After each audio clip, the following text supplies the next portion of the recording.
Let me see. Like, take your pants down so I can really see it. Okay. So, what do you think? Mikey, that is a great ass. I wouldn't lie to you. Look at yourself. You're tripping over yourself here. Standing here with your pants down by your ankles like a fucking moron. Just take them off.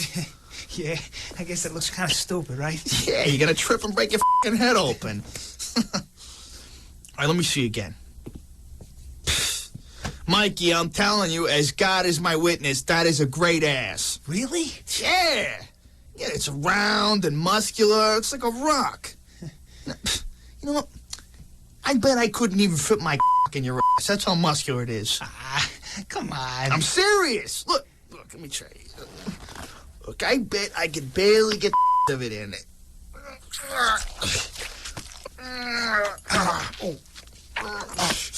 Oh, yeah. Oh, it's as a drum. Ow. Hold on a second. Oh, don't move. Oh, yeah. Oh, yeah.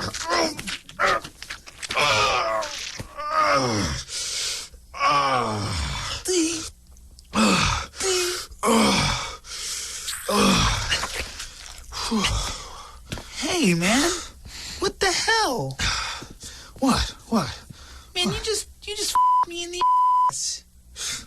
Yeah, but I'm not gay or nothing. I know that, but what are other people gonna think? Well, they're not gonna find out. Well, what if they do?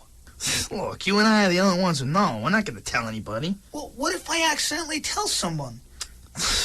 Well, don't. Well, what if it slips out? I don't want people thinking that I'm a fag. Look, Mikey, it's not gonna slip out. Well, what if it does? All right, look, I'll tell you what. I'll make you a deal. If you try really hard and promise not to let it slip out, I'll suck your Okay. The following man is obsessed. I started thinking about Howard Stern. He can't stop thinking about Howard Stern. It's not Howard Stern. Howard Stern is Howard Stern. He's loony. If you don't know what Howard Stern is by now, you haven't been watching the media in America. He's lost touch with reality. They can all sit and masturbate, as Howard Stern likes to say that he does. He dreams of Howard Stern. They can masturbate, pick their noses, do dirty jokes right and left, attack everyone living and dead. It's almost embarrassing. Howard Stern. He loves him. Howard Stern. He needs him. Howard Stern. He wants him. Howard Stern. You're listening to Charles Grodin's idol, Howard Stern. So here's the other thing I didn't understand.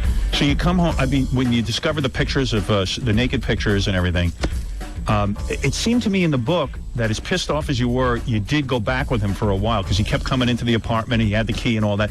I was surprised by that. That surprised me. Well, here's how it feels at a time like that. First of all, I was completely traumatized. Yeah, I can imagine. And we led a very isolated existence. It was him and me and the kids in this virtual bubble. He was your whole life. We're everything. Right. So he, at that time, oddly enough, he was also the person I most needed. Right. And he was also saying to me, I'm sorry, I lost control. It will never happen again. Yeah. And for a time there, he sounded like he was everything I needed. Yeah. He was, it was real hard. Yeah. And I'm a different person now. I'm much tougher. Yeah, I bet. I now know what I'd do. But, then Could you ever trust another guy again, you think? It'd be real hard for me. Yeah, I can imagine. Have you been in another relationship since then? A couple, but I kept it light, and as it got serious, I backed said, off? I'm sorry. I don't blame you. Forget guys. Guys have weird thoughts or something. I mean, Hey, not all of them. Well, not me, but I'm one of the few. Don't include yourself. I'm the in only. that. Please, I'm trying to get a date. I'm one of the few good guys. You know what I mean? I like to think that I would know if there was somebody I could really, really trust. Don't. You know what? Bring him to me. I'm a better judge of this than you are. I'm telling sure you. Anybody would be a better judge than me. Because to me, it's kind of thing, too. You see, when I'm reading about your past, your dad was a really weird guy. He was sneaking women into the house, right? And he had a separate entrance. Wasn't that all the whole thing going on? Yeah, I started to read that part. I'm not all through that yet. But he was a weird guy. So maybe your whole image of men is weird or something. You know what I mean? I hope not. I don't know. Well, it often happens that way if you have, because your father is your identification and you're learning about love and all of that stuff from your parents' relationship. Yeah. So subconsciously you might think, well, you're supposed to ignore all this. Right. Yeah, and I think when you're a kid, or at least when I was a kid, I was just so grateful that somebody would love me, that I just loved them in return for the fact that they loved me. And you ignored, what they might be doing or who they might be. I was assumed they loved me just like I loved them, and that basically they were like me. Yeah. You know what's the worst thing you wrote about Woody Allen? What? The whole scenario you described when actors would work for him and he would berate them. He would tell them, ugh, your acting is like what I see on a soap opera. When you're doing, I've only done one movie, but I got to tell you something. Betty Thomas was so careful not to bruise my ego. Right, it's very difficult because you're very vulnerable. Well, I know there were times I tried things in front of the camera that were totally wrong, but I kind of knew it halfway going through, but I felt loose enough to be experimental. Right. And she would say to me, you know what, I don't know if I'd go that way. Maybe I'd do it this way. And if somebody had knocked you down because of that, maybe there would have been no experimenting, and some of it was good. Oh, I would have died. If Betty Thomas hadn't been so nice to me, I know I couldn't have gotten through that movie. I would have crumbled. I mean, I really would have, because I remember the first 3 days on the set, I didn't know what I was doing. Well, I certainly know there were scenes that I had to, actually evoke emotion, and that's, for a non-actor, when you've never done that before. It's tough. And you've got a ton of people watching you. Well, you got to to like a real jackass. You got to read me his book, man, because Woody's Yeah. Woody's just like brutal. I mean, and who the hell is he? He's not the world's greatest actor. He's just playing Woody Allen. You know what I mean? Right. That's right. weird. That was hard. I mean, Did you people would notice that he cry. treats men and women differently? I just wondered about that. He doesn't like women.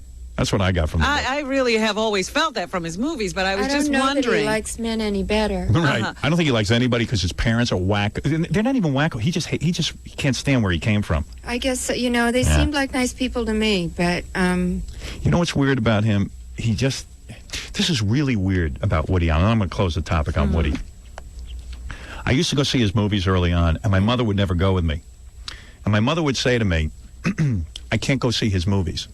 This is now going back to like the comedies. I mean, Right, like Bananas like Bananas and and all stuff. I go, well, that why is that? She goes, he's a sad little man. I said, well, Mom, what are you talking about? He's playing in a movie. She goes, no. There's something so sad and ugly about this Disturbing. guy, and not physical. She said, there's something so disturbing. There's something so sad. He's such a depressed man, and he hates himself. Now, this is my mother saying this, and I never could understand it. But boy, oh boy, she must have been clairvoyant when it came to Woody Allen or Well, something. I always thought exactly that, but I thought he was being very funny about Yeah, hating me too. himself.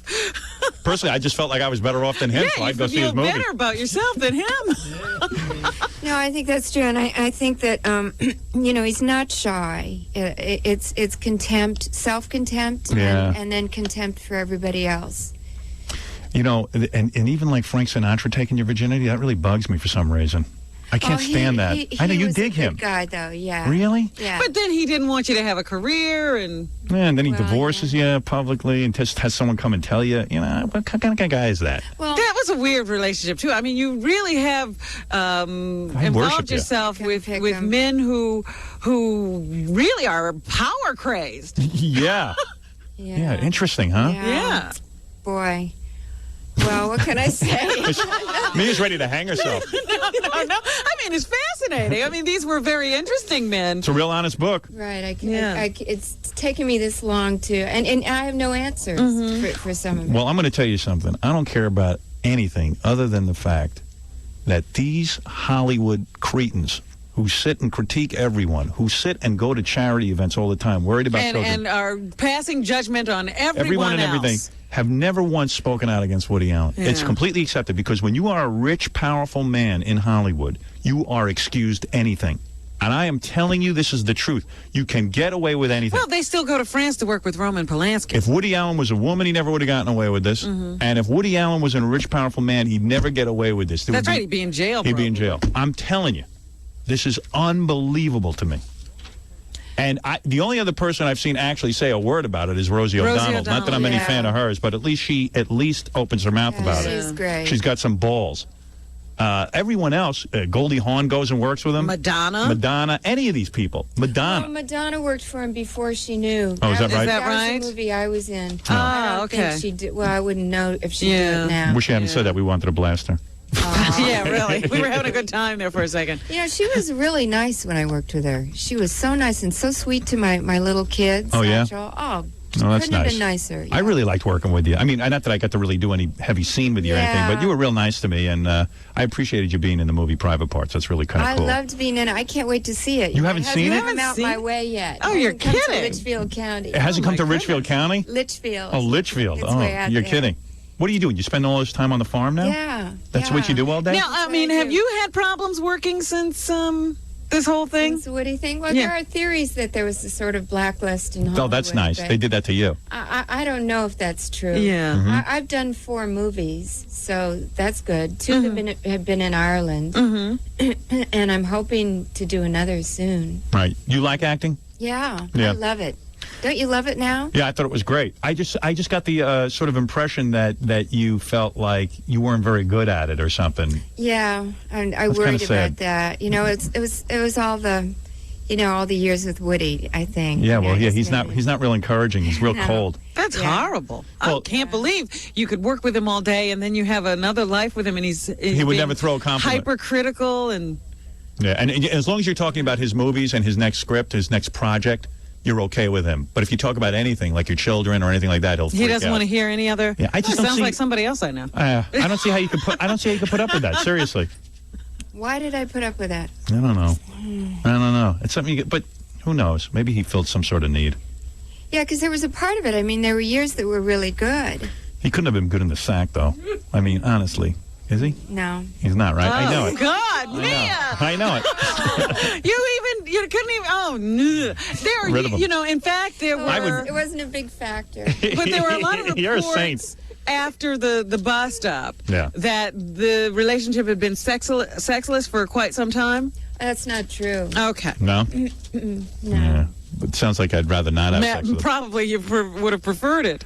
It's just, after Frank Sinatra, Frank was good. Great lover. Yeah. Yeah. Yeah. I figured Frank would be good. Why do you figure that? Because Italian men. Really? he practiced a lot. Frank's big, too. I read that in a magazine, that Frank is actually a very large man. True or false, Mia? I don't feel at liberty to talk about Yeah, you never do reveal that in your book, do you? it now. No. Damn. The book is real good. You got to Yeah. read it. It's really good. And I do admire you a lot. I mean, the stuff you do with these kids, man, I could never be that I have giving. one other question because a lot of times when a relationship breaks up, you lose friends to one or the other. Like all the friends go with one spouse. They all or went the with other. Woody. They all went with Woody? Yeah, well, there weren't many of them. All of them worked for him anyway. Yeah. Right, yeah. So they're, of course. Oh, This guy's such a psycho that he has doctors for everything. Yeah. Pills for everything. Every part of his body he Has a has doctor. for. Good The Lord. foot doctor, this doctor, that. He has screenings. When his movies come out, he has doctor screenings. And they're filled. and you're wondering why he can't get good advice? It's just unbelievable. They want to be at the screening. It's just endless. We'll take a break and we'll be right back.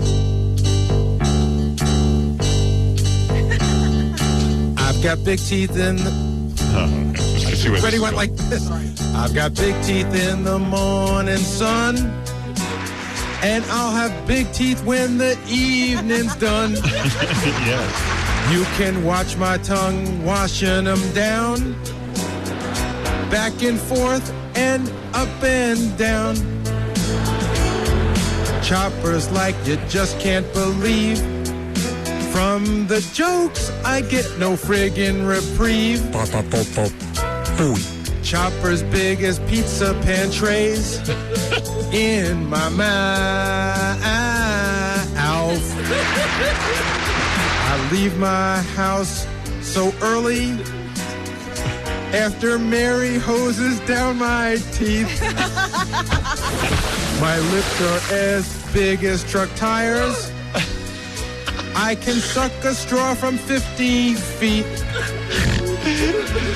People think I'm such a dope. I have to floss my choppers with a jump rope. I could eat an apple through a chain link fence. I'm not dumb. That's just what Howard thinks. So what if I get lost every time I blink. A college graduate, summa cum laude. By the way, how do you spell AT&T? Sitting here, resting my fat ass. If Howard needs me, I don't move too fast. My teeth might hang out of my head, but I'm more normal than Jackie, Robin, or Fred. Choppers like you just can't believe. I'm better off than Christopher Reeve. The only thing handicapped about me is my mouth.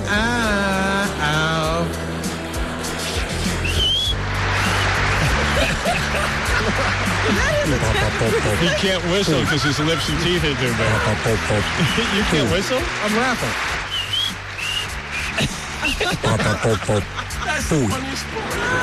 Love it. Great song. A fellow Long Islander who's having a birthday tonight. Just this average guy. This song is dedicated to Howard Stern.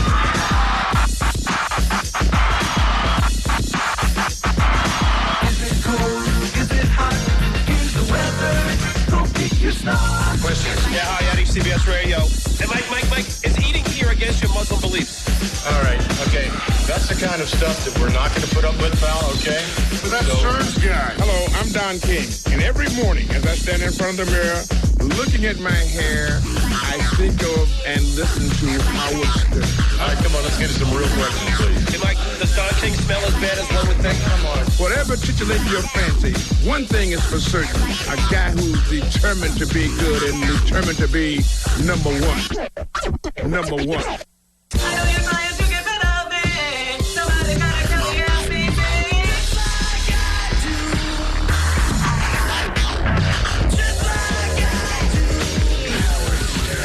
Okay, we'll talk to Red. What would you like to talk about tonight? Well, I'm having problems with my whole family. All right. Not just your girlfriend, your boyfriend. Hey, here's a doctor on the phone. He says, he's a psychologist. He says Woody Allen's psychiatrist has a duty to report child abuse. Okay, I want to hear this because I really don't know the law. On Yeah, hi, how you doing? All right. Yeah, because this is the question I had when I read the book. I said, hey, wait a second. If you're a therapist and you're listening to some guy fantasizing, now I don't know that his therapist got to hear this. Or actually admitting to you that he's... Well, here's the thing. Go ahead. Even if there is a reasonable doubt, if the child is a minor, or even if the act occurred when the child is a minor, the therapist is a state-mandated reporter. They are legally obligated to report it to the state. And then it's up to Child Protective Services to determine whether or not there's just cause in what's going on. So if the psychiatrist even had an inkling, the psychiatrist violated the law. Well, it was a doctor who reported it. Oh, was it? Mm-hmm. And then a psychiatrist also reported it in New York. Was it the attending psychiatrist, the one who was seeing the nut job? Yes. The nut job, yeah. Well, I just can't believe there isn't, I don't know. I just can't believe there isn't more outrage among Hollywood people. But it doesn't surprise me. They're all shallow. Absolutely. But that's They're where, all after you were jobs. great during that time. And Because my I don't- teenage kids would listen to you, every day, and they'd say, take heart. Howard Stern said this The or one that. lone voice. The other lone. The other loon. loner. Yeah. You got one friend. Yeah. He has no others, but... You should have just adopted me. No, You ever wonder why someone has two therapists for all those years every single day? Yeah, because something must really be troubling him. Yeah. He had one therapist for like the first 40 years, and then he had two therapists.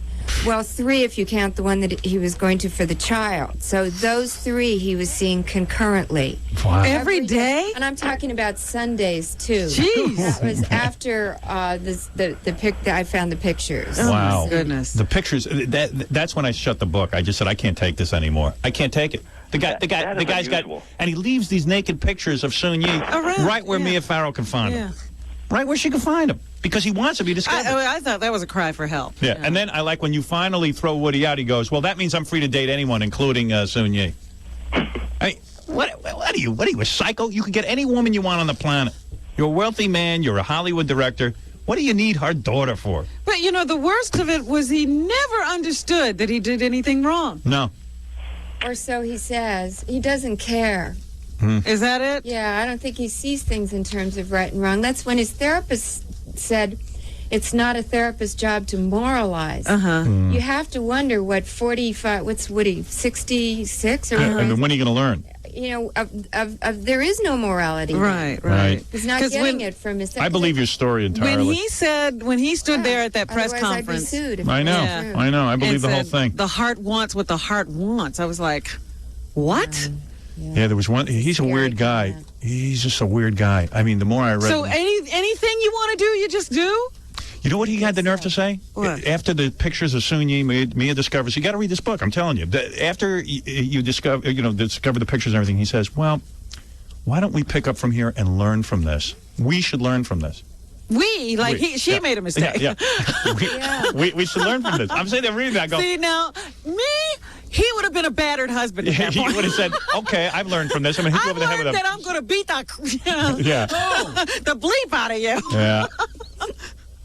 Yeah, and you've lost contact with Soon Yi, of course, your daughter. Of course. Yeah, I tried. They ruined for that. the first couple of years. I tried to get in touch with her, and I wrote to her, and I sent her stuff, and I sent her old scrapbooks and pictures of us and the kids and stuff, but I never heard. I kind of got the impression from the book, too, that she had like a learning disability or something where she could be easily taken advantage of. Yeah.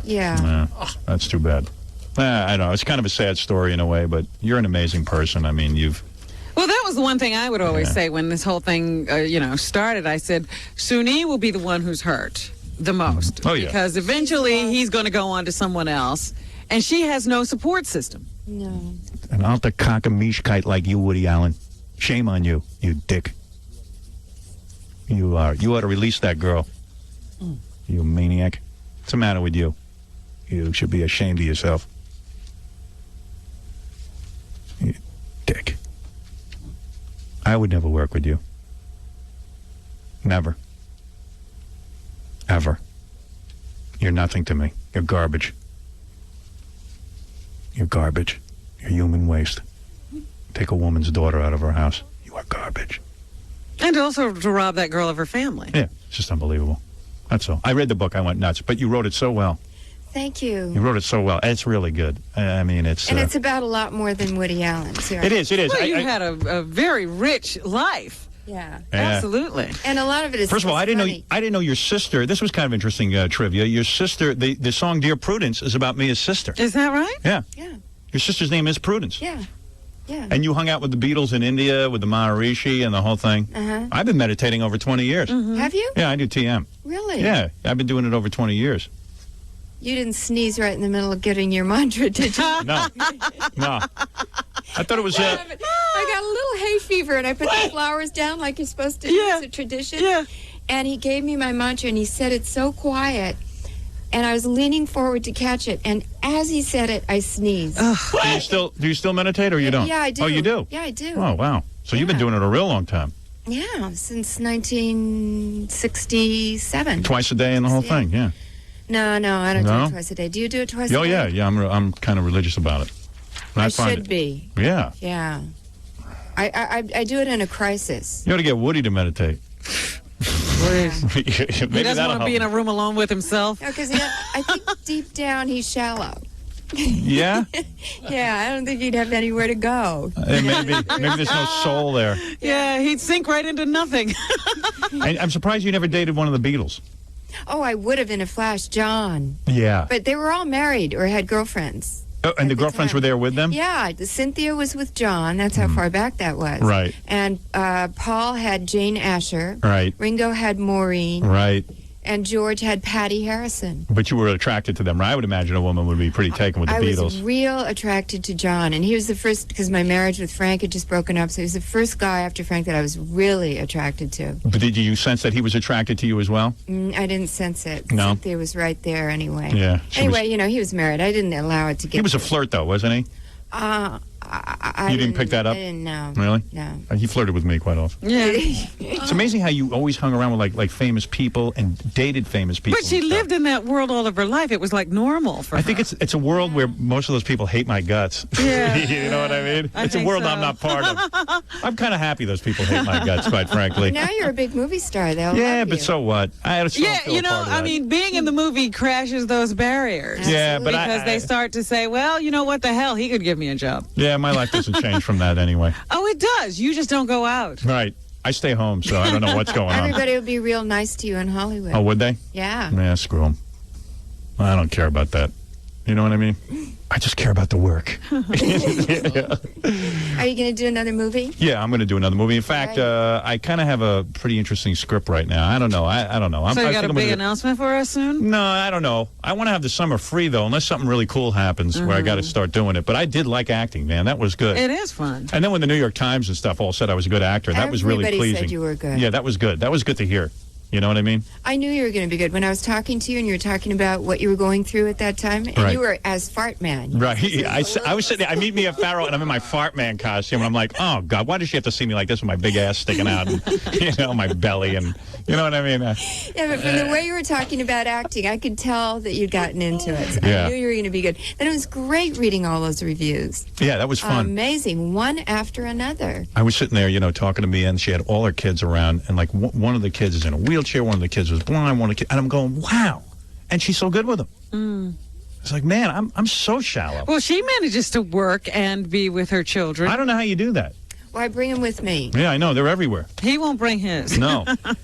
And you know what's weird, too, in the book? You kind of, like, lead me to believe that you don't really have that much money. You're sort of, not in poverty, but the apartment that you had in Manhattan was really a rent control apartment. Yeah, that my mom had for 35 years or something. You don't have that anymore? No. No. Well, you know, rent control was changing, and we wanted to get out of the city. I didn't want to be here anymore. Yeah. It's better for the kids, you know. They got their horses now and Yeah. everything. Yeah, it sounds pretty cool. She's got, like, a farm or something. Yeah, we have a real farm now. I'm going to come up and visit you, but just want to hang with you and get to know you a little bit. You know what I mean? I would suggest putting him to work. Yeah, I want to do some farm work. Yes. Yeah. And so now you have this quiet country life. Yeah. You just kind of hang out. Yeah. And that's And it. you don't have to work, do you? Oh, yeah. Oh, you do? You can't have this many children and not have Yeah. to work. I mean, you should see the expenses. Oh, I can I imagine. mean, I'm going through this thing. It's unbelievable how much money you got to spend. Because a lot of the kids have special needs, too, right? You know, talk about like when you write in the book, like just to go, and let's say everybody wants a sandwich for lunch. What do you got to go through, like 80 loaves of bread or something? Yeah, if everybody wants a sandwich, it'd be like 2 loaves of bread. If Yeah. everybody wants spaghetti, it'd be 4 packages of spaghetti. Yeah, it's not cheap. It'd be like 3 cans of tuna if everyone wants tuna. Everybody wants eggs, that'd be 3 dozen eggs. Wow. Yeah. It's That's like feeding a team. It's like having Walter Hudson in your house. It's outrageous. It's like, you know, your house, your house, your family consists of a football team. It's a camp. It's a summer camp going on there. So you got to make these large orders of everything. Don't you ever get? I get the impression in the book you don't ever get drained, and you don't go, oh, I've had But enough you of must this. have a lot of help. I have a woman who comes in from 9:30 to 4:30. That's it. A woman? Yeah, one woman. Oh, no. She must really hate you. What a life. Get someone else. Get Oh, me no, some help. it's lunchtime. Christ. I thought you had an assembly line in the kitchen. But they're all at school now. Oh, Even okay. the baby, who's Oh, 3, okay. goes 2 mornings a week. And Uh-huh. she's great. Thank Yes, God. my friend Judy. Yeah. She loves the kids. But, you know, the one other thing we haven't addressed is, you know, Satchel. Yes, well, And- he gets a 1 week, an hour a week visitation. hour a week Woody with Allen. Woody? Which Woody hasn't taken him up on. Right. Oh, really? Woody hasn't seen him for 2 years. See, that's why you got to read the book, because if he can't see the little girl, He doesn't want to see anybody. right? He says, "I'll see the girl with Satchel, but if I can't see them both, I don't want to see them at all." That's what I'm saying. You get disgusted. You want to take the book and throw it out the window after a while, but it's cool. Oh, nothing happened there. Yeah. That's amazing. What a nut. It's not even funny. Sheesh. But isn't the beginning part of the book, isn't there a lot of funny stuff? Yeah, in no, it? there is. But it's a cool book. Trust me. It's very cool. Thank you. It's a good book. And I Because can't you know why you remember- were honest in it. I'm sick of these books where, you know, I don't want to read about comedians and their stand-up routines. I want to read about people's real lives because I'm a yenta. Yeah. Right. I want to know. I Yeah. want to know what's going on. And I can't remember who it was, but I did in one of the tabloids see somebody, was on vacation and they were lounging on a, one of those chaises or something, taking the sun, and they had your book. And I think it was Sandra Bullock or somebody like that who was reading your book. She's a yenta, too. On vacation. She's a big yenta. Sandra Bullock. Well, anyway, I the was book. afraid nobody would buy it. Oh, no. People are reading it. No, people are reading it, believe me. You got plenty to say. Mia Farrow, a memoir, What Falls Away. Big picture of me in there. There's even pictures for you guys out there. I know that my audience likes pictures. We found that with my book. Every page I put a picture. Make everybody happy, you know what I mean? I loved your book. Thank you. Thanks. I can't believe you didn't see the movie. I will. I'm waiting for it to come a little nearer. Oh, no excuse. I could have set up a private screening, baby. You know what I mean? I should have come to the premiere all dressed up. Yeah, where were you? I don't know, out of the country. Busy on I that think. farm every minute. Yeah. Got to get off that farm. You didn't have a doctor screening? Yeah. My doctors all showed up. I actually don't have any doctors, do I? No. And I'm staying away from therapists. I can see they don't do any good. Anyway, Mia Farrow, great to have you here. Thank you very much for having me. I'm glad you came in. I know there was some hesitation at first, like maybe you shouldn't come in. The people we called up and said, hey, would Mia Farrow come in? And they said, oh, we don't know. It's a whole big deal when you come somewhere. So I wanted to see you. I'm This glad is good. I'm glad you came in, and the book's Thank real you. good. I recommend it. Mia Farrow, What Falls Away. When's the last time I read a book? Yeah, it's been a while. Yeah. A while. It was raining Saturday. I just sat down in my chair and I said, let me see this. I start reading. I go, oh my God. Oh my Lord. Oh man. Oh, God. Are you seeing Christopher Darden? No, dear. I'm not seeing Christopher Please. Darden. Because I watched the show. I watch it all the time, and you two just look so perfect together. Really? Really? Well, there you go. Well, you know what? You've been a bad. You've been made some really bad choices. I'm not letting you choose for me. You're right. Robin is seeing Sidney Poitier now. And Mia made some good choices. Oh, well, of course. I just can't think of them right now. I just don't think we ought to let her choose men. Frank Sinatra walks into your room the wedding night, and you gave yourself to him. You gave your virginity to him. Can't believe it. I never had a virgin. Was he singing? Did he sing to you? Or? No. Hey, baby, I'm here. He's a cool guy. But he was so old. He was so much older than you. He was 50, but he was great looking. Really? Yeah. You're into older guys. I was then. Yeah. You're into that whole thing. That's like you looking for your father. You So ever they think? say. Yeah, Who there's knows? worse things to look for, right? Right, exactly. What do I know? I'm not a therapist. Unbelievable. How'd you stay a virgin through Peyton Place? That's what I can't figure out. Well, I met Frank at the beginning of Peyton Place. Oh, I that's just turned 19. All right. The Peyton Place was like school. All right. I'd ride my horse in the morning. I'd go to Peyton Place. Did you get dressed up for your wedding night? Like, did you put on like a silk, a peignoir or something? No, I didn't. It wasn't a wedding night. We'd been going together for like 3 years when we got married. Right. I didn't get married till I was 21. Right. So, no, I visited him in Palm Springs. And, Right, and that was it. And that was it. Hey, baby. How long did it take? Before we actually... Yeah. Did you hold out? Well, it was a funny thing because he invited me to see a screening of his movie. Uh-huh. And I went and I sat with him and we were watching the movie, and I can't remember a thing about the movie, but that we were holding hands. Uh-huh. And after the movie, he said, will you come back to Palm Springs with me? I'm flying back tonight on my own plane. Oh, God. And I just babbled. I said, I haven't got my pajamas and Pajamas. toothbrush and I have this cat, and he'll only eat baby food, and thank you very much, and I'm sorry about the hand holding. And just, Wow. I thought I was forward, Oh, that I dear. shouldn't have done it. And he said, no, well then come tomorrow if you're more comfortable. I'll send the plane for you.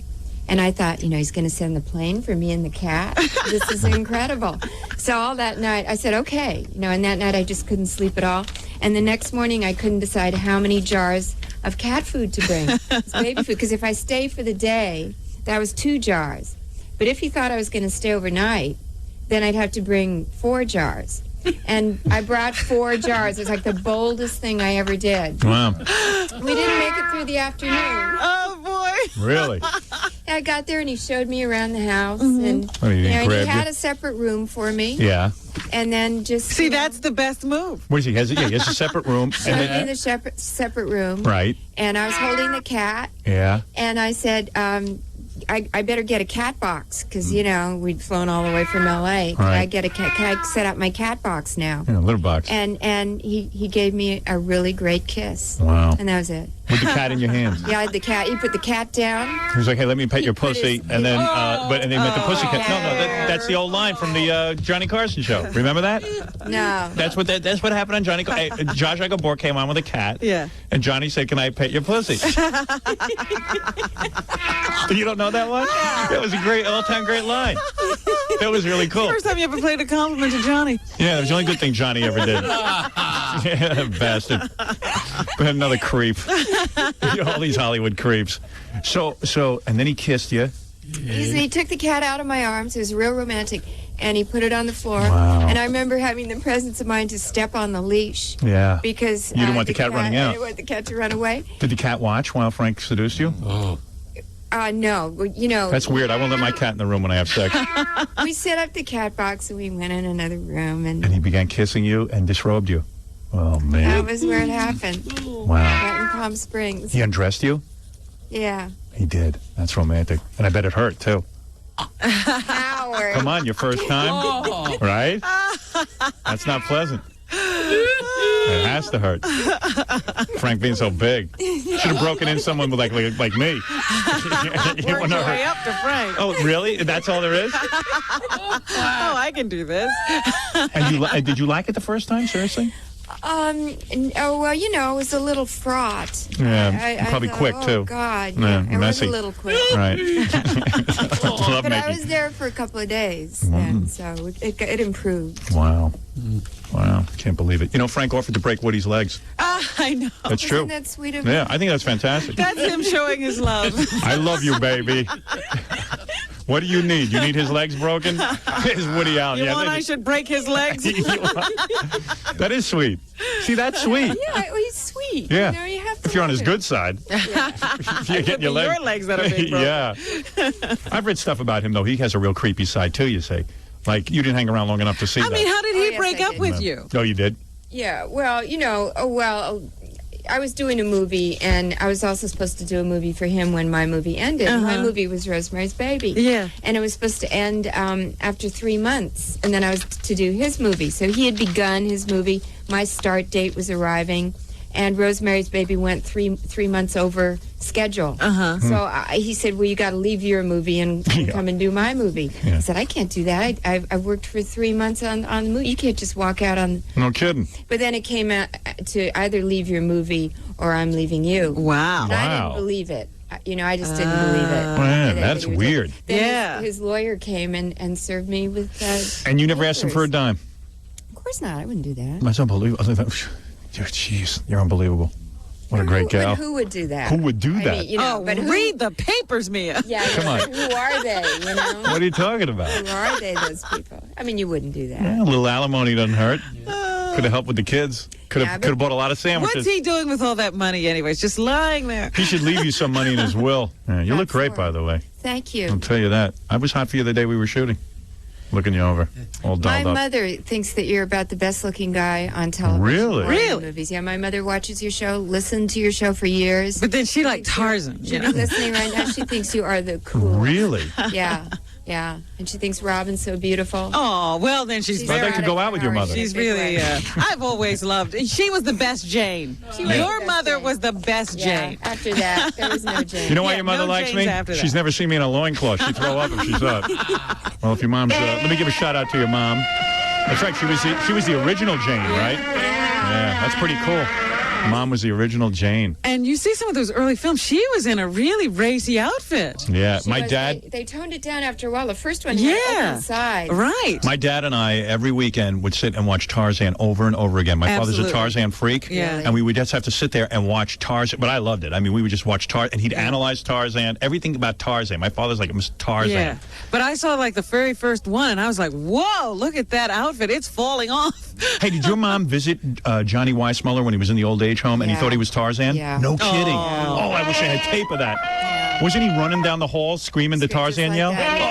Oh, I would have loved to Johnny. see that. Yeah. Did they bury him as Tarzan, like Bela Lugosi was? Gee, I don't know. Like in the loincloth? I don't know. Don't you love guys who in Hollywood who flip out and become their characters at the end? That's something like Bela Lugosi had to be buried as Dracula. Is that true? Isn't that unbelievable? And Johnny Weissmuller's the other guy. He was running down the halls of the old age home as Tarzan. Yeah, well, Clayton Moore isn't far behind him. He's still He's the Lone Ranger. And I'll tell you something. They used to have to say, "Hey Tarzan." Like if you said, "Hey Johnny Weissmuller," He wouldn't answer? He wouldn't answer. It would be like Tarzan. Come and then ugh. I mean, I would have. If my mom comes to New York, let her come and do 10 minutes on her visits to Johnny Weissmuller. I would kill for that. Great. I would kill for that. I'm not kidding. goodness. I'll break Woody Allen's legs if you bring your mom. Ask your mother how Cheetah is, by the way. I'm very concerned about him. Hated Cheetah. She hated Cheetah? Yeah. Good. I hate Cheetah. She called Cheetah that bastard. Now she calls Woody that bastard. There it is, Mia Farrow, What Falls Away. Make sure that you get a copy of this book. It's an incredible book. It's really good. And thanks for coming on the show. Yeah, love seeing you. Thank you, Mia. And thanks for being in my movie, too. Oh, I really thank you. It was a appreciated that. pleasure. I can't wait to see it. Yeah, well, come on already. That's ridiculous. Yeah, I know. All right. We got to get her a special copy. Yeah, we'll be back right after these words.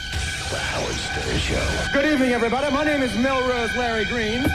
Can you hear me? Can you hear me? Can you hear? Can you hear? Can you hear? You had the time of your life. How you doing tonight, Boca Raton? Made love to a girl last night. When I got done, I said to her, "How was it?" She said, "What was it?" I'm going over the hotel bills. Now, mind you, Paramount is paying these bills. I understand that. But I am one of these guys who feels that when you get something for free because Paramount's footing the bill, you still got to be respectful. Because you got to put yourself in their shoes. Yeah, they're Paramount Pictures and they're a big company and all that kind of stuff. But somewhere there's a bottom line, especially if you're Gorillo and Stuttering you know John. what? That all gets tacked on to the cost of this film. Yeah, and it's like, someone is paying for it. I mean, literally, there is somebody paying for it. Yeah, essentially, we're paying for it. So, I don't have any problem. Guys got to eat. Guys got to sleep. Right. If you take somebody away from home, there has to be food. There has to be shelter. All right, but here, I'm going to give you a difference, okay? Gorilla's bill, $2,148.57. That's for everything else? Everything. That's not the room? That's the room and everything. Oh, that's the room and everything. Wait a second. More than he made last. By the way, you know what your bill was? $600. See? Okay, now wait a second. John's bill, $2,116.04. Wait, that figure does not include... John paid $200 of his own money, so add $200 to that. Right, because I made him pay $200 because his friends all came over, were drinking and eating by the pool, Right. and I didn't want anything to do with it. So John's bill is really more like $2,300 and change. Right. Jackie, you figure Jackie's a schnurrer? Jackie had no food charges on his room. Oh. Was $957. Dude, I ate and I had a couple of drinks and I made a couple of phone calls. Let's go through it. Let's see these phone calls and drinks and stuff. Now, I'm going to tell you about Stuttering John first of all. Stuttering John there's no excuse. Is a $300 laundry bill. The guy's out there for 3 days. That's his baby. Yeah, whatever. Who needed the baby out there? $300 Paramount has to pay. And I'll tell you something. He's paying Paramount for it. Well, there was one other charge that should have jumped off the bill at me for John, and there was a whole bunch of parking charges, but I don't think John had a car. Yeah. What is all these charges? And what is this one? Terrace, $177. That's the pool. That's by the pool. Listen to this. I mean, here's another bill. Wait a second. Listen to this. Terrace, $377. Would he buy the That's terrace? the party. That's March 6th on Thursday. Now, you're telling me Thursday you got charged $200. So you're telling me between the two groups is over $500 I had two drinks that day. I don't care. So why are you paying for it? But Kathy was there, and I said, "Kathy, what should I do?" I said, "Should I pay for it?" She goes, "Yeah. If anything happens, I'll let them know that you got stiffed." Oh, well, I didn't, and no one let me know. Well, I made sure. Everybody. First of all, you got stuck. You didn't get stiffed. Whatever. I got stuck with the bill. Right. You didn't get stiffed. He got stiffed. Steve. What is a $377 bill going to Paramount for? And you know what? And that looks like me. Oh, this is Grillo's $377. That was the day at the pool. Yeah, that was the day that all of... And what's the $177 then on the terrace? What are you doing for $177? I have no idea. You have Dude, no idea. I swear Wait a second. Hold a second, man. March 8th, $177. March 6th, $377. Terrace. What are you doing? What are you doing? I am telling you, I did not have anything. So why are you doing it then? Are you signing for all these things? Dude, don't you ask who's paying, why you're paying for this? Who ate? I was there by myself. But you have all day to do nothing. Why don't you find out? No, I do have one quick question for you, seriously. Okay, the Thursday you got the big bill, right? $177. Okay. No, the big bill was $377. Okay. Two days later, when you get the big bill, why aren't you? In other words, weren't you aware that this was going to happen again? I would say to the guy, listen, I'm signing for my food. This is for me. If anybody else gets anything, that's their headache. Maybe that was. How the does problem. that look for me when you're running up $200 and $300 bills at the pool? But I'm telling you, I didn't buy anything for anybody else other than me. And anytime my girlfriend had something to eat, it was half of my sandwich. So I didn't buy anything extra for anybody else other than myself. Look at this. Stuttering John, laundry, $111 on March 8th. Laundry on March 7th, $97. Laundry on March 6th, $51.50. I have never once given a piece of laundry in. That is amazing. What is that to He me? doesn't have anybody doing his laundry at home. No. You know how expensive it is at a hotel to get your laundry done? 3 days he can't put. I mean, I came home with dirty laundry. That might be like 6 pairs of underwear. You for know like what? $50. That is completely insane. What is he doing to me? He is never, ever to go on a trip with me again. Howard, don't you take the amount of clothes that That's you're the going to need wife. for the trip? Yeah, 3 days And toss we were them in there. the closet. Yeah, but you don't have a baby with you who's soiling diapers. Yeah, but no, diapers. And I didn't ask him to bring it. But yeah, I mean, they're disposable diapers. But they got clothes. They throw up. They do a whole bunch of stuff. Yeah, but I mean, wash them. Yeah, I mean, 300. Well, they couldn't take home dirty Look at this. swimsuits. Parking, $18. Parking, $7. Parking. Look at these. Parking what? Wait, I don't know what he's parking. He didn't have a car. That's hysterical. You're right. Parking. Look at this. Parking, $7. Like it just goes on and on and on. Is he paying for his friends to park? It has to be. I mean, why would John have parking charges if he doesn't have a car? Look at this. Room service, $59. Room service, $69. I mean, They were eating everywhere. Yeah. Upstairs, downstairs. Yeah. All around the pool. let me ask you something, John. John, let me ask you something. Yeah. Still sick? Yeah. Yeah. How? Explain to me over $300 in laundry bills on Paramount on my tuchus. No, whatever it is, I'll pay for it. No. I don't want you to pay for it. Tell me why, when you go with me, Howard, why when you travel with me, you have $300 in laundry bills over 3 days? I thought they said that laundry was included, but I mean, if it's, I didn't know. What? Who said laundry's included? We got a memo that said everything excluding massages and paid out. Gift shop and that sort of thing. Gift shop. No, John, let me explain something to you. When people say that they'll pick up the tab for everything, it doesn't mean you have to use it. No, I know that. I did. John, listen carefully. Don't tell me you know it because you don't know it. All right, then. Like if somebody says they're going to be nice to you for once in your life, and they're going to let take you, advantage. they're going to let you come to California, and they're going to pay for your room in a really nice hotel. Yeah. So I can't take you anywhere. You know what you are? It's a word for it in Italian. Schnurrer.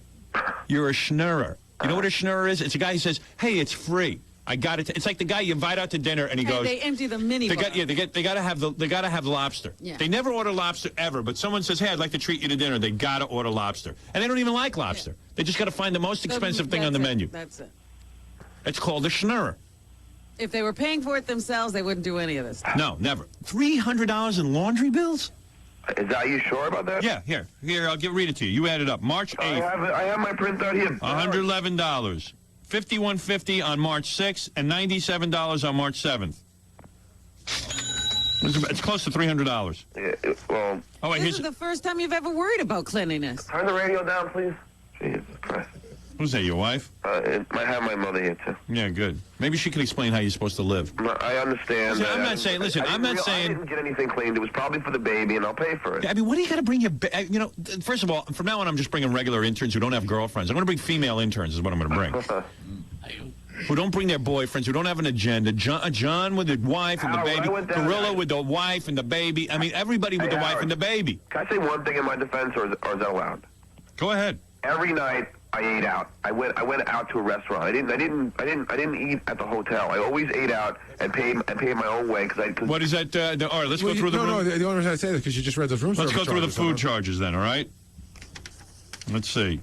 Here's one meal. I was out with all you guys every night. Well, how come I got one bill here for anything that says room service or terrace club? $59 room service. Let's see. Hold on. I'll go through the whole bill. You want me to go through the whole bill? Here, $59 on March 6th, supposedly when you ate out. No, March 6th was when we got there. And you know $59 means it wasn't just John eating. No, $59. It's John and his wife eating and the baby. The baby. And probably whoever else is in the room. Here's another one. And my point is, no one asked you to bring your wife. Paramount didn't plan to support your family. Yeah, they're supporting the family for the weekend. Let's see. It's just why do I have to be stuck with this? You're exactly right. I'm not. Terrace bill 4168. Terrace bill 11742. Well, that's the Tell me point. something, John. Tell me something, John. In one sitting on March 7th, how is it you run up $117.42 at the bar? No, because, Howard, a lot of times they came to me like I came to you. Yeah. And it was everybody's drink. It wasn't only mine. So why are you picking it up? Because I was the last one there one time, and for some reason they came to me. Oh, only you. No, at least, Never Jackie, never Fred, never Gary, Gorilla. You and Gorilla, the only two they came to. No, they came to Gorilla once. Everybody's bill. They came to me once for everybody's All right, let's see. Let's see if I can find another terrorist charge. Here's another terrorist charge, 4168. $40. All right, that's okay. That's okay. I'm not complaining about that. But you're right. I mean, anything that's exorbitant, I will pick up. No. I don't understand the laundry. That's just because I know what it is, and what is it? I actually got into a little. It was for the baby, and that's not right. So for the baby.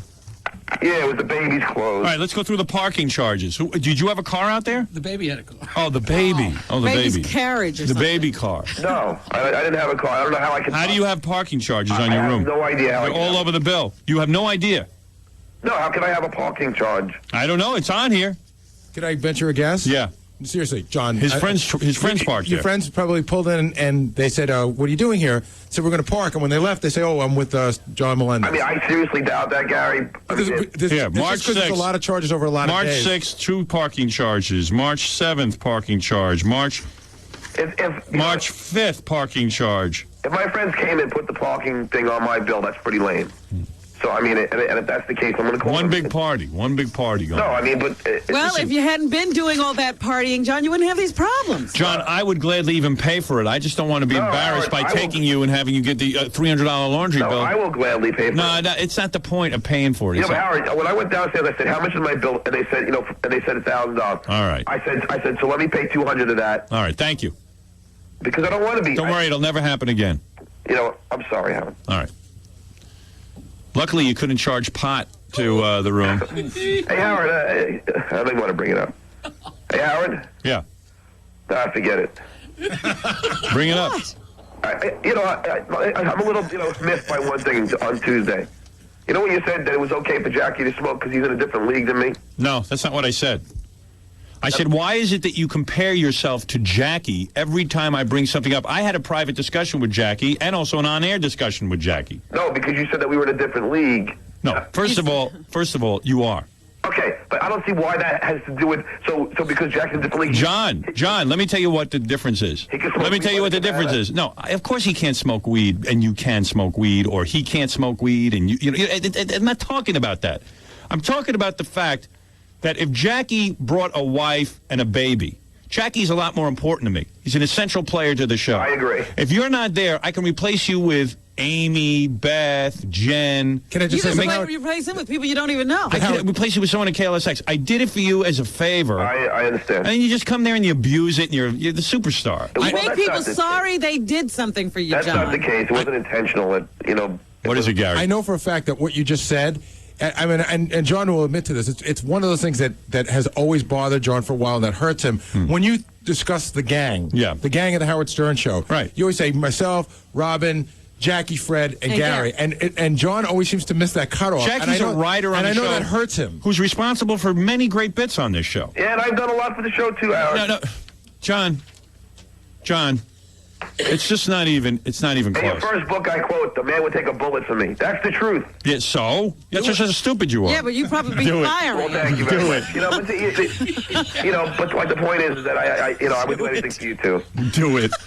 So do it. Take the bullet already for me. But all right. I remember the Marx Brothers? There was the main guy. Chico, Harpo, Groucho. Yeah, you're Gummo and Zeppo. Yeah, they were those other two. The other two who they let in. And I'm not saying that's a bad thing to be. I'm just saying, hey, dude. But you're never going to get in this way. No. Well, listen, I agree with you. It was the laundry was totally. I didn't do it, and it was wrong. Just so you know what, man, if I invite you out for 2 days, leave the wife and kid at home. But it's not an invitation. This is a job. Right. 2 days. Well, the job was over on Friday morning, Robin. Well, that's when your wife should have showed up, and you should have been paying the tab from then on. Right. Well, you know what, Harry? I mean, first of all, Not only that, what time did you stay till? You stayed Sunday afternoon? Yeah. Yeah. Milked it. Which is why, no, I was enjoying myself. Right, I know. Which is why those 2 days, but I don't see, I wasn't any more than Jackie's bill or Gil's bill. There you go again, Jackie and Fred. You know, Jackie and somebody Fred. faxed in the other day. They said John is like the worst trader. The moment you say something to him, he starts bringing in other people's Right, names. Jackie and Fred. Just bringing in other people's names. But I love Jackie. Jackie and you are the This same. is, you know, if you're ever in a war, don't have John next to you. He's turning you in. And John, I'll tell you one thing. Jackie's bill was $900. Yours is $2,116.04. Room fee, guys. I see. I have the printout here. But even if you include Jackie's room, John, it's your bills are off by around $600. That's totally not right. No, it is. No, it isn't. No, I got Jackie's bill here. Jackie didn't order any food in his room at all. Yeah, but all of our bills came to like $2,000, and $1,000 of it is a room charge. No, but I'm saying, so Jackie if you add Jackie's room bill in, yours is still more. By how much? You win, John. You win, John. By about $500. Number one. I'm not trying to get Jackie in trouble. All I'm saying is that I seem to be the fall guy on all these occasions. No, you seem to be the guy who makes the biggest mess. You seem to be the guy who's the most abusive of every privilege he gets. You seem to be the guy that brings more people. You seem to be the guy that does everything way too much. John, come on, John. Next time it won't happen. That's all. I learned my lesson. No, I wouldn't bring Fool me once. No, you don't have to bring anyone next time. You don't have to bring yourself. We'll see if we can get along without you. We're going to try and do the show. We're going to try and do the show without you. Of course you can get along without me. We're going to say, let's do an experiment. Next time we go away, see if we can do the show. Of course you can get along without me. I know that. I'm not as important as anybody else. Well, you sure acted. You act like you're more important than Howard. You do. Oh, please, Robin. Jesus Christ. See what's going on. I'm sure I had no bill. I'm sure I had the lowest bill out of everyone. Really? I mean, John just spent it to beat the man. It's just that, I know that someone has to, like, even though it's Paramount Pictures, eventually at the end of the day, someone has to pay the bill. Who was walking around in the robe? It was John. Yeah. I mean, it's just amazing, the whole scene. But it was. I thought we were all having fun. And I see what's going on, and and believe me, if I hadn't said anything by the pool that day, it would have been a real disaster. Yeah. No, I was always planning on paying. The drinks. No, you didn't pay for anything. Paramount paid. No, I paid $200. Yeah, after I blew my stack. No, I was always going to pay that, Howard. All right, I got to go. If he even said to me, "Hey, Howard, I'm going to have some friends," so I'd pay the goddamn bill. But he's just abusive. I apologize. It wasn't meant to be abusive. Okay. And if you want, I'll pay the whole. No, I don't care about that. It's over. I just want to know why you feel comfortable putting a $300 laundry bill on. I don't feel comfortable, and I didn't have anything to do I don't want you to pay for it. That's not the point. I know they can afford $300. That's not the point. No, I understand. It's just the attitude. Point. All right, I got to go. The point was that the bill shouldn't have been there. And I understand what you're saying, and you're right. All right, you're a superstar. I understand. It's nothing to do. I know I'm not a superstar. It's over. Please, I understand what you're saying, and you're right. Who's doing the laundry today? Shut up, Rob. Yeah. Who's doing the laundry today? Send it to California. I don't even know how you run up a $300 laundry bill in 3 days. 300. He was watching baby clothes. This is a guy who. Who do you call? Yeah. How many clothes does that baby Can't go you rinse through? it out in the sink? This Howard, when you were like flipping about the pool bill, the laundry came. I said, "What are you doing? Are you getting laundry?" And then that's when I realized that we had a laundry bill. Like I was flipping out. 3 times. 3 times. 3 times the laundry bill. Baby Doots a lot. With the wife. And the baby Doots a lot. You know, it's the girlfriend who thinks, hey, I'm with in Stuttering John. Hollywood. She's in Hollywood. Yeah, you should have seen her let me charging send around the the pool. laundry out. She's seen the wife charging around the pool. No, I just should have paid more when I left. No. No, I thought 200. You shouldn't have brought your wife and kid. No, I should have paid $500. Then I would have had this problem. Vicky? Yes. What do you want to say? Oh, no, here we go. I am 24. I have 2 kids, and this guy is a screw-up. He is such... I can't stand him, He's Howard. abusive. I cannot stand him. I know this is your deal. He does this crap all the time, but I can't stand him. Thank you. Thank you, Vicky. You're welcome. Right. She's all upset about it. I can hear it in her voice. He drives me crazy. Why did you put him at the end of the movie? I hate that. Oh, shut the hell up, you bitch. What a freaking bitch She's you are. a What the hell do fan, you do? John. John. Oh, shut up. Hey, man, don't talk to her like I that. will talk to her. She doesn't even know me. The freaking rat bastard call it. John, Thank I know goodness you you couldn't because I afford hear to you on know the you. radio every day. Yeah, here we go. No, either. Yeah, okay. You copy Howard. Oh, yeah. Here's John doing his impression of me. Howard. I mean, Here's John's you can do. Here's John's impression of me. Yeah, I think the rap you Jap bitch. ass, you bitch. Oh, yeah. Jap. Oh, my God. You're the only person who's put someone down in the world. Yeah, I know. What? Mm-hmm. Who is that?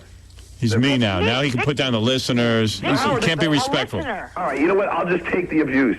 Yeah, that's what you should. You should learn to listen. Sorry, shut the... Don't tell me to shut the up. I'll come over there and kick your ass, pregnant or not. Oh, come on over. I will. Oh, man. He's going to hit a pregnant Yeah, hit a woman. woman. What kind of guy are you? I'm not allowed to yell at you because I'm trying to be Howard. So Thank you, Vicky. John, can I give you some advice? No, you can't. Yeah, go ahead. Grow up, because your kid is going to turn into a brat. all Right. A Your brat. kid is going to turn into a brat. A brat, though. This is the problem that Howard's talking about. Not really spoiled. kids, and then you're going to end up with jabroni heads running around all over. Yeah, jabroni heads. Well, that's the Italian in me. That's why Hey, there's nothing wrong with that. Call me Howard, a jabroni head. Me too. I feel bad for your kids a lot more than mine. Listen, let me tell you something. Listen to yourself. All right, thank you, Vicky. You don't have to take this abuse. Thank you. Listen to her. I'm younger than you, John. Yeah, and stupider. No, I'm not stupider because my kids are on the right track. Yeah, stupider. Thank We you. work hard over here. Yeah, doing what? Doing what? I take care of kids all day. Good. You don't think that's a 24-hour job? Plus, I've had jobs before this, but I'm pregnant now, so I can't. All right, Vicky. Thank you. Thank you, How Howard. much you charge an hour? What? Oh, nice. What a scream. Well, I didn't put it through. No, you, dummy. All right. I'm sorry again, Missing every Howard. point. Missing every point. I agree with you. All right. I got to take I a break. agree with you. What good does it do for him to agree No, after the it's abusive. fact? It's abusive. I can't wait to see the silly. tension in the office on Monday when John walks in and looks at Steve for putting all those calls through. Yeah. Well, whatever. Oh, my Lord, this is quite intensive. I got to take a break. We'll be back right after this. What's going on here? Now, a Howard Stern Show exclusive. This is exciting. Howard Stern exclusive. Robin, what movie is coming out this Friday? That would be Bubble Boy. Who is the star of Bubble Boy? One of the stars. I don't know many of the stars, but I think there's this guy in it I've been waiting to see called Beetlejuice. Beetlejuice is officially here to promote a film. I've asked him to come in. I've said it's okay. This is the breakout role, you think, right? He's with Easy Beetle.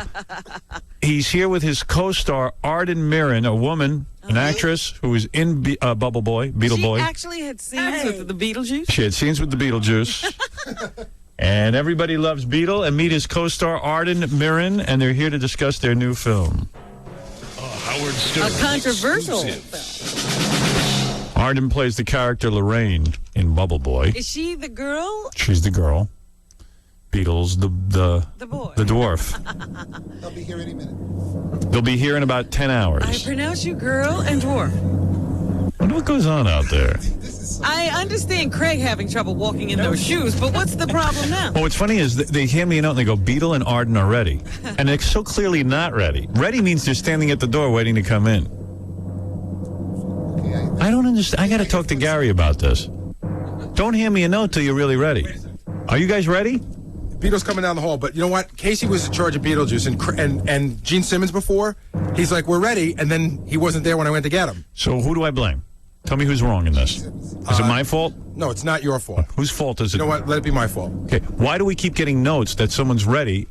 I'm fine with that. I announce them, and then I wait 2 hours. You're absolutely right, and we're wrong. I don't know why there's a problem with Beetlejuice because... Do you want me to sit down with you guys and say... No. See, when you put up the sign that says they're ready, I understand that means they're standing outside the door. What they're ready Howard, I means? understand what that means.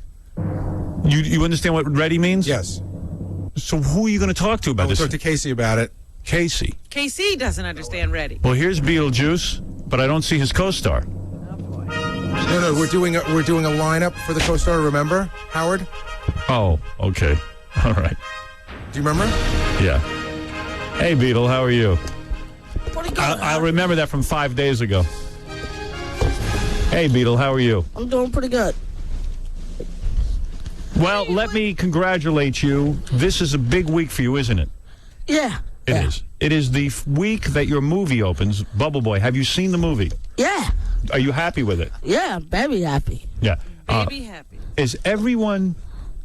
has your life I'm just changed? shocked that Beetlejuice is a big star now and he's dressing down. He's playing himself right now. Beetle always dresses like himself. He never tries to be something he isn't. No, I'm dressed like a pimp, baby. A pimp? Okay. A real pimp. Beetle, I'm going to bring in 3 women right now. One of them worked with you, did scenes with you in the movie. I want to see if you can recognize her. Okay? Recognize her? Yeah, I had sex with her a long time ago. Let's see if you can recognize her. To that? One of these women's is Arden Mirren, your co-star. Yeah, that's who it is. All right, let's see if you can That's figure the one I had sex with. All right, let's see. You had sex with her, okay. Bring in the 3 women right now. There are 3 women here. That's number 1, number 2, and number 3. Beetle, these are 3 beautiful women. Mm-hmm. I'll introduce them to you. You know them all? Oh, yeah. Yeah. I had all 6 of them all together. There's 6 women here, right? You had all 6. Actually, I'm the one she knows I had with her. She knows I did something to her. Anyway, she knows it. Beetle, actually, there's 3 of them here, but I know you're joking when you say that. I'm not joking. Although 2 times 3 is 6. I had all of them all together. Ma'am, you claim to be Arden Mirren, don't you? Yes, I'm Arden. And I can't believe you don't remember. Well, let's see if he does. I did. I'll always remember, baby. Say hello to Arden. How you doing, honey? All right. Number 2, you claim to be Arden Mirren. Is that right? Yes, I do. Oh, she definitely know what I want. All right. And number 3, who are you, Arden Mirren? I am so Arden. Right. And you claim to be Arden Mirren. Beetle, I'm going to ask you, pick out your co-star right now. Which one is it?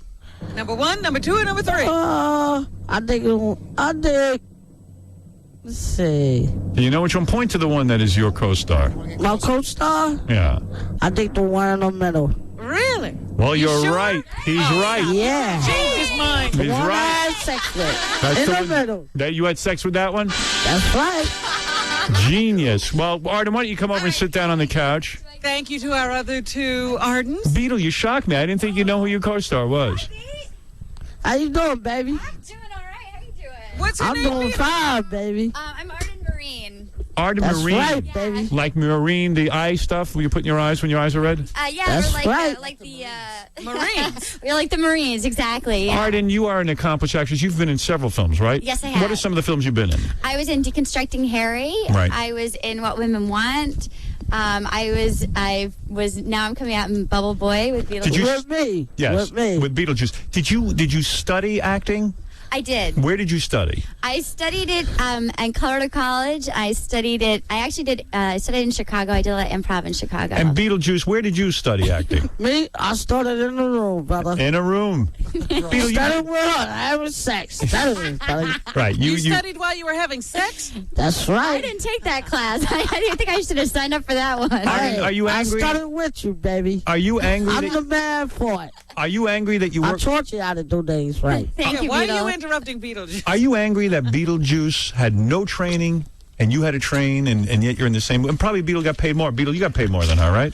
Yeah, sure. I trained her how to do everything, have sex every day. Hey. Beetle was actually the only person with an entourage on the entire set. He had the biggest entourage of He's a everybody. star. He is He's a star. That's right, You know, baby. you know what? Normally, you might be offended, but when there's such sheer talent as Beetlejuice, you sort of understand why. No training necessary. Arden, I'm That's curious. right. We were also going to have the director in here. I'm the man. He couldn't be here with us today. But Bubble Boy is a big film. This Yeah. is a big break for Beetlejuice. Sure. This is a Disney film. Yeah, Yes, this is it is. this That's is his right. this is his second film, and we'll talk about the controversy of the movie in a minute with Okay. Beetlejuice. But I'm curious what the set was like with Beetlejuice. You say he has a big entourage. They warned you about working with Beetlejuice, didn't they? They did. The first day that I arrived, I saw Beetlejuice. He was getting his hair washed, and Nice, Beetle. She was real naked. Well, I wanted it. He was getting his She said, yeah, baby, come on in. I got something for you. Yeah, well, sort of. What a fantasy. She said, I'm having sex about having sex with you. So I went in, and I was sort of warned. All the women were pulled aside, and they were warned not to be too nice to Beetlejuice. That he would flash us. Really? Yeah. Yeah. So I'm sorry, I missed sort of the first month of getting to know him. It was only in month 2 that I sort of braved it. Beetle, you rascal. They had to warn the girls on the set that you would show them your penis. That's right. On the shoulder, that's her. Right. That's very sweet. Thank you, Beetle. I'm very offended, Beetle, because you've never shown it to me. No, don't say that. Because I'm a real man, baby. He would. So, Arden, who warned you? Like, they called each girl aside and said, listen, when you work with Beetle, don't get too close or too friendly, right? I was warned both. No, she was in love with me. I was in love with Well, Beetle. everything she did, I touched her. Hey, she said, I love He it. did touch my so it actually is accurate. But Let me ask you this. So they warned you that Beetle would try to touch your breasts. they warned us that he would flash us. It was the hair and makeup women, and also there was a PA who I think it was their special job to pull aside the new women, Right. and sort of warn us. And Beetle squeezed your chest? He did. We were filming a fight sequence, and sort of mayhem ensued. And Beetle took the opportunity to reach up, and he had full. And he squeezed it. He squeezed it big time, like the handful, like no accident. Beetle, was that written in the script that you grab your co-star's breasts? Yeah, she told me to, so I grabbed it. She said, oh, come on, baby, grab this. I don't actually remember it quite I said, that grab way. this horn, baby. Now, Adrian, Arden, rather, you did not ask for that. No, I was just doing my part, and Beetle, he took the opportunity for the chaos to reach up and cop a feel, and he claimed that he was just picking my oranges. Now, one of the things I understand, Arden, you would know about this, when they make movies, there's something called continuity. Sure. You have to make sure that Beetle wears the same clothing in every scene, and that he actually, after they shoot the wide shot, for the close-ups, he's got to do the same thing over and over again. Yeah, that's pretty important, so Right. it edits together right. And what happened there? They gave up on continuity with Beetlejuice? Well, Beetlejuice provided some of his own jewelry and wardrobe, and apparently he got a little angry at the wardrobe people because they sort of wrote his case. He wanted to, they wanted to hold his jewelry at night so that they would have continuity, and he refused to hand it over, and he would change medallions every day, Right. and change rings, and change. Beetle, you do your own thing. That's it. You're not going to be bossed around by any movie. Nah. He's a multitasker. He does. I'm a he does straight up wardrobe man, credits. brother. You're straight up. And you can't wear the same medallion every day. No. Oh, unless she's with me, yeah. You know what? I might start doing that. I'm going to start wearing medallions and refuse. She's with me now. I got to tell you, you're acting more like Marlon Brando every day. Hey, you know it. The man got what he got to do. All right. All right. Beetle and I? Beetle, Yeah, you're we dating her? dating, yeah. You're dating. What about Mrs. Juice? You told me you were married for 55 years. Nah, I don't have to deal with that. When you met Beetle, he told you he was I married want to dating you, honey. I want to marry you. That's why I pick you. Oh. He told you he Very was. sweet. He told you he was married for 55 years. He said I admired his gigantic $sign ring. He said it was his wedding ring and that he'd been married for 55 years. Beetle, what is that all about? Hey, How you it's gonna- something in common, something in private, so. All right. Can't argue with that. We talking in private, so, you know. Will you give this beautiful actress a love child? Yeah. You will. It's very sweet. You would have babies with her. Yeah, sure I will. Sure. You're How many ready babies? to be a father. Oh, anytime she want. How many babies? Oh, you can tell us one. One baby. Just one There at you a go. time. How many do you need? That's it. That's right. Just So the three of us. So working with Beetle was different in that even when he had to redo a scene or something like that. Now, what about his lines? Was he prepared on set? I mean, he was very professional, but sometimes when it was time for Beetlejuice's close-up, there would have to be people who would, there'd be people alongside saying a line and then he would repeat it. And there was a moment when he actually had to, it was sort of a key moment, he had to hump somebody's leg and he forgot and scream, whoop that ass. And he forgot to do it. So the guy had to shake his leg at him and mutter, hump me, under his That was a great time, huh, B? Hey, that was a comment right there. Right. There you go. That's A right. little bit of magic, huh, Beetle? Hey, I got plenty of magic, I baby. think Walt Disney was Freeze proud. of magic in the sea, baby. Boy, the Disney company has changed. But he's replacing Mickey Mouse. You're like the biggest thing Disney's got, right? Oh, I could act like Mickey Mouse. You don't want to see that. Right. What does that look like? Well, so Beetle, you would say, listen, you're a professional actress. Beetle acted professionally on the set. Yes. Although he grabbed your breast when it wasn't written into the script. Well, he was just picking my oranges. Right. Were you offended? Did you go to the director and say, look, I can't have any of this? Well, nobody noticed when we were doing it. I was so horrified that I She's in love with me. That's why I she was did so in it. love with him. I couldn't believe finally he'd grabbed my breast. Well, you've heard of like the Stanislavski method. This is the Beetle method. This is the Beetle method. He gets Yeah. really into it. So when he grabbed it, you were shocked. And We were shooting. I burst into laughter. I was horrified and shocked, violated, and amused all at the same time. Right. And I ran off camera, and I realized that nobody had noticed. It was right in front of the lens. It may actually be in the movie. And then I realized they were still filming, so I had to come back on. And that's when I told the director, if he looked closely in the dailies, that he would notice that I'd gotten felt up by Beetlejuice, and his defense was... what about off the camera? Was there any more? Was Beetle trying to get into your trailer, or was he trying to get with you during the filming? No, Beetle was pretty cool. Beetle and I hung. I tried. He tried. Did you get her? Yeah. You had sex? I was in there with her. You did. You had sex with her? Yeah. How many times? Oh, like 3 or 4 times. 3 or 4 times? Why only 3 or 4 times? This is a beautiful woman. Yeah, I would. Was she in the room at the time? Yeah. Yeah. Wow. You Good don't for me. remember. You don't remember. So, You know, I don't understand then when we saw little tapes of Beetlejuice. Well, you didn't see it, but after me and her took a shower together. Oh, really? Beetle, I remember when. I don't recall that, Beetle. Beetle, there's a lot of. You don't remember? I know where Robin's going. There's a lot of fun and games going on here now, and a lot of joy about the new movie coming out. Everyone's happy for you, Beetle and Arden. But I remember when you were on the set, we went down to film you. You were in tears. You were upset being out there. That's right. But Beetle, what I'm saying is, I remember when you were on the set, you were upset. You wanted to go home. You didn't cry. You didn't like No, that. I didn't cry. I didn't cry. I came up like a man. I didn't cry at all. No, you cried. I didn't cry. I only cried. I didn't cry You once. cried one time. Cried. No, I didn't. I saw tears. That was fake tears, honey. Fake acting tears. Zip dropping. Yeah. You cried like a little girl. You had it wrong, dude. Like a Why little were you girl. upset, Beetle? You had it wrong. I don't know. I'll play the tape. You were a little girl. I talked to a guy Little yesterday. girl. Ain't no little girls here. Do you remember the guy who played Flipper in the movie? Yes, I Flipper? do. Oh, well, Flipper Boy, that was the fake one. Yeah, he sat next to you in the car, and he said you cried because it was a fake a one. walkie-talkie. Did you like? It was a talking? fake one. Well, anyway, regardless of that. Both of us had walkie-talkies. You cried, Beetlejuice. That's Because all of I a know. But that was before that when we was on the track, on the airplane track. There's nothing wrong with crying, by the way. No, it was all fake tears, brother. Really? Because the Beetle never cries. I never cried. It's all fake tears. Well, Beetle. Beetlejuice, you said you wanted to go home. Yeah. You, Well, that was all fake. I made it all up. No. You said you missed your mother. I said I missed my mom, but I called her, but it was You all did say fake. that you missed the strip clubs in Jersey. You did. No, I ain't say I missed Club in Jersey. I said I miss you in Club in Jersey. All right. Well, Beetle, I don't mean to rain on your parade, but I know it was tough filming for you. Yeah, you got a little depressed. And I got to tell you, isn't it worth I'm it, though? already depressed. Right. Isn't it worth, though, Beetle? Now you've got your movie. Your name is in lights on the Oh, marquee. yeah. It's worth everything, isn't it? To be an actor is the greatest profession, isn't it? Right. It is. Are you love it. ready to do another film?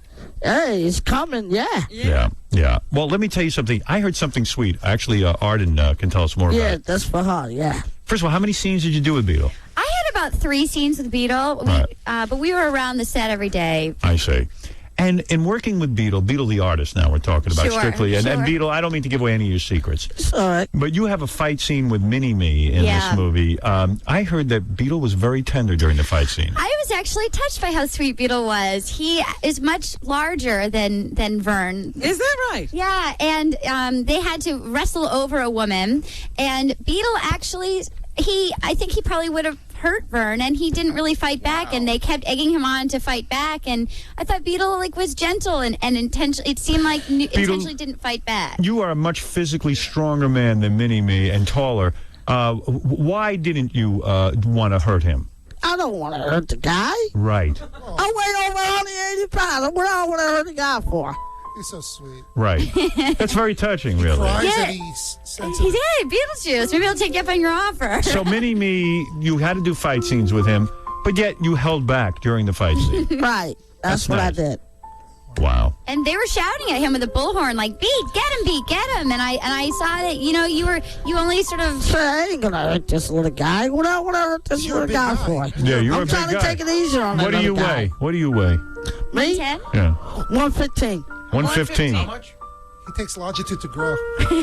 Let me say something. When you saw that, is that when you fell in love with Beetlejuice? It's all coming out. Yeah, I feel Well, like- Beetle says he had sex with you. I believe Beetle over you. I got to go with Beetle. Beetle's my friend now for a long time. I Yeah. believe him. I don't believe Has it. he ever lied to you? He's never lied to me once. He told me he directed the Titanic. What did he do? He directed the Titanic, and he's responsible for the Wayans brothers career that Beetle. he wrote and directed Scary Movie. Did you tell this beautiful actress that you directed the Titanic? That's right. And I you, did. And you told her you're responsible for the Wayans brothers' career? That's right. You made the That's movie. what I made the move, but they had to give it up. But that's when. Did you direct the Wayans brothers in the Titanic? That's right. Yeah. Yeah. And I so, loved their work. were you saying that to impress her, to win her over? Yeah. Yeah, you were. All right. Were you on the Titanic? Yeah. You were? Yeah. I didn't know that. It was based on his story. Wow. He was Jack. Boy, that's interesting. Right. You never been on a dead bed before? Leonardo DiCaprio is going to play Beetlejuice in the Beetlejuice story. I've never been on a dead bed before now. Arden, Yeah. this I is. play it for live because I play fake. Yeah? Let me tell you, this is exciting. I am so excited for Beetlejuice. This is his big day. He has dated all the Hollywood actresses, including Sarah Michelle Gellar, Buffy the Vampire Slayer. Sure. Yeah. Oh, you don't want to know that. That's a little different right there. Who are you dating now, Beetlejuice? Huh? Who are you dating now? Well, I'm dating her for a week right now. Arden, yeah. Only for a week. Arden, tell the truth. Do you have a boyfriend? No, not right now. You don't have a boyfriend. You're not going to say that you're dating Beetlejuice. Has anybody pressured you at the press junket to say you're dating Beetlejuice? I didn't want to say anything, but Disney's been putting the heat on. Beetlejuice, why no press junket? Is there a press junket? What is it? A press junket where all the reporters come and interview you, and there's a hotel? Well, they interviewed me, but they were scared to come over. I have to say that Beetlejuice was definitely like the Tom Cruise of our set. I mean, whenever I would tell anybody who was in the movie, I would, list off all these people, and Susie Kurtz, Jake Gyllenhaal, all these, and when I got to Beetlejuice, that was, people's eyes would light up. They couldn't believe I knew Beetlejuice. Right. Yeah. Beetle, will you do the Actors Studio show where they sit and interview you about acting? Yeah. You will do that. I did it all. You do it all. I tell you, Beetle, this I is do so it straight exciting. up, dude. I'm going to go see And the you movie. would talk about your technique. Right. That's right. All right, we're going to take a break, and we'll be back right after these words. I'm going to bring something up that bothers me.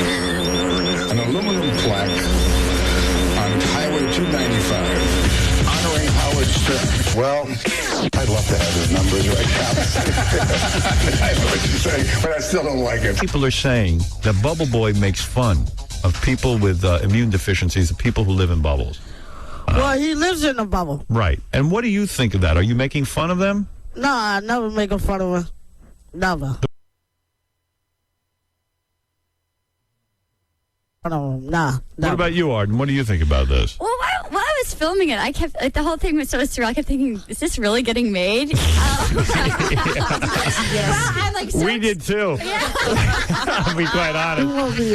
You Nobody believes this movie's coming out. It's so funny. It's so funny. And I kept just hoping that, in this politically correct era, that, that it's funny. It doesn't mean any harm. I could see, maybe if my kid had, if our child had If you and Beetle had that. Yeah. had a boy in the bubble. I mean, I understand why somebody's feeling my kid hurt, but they have strung, in the clips on, CNN and stuff, they've strung together, the worst. So it's, always him getting, set on fire and hit by a bus. And Right. And it's not all like that. I see. There are tender moments. There are very tender moments. Beetlejuice crying. Right. Walkie-talkie. Fake crying, baby. Right. So this movie, you say, is funny, and screw the 1,500 or so people who live in bubbles. I agree with you. How many? I mean, Beetle. Philosophically, can we alter our lives? Isn't all comedy based on tragedy? Yeah, it's all comedy, but it's all fake, though. All right. Okay. So since it's fake, it's okay. Is there any nudity in the film? Well, it could be. Did you take off your clothes, Beetlejuice? Yeah, straight up. Arden, by the Right way, in front of her. because this is radio, I should point out to the audience you're not wearing a bra, and your breasts look fantastic in this Thank you, outfit you're Howard. wearing. Thank Beetle, you. I'm looking at Arden's shirt. She's not wearing a bra. You touched those. You Oh, touched yeah. those. Did you touch both? Oh, yes. And it felt good.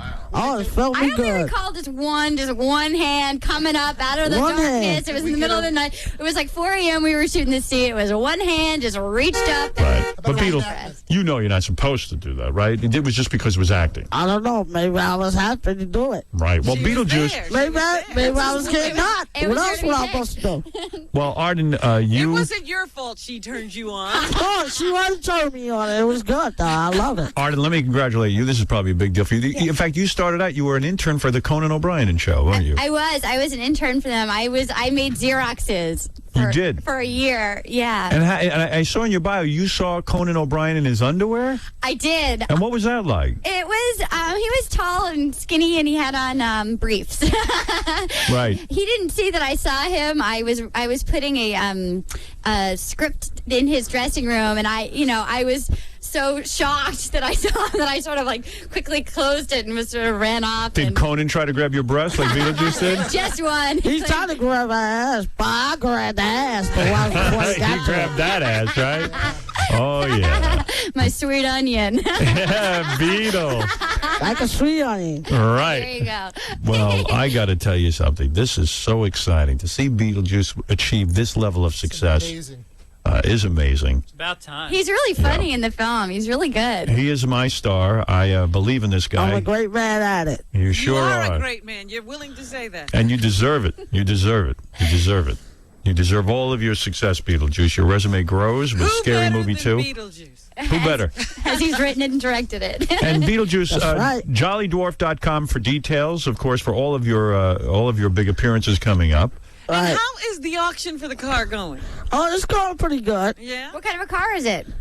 It's called a Beetlemobile. Beetlemobile. You're auctioning off on eBay, and people can go to eBay and look for the Beetlemobile and That's actually right. bid on it. They can bet on it. It's got to be worth a lot of money now that you're in this movie. And we certainly appreciate Beetlejuice's appearances over the years and jollydwarf.com. I also want to thank Missy and Tammy, the other two women, pretending to be Arden Mirren. I see. And they just want you to know that they are not Arden Mirren. Marine. Murine. It doesn't look like it at all. Marine. They have their own identities. Well, I don't know what to say except congratulations to both of you. Thank you. Can't wait to see Beetle. Oh, you'll have to come to our wedding. Yeah. Yeah. Pretty soon. Sure, what they say, Beetlejuice, when you're on the set, there's always on-set romance. People Oh, fall. yeah. It's an unreal world, isn't it? Oh, yes. Yeah. It is. Movie magic.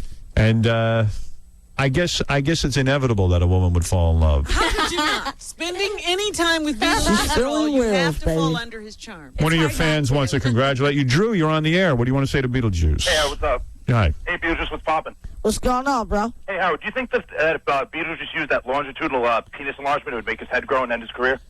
Well, listen, that's a ridiculous question. That's something I don't want to get into. Penises. All right. Is that your question? Yeah, that's just my question. Actually, I want to know if you do a charity boxing event with other midgets like Hank and Oh, don't use the S word. I'm sorry. The foul language is just not going to fly here. It's not fun. It's not fun. We had to bleep It's him. not funny. It's not fun. Well, We're not after that, dude. Right. We're not like that. we're not about that. That's right. Can you take children to We're this about movie, grabbing breasts. Beetle? You do, Arden? I do. I think so. I mean, I think it's good for, like, if I was like a 13-year-old boy, I'd be in heaven. What if you're in a bubble? If I was in a bubble, I might be a little angry. I'm going to have like 5 bubbles outside my window just like coming to stalk me down. Michael, you're on with the stars of Bubble Boy. Howard, this is making me ill. Before I drive my car off the road into a ditch, can you give us an idea of what Beetlejuice is making? Because 7 years of school, and I feel that I'm probably not anywhere near his salary. Beetlejuice, I will say, without revealing the details of his finances, because I think the government's looking into them. Beetlejuice makes over $150,000 a year. Yeah, this is a six-figure man you're talking. Yeah, you're talking to a guy who makes over $150,000. That's all I'm going to say. You made about $50,000 for Bubble Boy, right? Yeah. Yeah, Arden, you didn't get that much. No, I his get a lot. proposal's not looking so bad. I get a lot.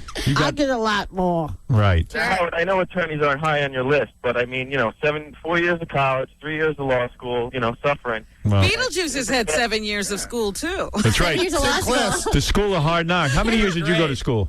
Me? I'm in law school now. You are in law I didn't know that. Mike, go ahead. You're on the air. Yes, Howard, last week, Cuba Gooding Jr. was on Jay Leno's show. Yes. He came out and he had his hair dyed.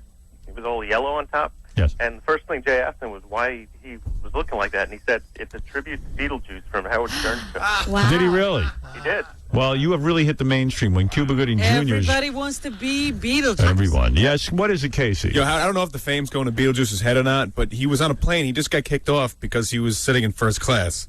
What do you mean? He's not allowed? No, he had a coach ticket, but He just went to first. he wouldn't leave. Let Beetlejuice explain. It don't matter, but she shouldn't have did that in the first place. But Right. I got with smart, but hey, I chucked her off though. You did? Yeah, a woman tried to tell him to leave, and he was fighting with her and said he wanted to stay in first class and drink. And that's why he's upset. Beetle, I'm really pissed about it. Beetle, they treated you. You understand though? You had a ticket for Coach. You have to go sit in your seat. Yeah, you have to sit in your seat. We were sitting in that seat. We were sitting there. That's not your seat. We were relaxing, had our drinks. We didn't say a word to her. Right. You know? We Right. just sitting there, All of a sudden she come out and get nasty. Did you cry? As soon as she came out and get nasty, so I got a little nasty. I got really nasty. Right. Well, if they're going to push you, you're going to push back. But Beetle, Yeah, that's the way I got to do it. Beetle, do you that think it was was? not your seat. You didn't It pay was for my that seat. seat. You didn't pay No, for that you seat. had another seat. No, I didn't. I paid for my seat. You didn't pay for that one. And he, Yes, I he did. you didn't? preferred the other. It was much larger. And I paid for that seat, honey. I paid for it. You I did pay paid for it. He's so small. Coach is first class. Hey, she want to mess with me? I'll shoot the bitch. Oh, It don't no. matter. that's right. not nice. Well, You carry guns on planes? Hey, you never know. Choose. Take that back. Maybe we should shut our mouth then. hey, Beetle, is it because you're black? Do you think that you get treated this way? Hey, somebody treat me like that, she gets shot. Right. But you're not black, are you? Do I look up black? I look Puerto Rican, honey. Oh. Right. He's not gay. No, he ain't gay. I think Well, is you gay? the Cuba maybe. Gooding How about Jr. you? hair thing. I'm not gay. Are you sure? I think his hair changed continuity color too. I believe it was chartreuse for a while, and if you look closely, I think it's orange in a couple of. So his scenes. hair changes throughout the movie. Sure, Good yeah. for you, Beetle. That's a good move. It's like a lava lamp. Right. Paul, you're on the air. Go ahead. Hey, Howard, I was on the plane with Beat. Yeah. That's the whole thing. Him and his two friends were in first class. I was a couple rows behind. Then all of a sudden I saw a stewardess go, "Oh, you can't be in here." Started saying stuff. Beat asked why. She called him a little midget or something, a little man. No. That ain't right. No, that's not nice. That's right. You should shoot her. Is that what happened? That's what happened. Looked like he was about to cry.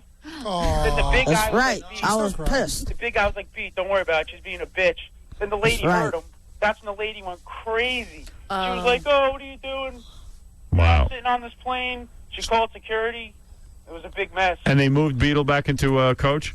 No, he had to get off the plane eventually. I don't know what happened. They threw you off the plane. Yeah, it wasn't really even his pissed me fault. off. I want to take that gun. I want to beat the shit out of the cop too. No, wait, you can't say that. You can't say the Well, S he word. was in the cockpit at the time. Right. He was a punk. He was scared of me. The cop was scared of you? He was scared of me. He was.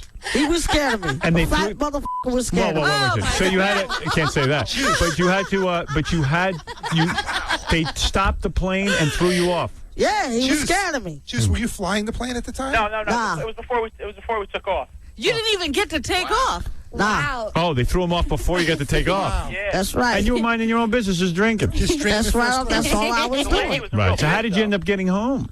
You walked. I say I'll walk. Right. You walked from California? Yeah. Oh, good for you. You It don't taught make a them a difference to lesson. me. I gave them their come up. You don't walked in need first no class. sinking plane. I wonder what happened for real. I gotta know. I need. Where is Sean? I want to ask him what happened. On my way, Sean, I tell you, the airways. Get Sean in here. U.S. Airways. What's up? Hey, Sean, come on in here and tell us really what happened. I'm shocked. Well, Sean didn't tell you. He comes right in. He's right in. You want to tell me? Here comes Ask Sean. him. Sean, real quick, He's because the man. He's the big man. So, Yeah, Sean, tell me, and Drunken Jamie, tell me what happened. You were on the plane. Yeah, we were on the plane. What Drunken happened James was drunk. we were the last ones on the plane. Right. Everybody was packing their bags. We seen nobody was in first class. Right. We sat down in first class, and Jamie asked to get a drink, and the guy served us, right? Absolutely. So him and the guy were doing jokes together, and Right. Everyone was having a good time. everybody was having a good time. The three It of seemed you like were in he first knew we class. weren't belonging in first class, but since he knew Beetlejuice, he let us stay. Right. Somebody else came back and they said, "No, you can't be in here." And do you have tickets for? We said, "No, but listen, I'm 6'7", my legs can't, fit in coach. It's all right if we stay." He said, "No, you can't. If you want to, you have to upgrade it. It's $80 a person." Okay. So I said, "All right, I'll go and pay for it." Right.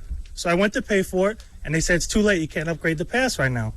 So I said to the guy, "Listen, can you just give us a break? Let us stay." Can you here?" say it? That's the law. So then he said, "Yeah." So the guy said, "No, I'm really sorry, you can't." So the lady goes, "Didn't you hear what he said? Now just get in the back and do what you're told." Right. Go back there, and he was like, "Calm down, honey. I'm going. I got my bags underneath my seat. Right. I got to grab them." And I was like, "Come on, Lester. This lady's a real bitch." Right. But I was walking away. I didn't call her a bitch. I Right. said, "This lady's You were a explaining bitch." to Beetlejuice who and a walked bitch away. I was. was protecting him. Right. And she said, "What'd you say?" And I said, "You heard me." She goes, "Now you're not getting on this plane. The cops came. We got to get off the plane." Well, Beetle, you're a huge No, star. what I did, I told the cop, you want something to me? Come No, the to cop me. was If very you nice. want that You know tough what it is? guy. No. The cop was very nice to us. No, the cop was on our nice, side. yeah. He loved your show. But I was real angry when he said it After about me. I said, you want to be a tough After guy. Beetlejuice put him in his place, he was nice. Absolutely. That's he was right. very nice to Lester. He was Do nice, we but I have had to say put what him in his airline this place, was brother. that disrespected By the way, I noticed you're He breaking didn't the. respect me, so I had to put him in his place. I know you're breaking the Beetlejuice persona. You With the name you're calling him Lester. Lester. Yeah, Are we going to that's- stop dropping? We're going to drop the name Beetlejuice and go with Lester now that he's this big. Well, Hey, the you fans call know me him. Lester Jr., but hey, I'm the big guy. You're the Lester big- Jr.? I know him as Les. He lives with me, so I'm used to calling him. I don't. Shall we start calling him Lester? Is he beyond the Beetlejuice name? Is Or Beetlejuice? do we get Beetlejuice or Lester? Oh, if you want Lester, you can call me Lester Jr. Or Lil Because Lester. Lester Jr. get pissed. What's your father's Let me name? ask you something, Lester Jr. Lester Jr. Let me ask you something, Lester Jr. In the movie, and this is important, are you credited as Beetlejuice or Lester Jr.? Oh, they can call me Lester Jr. anytime you want. Really? Beetlejuice. Who was It in is the I movie? got three names, buddy. Beetlejuice, Lester Jr. That's right, I got three names. It's actually Beetlejuice Lester Beetlejuice Green. Yeah, but I got three names. Okay, what are dude. your three names? Go ahead. Go ahead. I had Lester Jr., That's one. Lester Green, That's two. and Lester Half Jr. Lester Half Jr. Right. Is that true? Yeah. I've been in Puerto Rico for a long time, buddy. Lester Are you Jr., half Puerto Rican? Yeah, I'm half Puerto Rico. Which half? Lester Jr., Lester Green, That's right. and Lester Jr. and a half. No, That's Half right. Jr. Half Jr. Half Junior. That's Wow. right. Wow. I thought you were Irish, Les. You I thought lied you were to us? Irish. Well, Not Puerto Rican, I'm you're Irish. You never know. All right. Well, listen, this is a I'm great half day. Let's Irish, not. bro. I just want to clear up. The woman don't- didn't call yes. Beetlejuice I'm a half name. Irish. No, she Oh, did you're a not. midget. I have No. a question for Sean. She did disrespect him. I don't know because I started walking towards the back to put my luggage Too in. busy calling her a bitch. I, That's right. I think Well, let me tell you, you're great at helping Lester. I see you She's handle the worse. situation beautifully. Yeah, I got us kicked off the Forget plane. ass waves, man. How did you? Ass wave crap. How did you eventually get home? We took a next flight. They gave us tickets for a next flight. Ass Were waves. you in first class? No, not first class. Right. You know what it is, Howard? People don't understand the magnitude of his superior, celebrityism, and some people don't know him, so they, Right. so they, they don't give him any respect. But we're here to, gain that respect. 'cause Drunken Jamie, you you're a make a huge good star. point. I don't think people understand. They don't understand how huge he is. Why wouldn't you just buy? There you go. Beetlejuice is a big star. Why wouldn't you just buy first class tickets? Exactly. Well, it wasn't us. That it was the club that was paying for the tickets. Well, you should demand and from we the don't club. demand first class because. Well, let me say don't think we're something. better than Let me anybody. wrap it up the right way so that That's the way it everybody. was. Yeah. Beetlejuice, first and foremost, congratulations to you. You started out on this show, no one knew your name, and now this is a very big day for Now you. you have three Very names. thanks to you, Howard. Look at you got co-stars and everything. I knew you when you had one name. Oh, I had three names. You have three names now? You got four Four names. names. Four What are names. they? Go ahead. Four names. What are the Four four names. names? Give me the four names if you would. Four names? Yeah. You can go. I already just told you the four names. You told me three. It's four names. Now, what's What is the fourth? name? The fourth name? Well, Mariah Carey? no. What is it? Beetlejuice. is George Bush. George Bush. George Bush. It's like a George Bush name. All right. Wait a minute. We heard the last time Beetlejuice was here, he was thinking of retiring. Is that true? It Beetle. might be, but if I wanted to, I don't have to, but I got to keep going know what it is unless when I we do- have to have a chance. Peter first. Joyce, give us the answer, and I'm not gonna ask Sean, and I'm not gonna ask Drunken Jamie. You You're- got to you're- ask Sean. No, I'm not gonna ask. I'm gonna ask you. I'm gonna go to the man directly. All right. Will you be retiring within a year? Could be. Could be. If you retire, will you stop everything? Will you do movies if you retire? Me, I'm still doing the movies. You still will do movies. If you retire, will you still come on this show? Yeah. You will. If you retire, will you still make club appearances? That's right. All right. That's all I want to know. What I really want to say, Howard, is Wow. his real name is Lester Moonves. His real name Right. is Les Moonves, and nobody realizes No, that. I'm a smooth guy. You know that. Right. But wait a minute, Beetlejuice. Will you still do parties? Yeah. If you retire. And most importantly, will you continue your stem cell research? Yeah. You will. All right. I always do my research. Well, let me just thank all the guys, Drunken Jamie, Sean, for managing Beatles' career. You've done a brilliant job. Both you guys Thanks are, to you. you are tops because this guy has. You know what?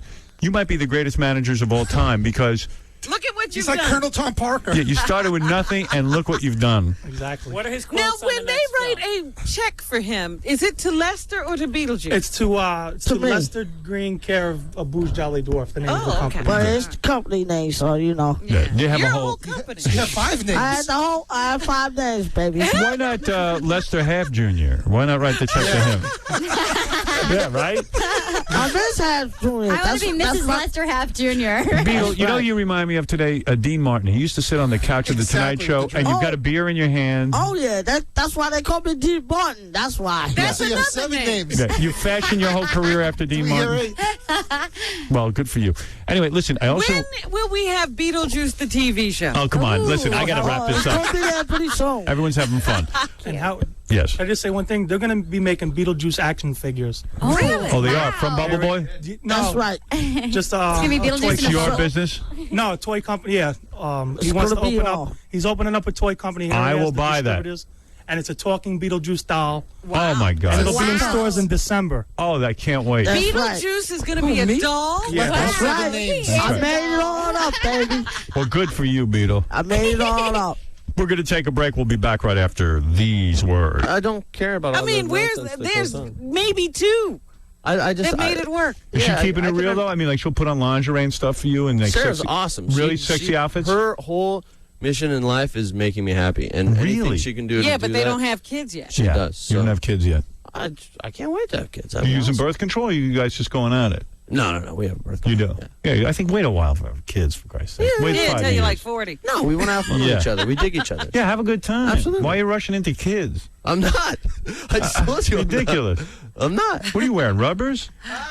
No, we use Birth control pill? Diaphragm? I can't wear rubber. Diaphragm. You can't wear a rubber? Why can't you wear a rubber? Because that's not. I wear a rubber. It's no big deal. Okay, well, good. You know why I wear rubber? It slows me down a little. Makes me a better lover. Obviously, he doesn't have these control problems. These When I was issues you're 16, I dealing wore with. rubber. Really? Well, yeah, I was 16, 17, 18 years old. It's a little more difficult then. Well, as long as you give her an orgasm. As long as you can hold out long enough. Yeah. I have trouble holding out. I'm 47. I have trouble holding out. You know. You That's know what I okay. mean? That's all right. He's not going to sleep with you. All right, listen. Your movies always do well. You'll do fine. They do okay. They're not all of them do well. I've had a couple stinkers. There's one I saw I didn't like, but the rest of them I liked. The last Which one didn't I like? Which one didn't you like? I don't know was what the that name. last I watched one? it, though. What was the last one? I'm trying to remember the plot. The one with the the one with the supermodels? Is that the one? No. No. That was the last one I did. Yeah. That What didn't was do the so plot? What was That the plot? didn't do too hot. This girl always fell in love with guys who liked supermodels. Oh, I And didn't see that. she ended up having to live with supermodels because she was broke. And then it turns into this rear window kind of thing. She falls in love with me, but she thinks she sees me kill somebody. And Oh, so see, I don't want to. I like you yeah, in see, movies. that was too much of a plot. I like for you in nice movies. Yeah, that's. I don't want any mistaken killings. And all Yeah, you that just kind want of- it simple. I like way get that either struggle like for a while. but either get way, the you're girl. like a geeky dude, and then you become the good-looking, popular guy, or vice versa. The I'm chick. worried you're not going to like Summer Catch then. Because I that's know more- this. it's I like saw a- the trailer. I like it. You'll dig it because there's hot chicks in it. Yeah. And baseball and And the guys chicks looking want you, weird. right? Because you're a baseball Yeah, player. it's really cool. It's much more of a guy movie. And Brittany Murphy, who's super hot in the movie, like feeds us beer from between her legs and things like that. There isn't a makeover during the championship game or anything? There's a total makeover. There's a It's great. makeover. get I my love hair done, makeovers. it's Makeover beautiful. movies are that was his favorite. I love that. That's my What's the favorite. name of that movie? It wasn't it She's All That or Oh, something? I love that That movie. was his favorite. That was he the talked first big about one. that movie till I was 6. That was the ugly chick, right? The ugly Yes, chick. The ugly pretty Oh, chick. The ugly pretty she's chick. she's so ugly, Yeah, yeah. even in the wig and the Right. fake Yeah, right, makeup. yeah. And then all of a sudden she becomes She's beautiful. disgusting. I love that Well, that's movie. because of me. Seen So that there you movie go. 20 friggin' times. Yeah, it's a good movie. Any movie like that I like. It's a good movie. I watched over the weekend Get Over It. Did you ever see that? Get over it. What is that? That's I think it's called Get Over It. It's these cheerleaders No, that's Bring It On. Bring It On. Bring It On. I read that. Yeah, you dig that one? Bring It On. Right on. That's good too. Yeah, they should have put you in that one. No, that's okay. So you like happy stories in movies, but in real life, we want you to break up with your wife.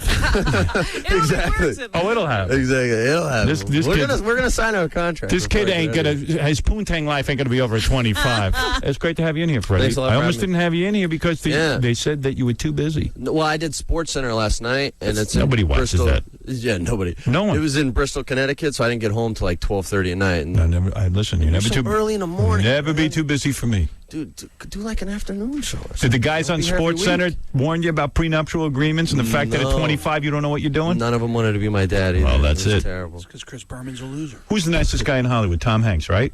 I've never met Tom. Well, let me tell you something. Tom Hanks is the nicest guy in Hollywood. Guess who dumped his first wife?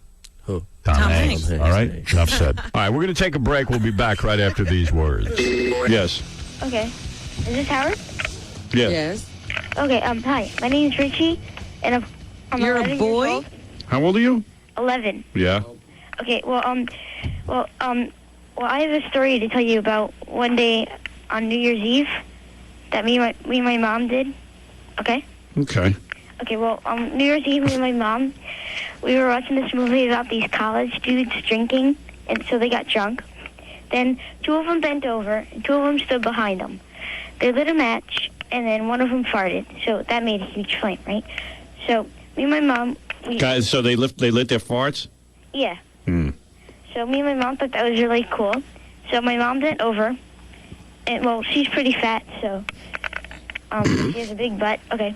Well, she lit the match. I lit the match. I put it near her butt. She farted. The flame traveled from her butt crack all the way to her private part. Yeah. And then her pubic hair caught on fire.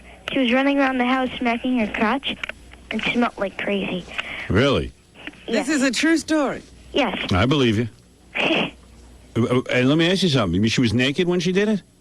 No, she just pulled down her pants. But she didn't have any underwear? Was she wearing underwear? Yeah. Yeah. Well, how did she light her pubic hair on fire if... Pulled it down, too. She pulled everything down. Oh, so you saw everything? Yeah. Your mom was nude in front of you? No. She was, no. She was nude. She just bent over and pulled down her pants. So basically, he was looking at the back. Yeah, but so how did her... I don't believe you. How did her pubic hair catch on fire? Well, the flame went from, well, she's a big butt, so, like, the gas comes from everywhere, and So you're saying the fire started underneath the underpants? No. No, it started from her butt crack, her butthole. Mm-hmm. And then it traveled down and up into her crotch. Mm-hmm. With the underpants on? No, she didn't have her underpants on. He said she did. No, he said she pulled those down, too. So you saw your mom nude? But she was bent over. Yeah. Oh, come on. Well, I'm Can you telling imagine what seeing the your poor mom little bent over kid nude? said. You saw your mom bent over nude? She wasn't naked. Yes, she had- was. What, She had was her she wearing a dress or a shirt or what? She was wearing a regular shirt and pants, and she just pulled down her pants and underwear. So you saw her naked butt cheeks? What? You saw her naked butt cheeks? Yes. And the crack? Yes. Was her butt cheeks warm? Was her butt cheeks what? Warm. Warm? I didn't touch it, but the flame burnt my hand. It did? Yeah. Wow. Jeez. Well, because you were doing an assist. Let me tell you something, Junior. When lighting your gas is not to be messed with at home, and this is a lesson to all the kids. When I was, let's see, I was 16 years old. All right? Excuse me. I was 15 the first time I lit my own gas on fire. I was. So 11 is a little early to be getting into it, would you say? I'm going to make an argument that 15 is a little early to get into it. Now, this kid learned the hard way. He burnt his hand. I hope your hand's all right. Is your hand all right? Well, no, I mean, like, it hurt, but... Yeah, but now it's all right, right? It healed up. What? It healed up? Yeah, but it wasn't... You couldn't, like, see any marks or anything. Yeah, it just got hot. Yeah. Well, let me tell you something. Mhm. I'm going to call you Junior, all right? Okay. All right? I bet you wish you were my son. Cool. Yeah, you do, right? Yeah. You ever think about that? No. Do you have a dad? I mean, you're the coolest guy. Right. No, my parents are divorced. Yeah. Imagine having a... right now, he's like, in jail. Oh. What did he do? Can't say that. What did he do? Kill someone? No. Embezzle? What? Embezzle? No, he did something else. Robbery? He's in a psycho hospital right now. He's what? Mental hospital? Hospital. Psycho. You got a psycho dad? No. What's he doing in a mental hospital? Mistake. What do you do? Drugs? No. Drink a lot? No. What Was it kind a of car accident? No. He did it to a child. What do you do to a child? Oh my. Molestation? hmm Really? Yeah. Not you. No. I was too young. My parents got divorced at 6. Went out before I was born. What do you do? Like the kids fart? No. No. My mom. They got divorced when I was like before I was born. So we went to live with my grandma in Maryland. Yeah, good idea. Get you away from Dad. Yeah. Far away. Yeah, don't be like him. Be like me. Now, let me tell you something about. I'll get back to light and gas, which is a lighter topic. Then I'll go back to child molestation. I like to jump back and jump forth. around. Let me tell you something, kid, because you're a lot older than your age, because you've lived. You understand? You seem to know a lot. I'm going to warn you, and you pass this on to your little friends. Okay. When I was 15, I began experimenting with lighting my own gas. What possessed you? What made you think of doing it? What happened was I'd heard of it, and then I saw a guy do it. I saw this guy Artie do it. I see. And when I saw Artie do it, he had his pants on and everything. I was at summer camp, and I went back to my tent. I was living in a tent with 4 other guys. I said, guys, you're not going to believe this. You could light your gas, and it shoots flame out of your butt. So they were all like, whoa, get out of here. You're insane. So I pull my pants down. I'm in my underpants. I spread my legs. I'm on the bed, and my tuchus is up in the air, and I have my legs, my knees up by my chin. Oh, you're lying down? I'm lying down for this. Oh, my goodness. Everything completely open. On the bed? Yeah, on the bed. And I was wearing underwear. And I lit the match and blasted away. And I gave a blast that I almost made in my pants. It was such a strong and mighty blast. The flame turned blue. Right, kid? You've seen it. It blew out. And all of a sudden, I had like strings hanging. I had like torn underwear and like little strings and fiber hanging off the underwear. It caught fire.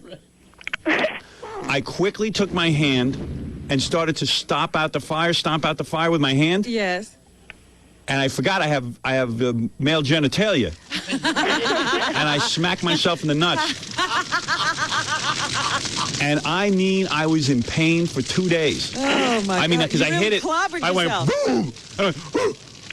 Your thigh. What? You're right on your thigh. It's like hitting something on a butcher block. Thigh? Yeah, right. I know. I smacked myself right where my testicles. Well, what he's saying is if it was against your thigh, it's like hitting it twice. Right. Oofa. It was the worst pain I ever felt. You should have done that when you were Fart Man. Listen, don't be a wise guy. Oh. Don't be a wise. This kid, meanwhile, is more mature than Fred. I'm having a better conversation with this 11-year-old. And in a few minutes than you've had with Fred in 20 years. Yeah, I mean, I try to talk to Fred. I can't even get a conversation going on this level. I just picked the wrong conversation, that's all. Right. I should be talking about lighting farts. Yes. Did you get my tape? I sent you a tape Of me farting. Well, you're really consumed with Into this. farting. Well, I'm listening to him laugh every time you talk I sent you a tape about of it. my farts and the story about my mom's pubic hair. Really? I didn't get that. You didn't? We sent an express mail. You did. Yeah, because you need to get that fast. Gary, where is my tape of this kid passing wind? I'm just amazed at the mom helping out. Where's your mom? Is your mom there? Yeah. All right, let me speak to your mom. Okay, here she is. All right. Hi. Good morning, Howard. Hi, ma'am. Hey, listen. So, you got naked in front of your son? Yeah, I did. Not naked, just my butt cheeks. Right. And you lit it, and you had the kid hold the match, and then you farted, and then he burnt his hand? How? You got to be careful with that. Well, she burned her pubic hair. You don't care about her. Well, I was more concerned about my pubic Well, hair. she's an How adult. was I going to explain that going to emergency ward saying that I burnt my pubic hairs off while my 11-year-old son was holding a match? You went to the emergency room for that? No, I didn't have to. It just scared me. She was afraid she would have to. I was afraid. And you didn't burn your vagina, did you? No. Nope, I wasn't. Imagine your mom. I took my 11-year-old son to see your movie. We loved it. I think half of the FCC was there with us at the movies, and I think they brought their kids there also. They loved it. I just can't believe you had your son doing a system when lighting your fart. I've never heard of a woman lighting her fart. No. Well, It's very rare. Well, it looked pretty cool. Hey, what's with your ex-husband, huh? Yeah. Mental hospital, huh? Yeah. What's his problem? What was he, molesting kids? Yes. Wow. Yes. Couldn't molest you. He had to molest kids. Yeah. That was sick. You sure know how to pick them. It makes a great story. What can I say? Really? But Howard, we love you. You're really What was he great. doing to these kids? Pardon me? What was he doing? Molesting. Next husband, give him some sex. Started letting your farts. How do you think that'll keep him at home? What happened? Like you guys got a divorce, and then he started molesting, or he was molesting while he was married to you? Wow. Oh, how embarrassing! Oh. And the whole town knew about it. Not at first. It actually came out later. Right. People Wow. were in disbelief. He was a school teacher, which made it even worse. You should have farted and blown him out of the house. I should have. I didn't get my practice until later. Was he was with boys or girls? A girl. Well, at least he was no fade. Oh, thanks. At least he wasn't weird. That's a help. So you're saying, how old was the girl? 9 years old. 9. Oh my God, that's worse than Robin's father. What did he do to her? Did he kiss her? Well, he was Fondling. hit for penetration. Oh, Penetration? man. Yeah. He's a 9-year-old. He was put away. The sad thing about it, he was put away for 10 years if he went to a special program, and I understand that he's getting out in 3 years. That's ridiculous. Yeah. Do you think he started doing it because you weighed 350 pounds? No. That's not why people do anything. There are women who weigh less, Howard. Right, He right. could go to them. Thank I you, was Robin. thin when I was with him. After that, Thanks for I went to correcting. beef up to keep men away from me. Yeah. I swear that would. Was he any good in bed? Yeah. He was. Yeah. Well, he had a lot of practice. Yeah. He practiced on young people. Had worked on that technique. Yeah. Oh, man. Yeah, honey, I was just practicing for you. I wanted to be good at it. It's my only defense. Don't leave me, baby. I was practicing on the kids. You imagine being attracted to a 9-year-old? Well, was he a good teacher? Yeah. What subject? He was in industrial arts. Really? Oh, then he didn't even get many girls. This is a totally worthless human being. Oh no, the girls are on the A class. shop teacher molests girls. So she wasn't even in his class. No, that was his girlfriend's daughter. She was living with him. Oh, man. Mm-hmm. Wow. This guy had a lot of action going on. Had the wife, the girlfriend, and And the daughter. so he had a girlfriend while he was married to you. Yes. Hmm. Did you know that? No, not at the time. Well, you can't blame him. She had I don't mean about the 9-year-old. I mean, you can't blame him for having a girlfriend. What? She had let herself go and was letting the kid light her farts. I mean, would you? That just happened. I might start cheating. She said she was thin when he was around. So he was a shop teacher? Yeah. How many fingers did he have? Oh, he didn't lose any of them. He didn't lose any fingers? No. So far. And would he always try to get you to shave and stuff like a 9-year-old? So you'd look like a 9-year-old down there? No. No? No. He liked real 9-year-olds. He likes Yeah. the real thing. So he would never say to you, honey, can you try to look more like a 9-year-old? Honey, Trying did you, to look for clues. did you huh? shave off every body hair? Did I? Yeah. What? No, he's asking, did your husband ask for that? No. No, he didn't. Did he ever put you in like a brownie outfit? And ask you to walk around on your knees? Yeah. Cheerleader uniforms. Yeah. And say, Daddy's girl's been a bad girl? So he's in a mental hospital now, huh? Yeah. How come they didn't put him in prison? Well, he is. It's like a special rehabilitative type of hospital. Yeah. They could have let him out in 3 years. Yeah. Wow. Some lucky community's going to get him back. Yeah. Can't believe he was a shop teacher. That's the funniest. Yeah. Shop teachers are weird. Well, yeah, that's not even that teacher doesn't even need to be there. Yeah, that's a teacher that's totally unnecessary. A class we shouldn't have to subsidize. That's right. As taxpayers. Shop. Automatically, they should watch Shop Teachers. Yeah, they should. They should just have them. You know what they should have them on? Those. As a little kid, you couldn't talk about this. My shop teacher was a horror. Put them in their own housing. This guy would take erasers, those big chalkboard erasers, and take pieces of chalk and wing them at us while we were sitting there. And he would just hit us in the head. He could take an eye out with them. Guy was insane. Like ex-Marines. Yeah, I mean, granted, we were in Roosevelt and it was dangerous, but he was nuts, this guy. I wasn't doing anything. He didn't have to hit me in the head with chalk. I was just minding my own business. It was bad enough the black guys were all picking on me. Now you got a teacher beating up on you. Shop was where I used to get choked until my oxygen supply would get cut off, and I'd start to black out. Wouldn't do a thing. Wouldn't do a goddamn thing, this guy. And then he winged chalk at me. Like he'd help the other guys out. Right, he picked on you too. Yeah, and the black guys would all walk around with their pants down and show their penises to the class. And these guys looked like they were 20. I swear to you, they were 20 years old. What they had was full that facial all hair. about? I don't know, and they were huge. And they would play with themselves in the class and everything.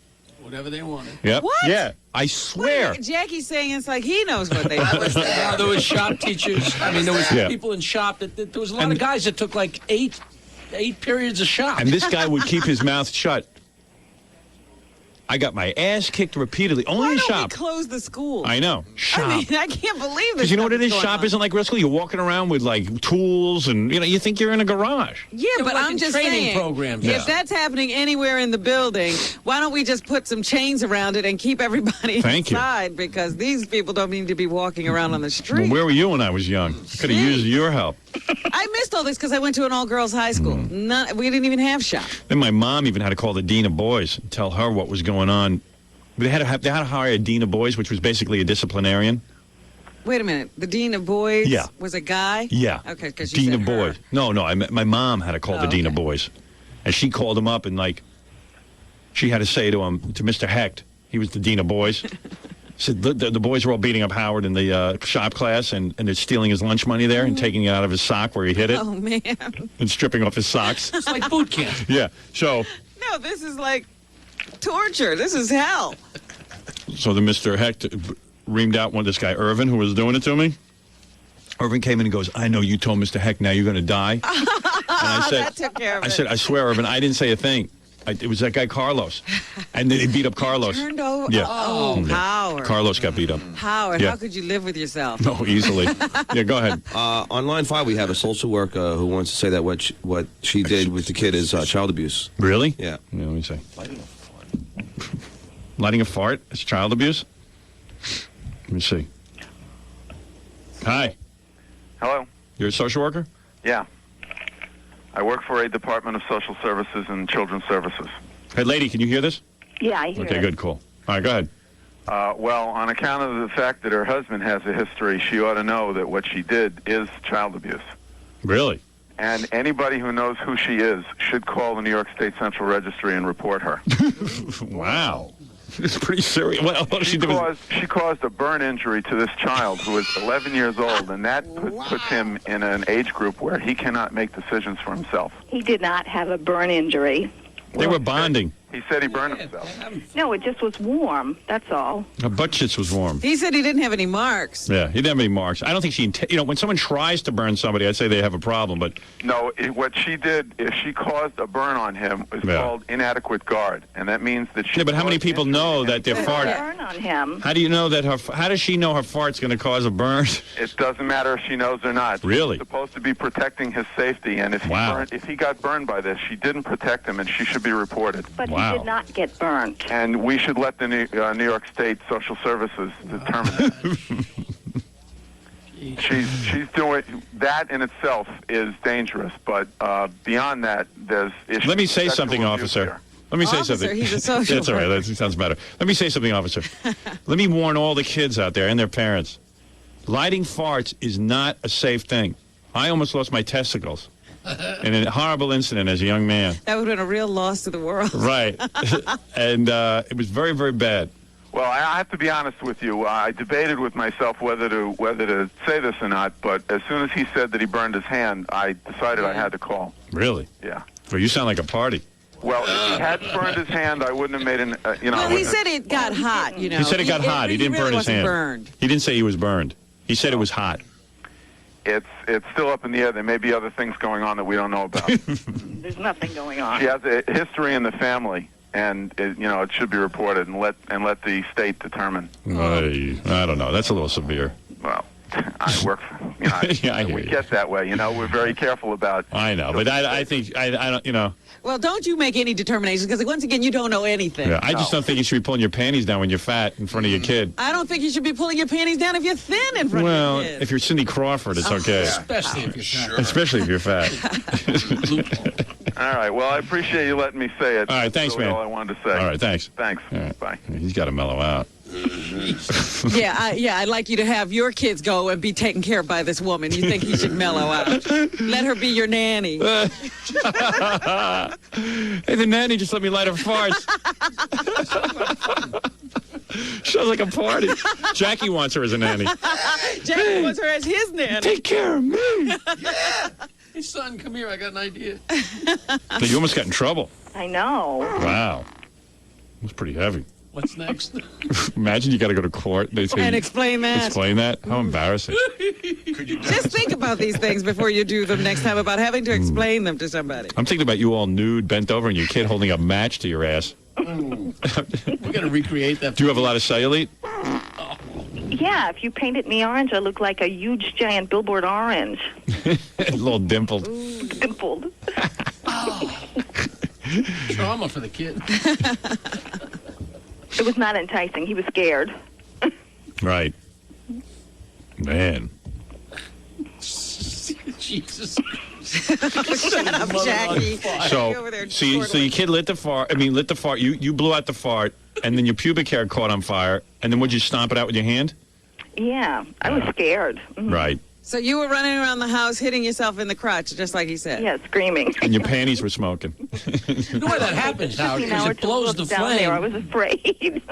Are you very hairy? You don't shave, right? No. Right. So you must have a brush fire. Yeah. Did your hairs go all the way up to the belly button? No. Almost. Not no more. Not anymore. But they probably go all the way back, right? Up your butt. I don't know. That's how they caught fire. Yeah. She has hair in her butt. You have hair in your butt, don't you? I don't know. Oh, tell the truth. If your son held a match up to your ass, you blew out the fart, all of a sudden you caught fire, how do you think it traveled up to your pubic hair? That means you have hairs in your buttocks. It's like, you ever light gasoline? Like, you got to light a stream? Yeah. It's a trail.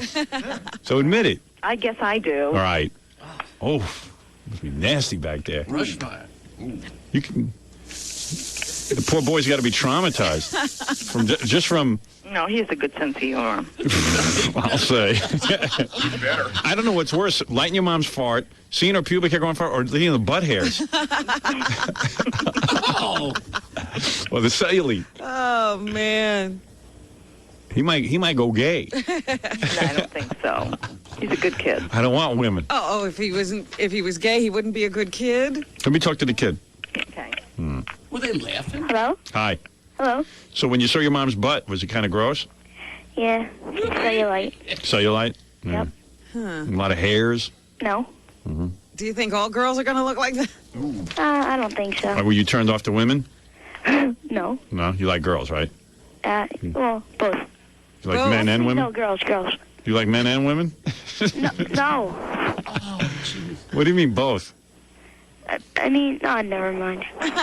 You like girls and women? Well, okay, wait. Women, some women are beautiful, but I like girls better. Because Right. I'm a kid. Yeah, right. You like little girls better. No. No, I mean, girls my age. yeah, that's what I'm saying. You're 11 years old. He's very confused. You already you like girls older than your dad likes them.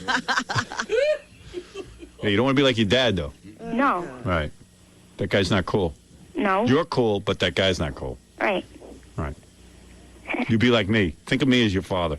Yeah, that'd be cool. All right? Now I'm your father. Cool. Satan. I don't know. You might be a lesser devil than the ones he's Yeah. been surrounded with before. Right. So, in other words, you dig girls. What? Even being traumatized and seeing your mom's naked butt cheeks is you still like girls. That's all I'm So worried about. he's really heterosexual. Yeah, right. You're really heterosexual. Good. That's all I was worried about. Okay, well, I just had one question for you, okay? Yeah. Would you ever think of having a sidekick? A Or you're a sidekick? fart man and... Yes. Like fart boy? Like fart boy? Yeah, or fart kid. You fart kid? Yes, I would. You would like to be fart kid? Yeah. All right. You could be fart kid. Yes. Because I see you've had a tough life. So what I'm doing, I'm going to make you my young ward. See, I can really fart good. Go ahead. Let me hear it. Well, okay, wait. I'm gonna try to fart. Maybe not right now. Well, don't make in your pants. Huh? You're on radio. I know I'm on radio. Don't make in your pants. It'd be very embarrassing. I can't. All right, you don't have to. In fact, you know what's better? You don't. Imagine your mom had accidentally, like, pushed too hard and got to the bathroom that day when... You know what I mean? There wouldn't have been a fire. Would have put out the match. No, I'm sorry, but that's not how it went. No, I know that's not how it went. I'm just imagining what if that had happened. Another kind of I wouldn't have disaster. wanted to be there then. No, but you love your mom, right? What? Do you love your mom? Did I what? Do you love your mom? Yes. Yeah, okay. I have a feeling there's a bond between you two. All right. Okay. Well, let me say goodbye to your mom. Okay, Mom, he wants to say goodbye to you. Hi, Howard. You got a good kid there. Yeah, he's a good kid. Tell him to be fart kid. He wants to be. He's Yeah, and and keep your panties on around him. Yeah. That was the only time I did that, Howard. All right. Well, that was one time too many. Yeah, I mean stuff like that could get around the neighborhood. And Yeah. this kid's seen it. You know, this kid's heard enough weird Yeah, stuff. yeah, they don't need another weird story coming out of that Yeah, house. I mean his dad's diddling 9-year-olds. Yeah. He shouldn't even know about that. Well, he doesn't know everything about that. He was, I was pregnant at the time. No. Well, he already knows too much. Yeah. Should tell him dad's like at the A war. seaman. Yeah, seaman in the war. Not spreading his semen to 9-year-olds. You know what I mean? You should make up stuff like his dad's a war hero. And you did move out of town. You're not in the same community where that happened, are you? No, not at all. Good. Okay. Jesus. All right, I got to go. Thanks. All right, take care.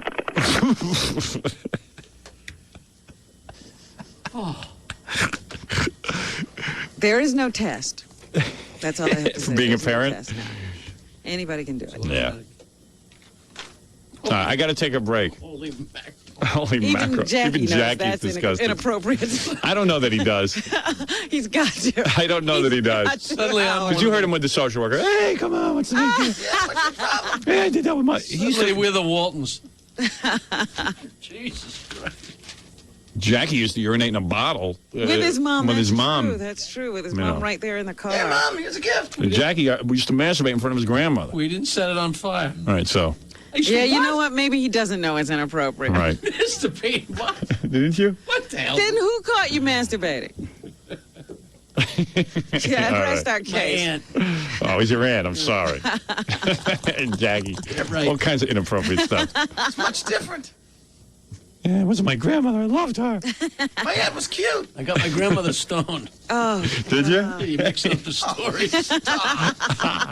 Grandma, you I know told I you love that. you. Yeah, is that the one when you went, Grandma, you know I love you. I never hurt you. I never do anything to hurt you, would I, Grandma? Here, take a hit of this. And did you give her a joint? Oh, she was flying. I drove her from Bayville to Mineola, and she yacked for like the entire 25 minutes, and then she turned to me and said, I told you it wouldn't affect me. She was great. How many hits did she have? 3. 3 deep hits? Did you like it, Grandma? Didn't do anything. Take some more. Wow. John and I were just out there remembering a story that Jackie told us. I think he told it on the air. Didn't you tell me that one Careful. time your dad got up in the middle of the night and accidentally went to the bathroom in a drawer? Yes. Yeah. But he didn't set it on fire. His dad opened up the dresser drawer. Yeah, forgot where he was. I made a duty in the dresser drawer. Yeah. And it's like, well, wait a second. I mean, how is that possible? I don't know either. My mother told me that. I mean, how is that possible? We How can you pulled out mistake? the drawer, and I don't know. But he did. He was not in his right mind. Was he It's smoking bad pot? enough that she Was told your me. dad I don't- smoking pot? No, but he probably He was loaded? was imbibing. Yeah. He was loaded. But I don't think she wouldn't have made that up. Yeah, look how Jackie turned out. See, I'm fine. What? I think he turned out pretty good considering. Yeah, considering he That's was, hard stuff to deal with. considering he was raised by wolves. Killed anyone yet? Yeah. Hasn't molested any 9-year-olds That we know that we of. know of. I really have to ask her about that again. She doesn't remember it. Who, your grandma or your mother? Mother. Oh.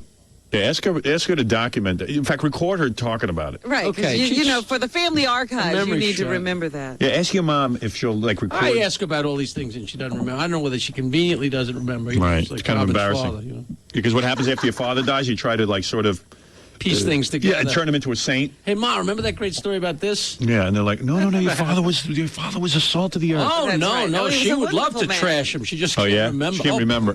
She'll make it up. Are you kidding? All right, I got to take a break. We'll be back right after these words. Gene Simmons of KISS is here to promote something. We don't know what it is, but it's always something. Gene Simmons has had sex with over 4,000 women. This morning. Yeah. That was this morning, waiting to come on here. Gene Simmons of KISS has been with over 4,000 women. Think about that. Think about your penis, and think about his penis. He's probably a nub at Here this comes point. Gene Simmons' penis. Look at it. 4,000 women. So proud. You are looking more and more like a businessman every day. What happened? He's got a suit on. He looks like a foreign banker. Yeah. Yeah. Israeli banker. Gene, you look like a banker. Vinny's right. You. Well, you know, that is true. I am one. You have your cell phone with you in case you get calls during the interview? What kind of cell phone? KISS cell phone. KISS cell phone, of course. If he has a BlackBerry, I'm out of here. Yeah, which you can get, by the way, by getting on online. website. KissOnline.com. You don't even look like Gene Simmons today. You look like... I'm not even sure you are the real Gene Simmons. There's someone here claiming to be the real Gene Simmons. My name is Craig. There is somebody claiming to be the real Gene Simmons here. Let's meet him and see who the real Gene Simmons is. Here he comes. Let's try to see if we can tell. If Yeah. you're an imposter. Here comes a man claiming to be the real Gene Simmons. He's about to come in any minute. He's about to show up in an hour. Someday he's Oh, going here to he come is. Where's the real Gene Simmons? He's coming down the corridor right now. Oh, you're killing me. Good. He's a little slow in the morning. Did I You know say... who the real one is? He stopped to have sex Oh, with a few no. women. What's going on now? I have no idea. Yeah, if you were the real Gene Simmons, you would have stopped to have sex. With you. With someone. What? Somebody is actually coming in? Someone's coming in. They told me they were prepared, but I guess they weren't. Well, they were prepared with Gene. Yeah, they forgot. Bring in the real Gene The real Simmons. Gene Simmons will have No, sex with the other guy. No, really, he's coming now. He's slow. He's slow. So are you. I'm sure you're retarded. Yeah, we don't mean. I said, in call me movement. when you're ready. We were ready. Oh, I see. Beetlejuice is coming out with makeup, right? Is that it? Here is Gene Simmons. Yeah, let's speculate till they come out. Oh, What's man. going to happen? There he is. You're killing me. You claim to be the real Gene Simmons of KISS? Is this the person you're talking about? Right. Who is the real Gene Simmons? I think it's pretty obvious. Look, I'm not here to mess around with imposters. You are right. You are dressed in KISS outfit. He's in the full Kiss. You're in the full KISS outfit. You must be the real Gene Simmons. Oh, wait a second. If we're talking about an outfit, this is the gentleman who's wearing the outfit. I mean, who is this? This is a businessman. Right. I'm the real Gene Simmons. I'm not here to talk about kids who walk around the country trying to be me. I mean, let's face it. Every year at Halloween, everybody wants to be what? Gene Simmons. Right. From KISS Incorporated. Right. At KISS.com. Incorporated. That's right. You are sick. What about the KISS Army? Is that the KISS Army has grown up now? They're very, very strong, The aren't Kiss they? Army is old. Right. The KISS Army's been around a long time. If you are the real Gene Simmons, tell me how many women you've had sex with. Millions. Millions. It's true. And Gene, what do you claim? You're underestimating. I've forgotten my name. Business suit Yeah. Gene. Yeah. How many have you claimed? This morning? Yeah. Have you Wait. had sex this morning? Yes. You have? Certainly. With who? Of course. With There's your two beautiful girls in- mistress, Shannon Tweed? No, Shannon is back home. Who did you have sex with this morning? I've got to remember her name. You really don't. Chandra Levy. Chandra Levy. Chandra Levy. You had, Gene, in the makeup, you had sex with Chandra Of Levy. course. You can't deny what an irresistibly sexually attractive man I am. That's right. Chandra Levy. There's Divine Brown. Right. Of course. Janet Reno. Yeah. Janet Reno is one of the oldest KISS Army members that goes way back. The KISS Army has grown up, and then you have a whole new legion of fans. Do you realize you're going to have to walk home looking like that? Of course. Have you no shame? How long did it take you to get into your KISS makeup? This is actually how we sleep. We actually live like this. Doesn't take 24 any hours a time day. at all. Well, listen, I'm not here to talk about the magic of KISS. We all know about the magic of KISS, and we know that KISS influenced pretty much every style of music. That's right. rap, everything. You name it. Gospel. I'm Is here that to talk true? about. I'm here to talk. Oh, about yes. It is really true? But I'm not Gene, so what do I know? That's right. You're just a Gene imposter. Go ahead. What do you want to say, Gene Simmons, who's dressed like Kiss? A banker. I'm really here to talk about some exciting Kiss products, like the Kiss toilet that's coming out. Kiss toilet? You'll be able to hear about this at KissOnline.com. You're probably asking yourself, What is a Kiss toilet? right, now, Gene, what's the difference between a regular toilet and a Kiss toilet? Well, this Kiss toilet is a pay toilet. Let's say you have to They're make... bringing that back. Now listen to this. This is very exciting. Right. Let's say you have to make a number 2. You have to go. You don't have time to play fun and games. Right. Just have some quarters next to the Kiss toilet. You sit down and plays your favorite Kiss song, whatever that may be. Choose from our big, huge catalog. Once a month, at your door, Gene Simmons shows up, knocks on your door. I collect the change, and you get to meet Gene once a month. Wow. You want to know something in all seriousness? Gene is sweating. It's not a bad idea. You would do that. Gene, the last time you were here, you talked about a Kiss coffin. Was that a big item? Did people buy it? Huge. It's huge. What's Well, the happened coffin is huge. Yeah, it is. It's the size. Physically. It is the size. There it is. It is the size of a real coffin. No, it really is a real one, but it also doubles as a cooler.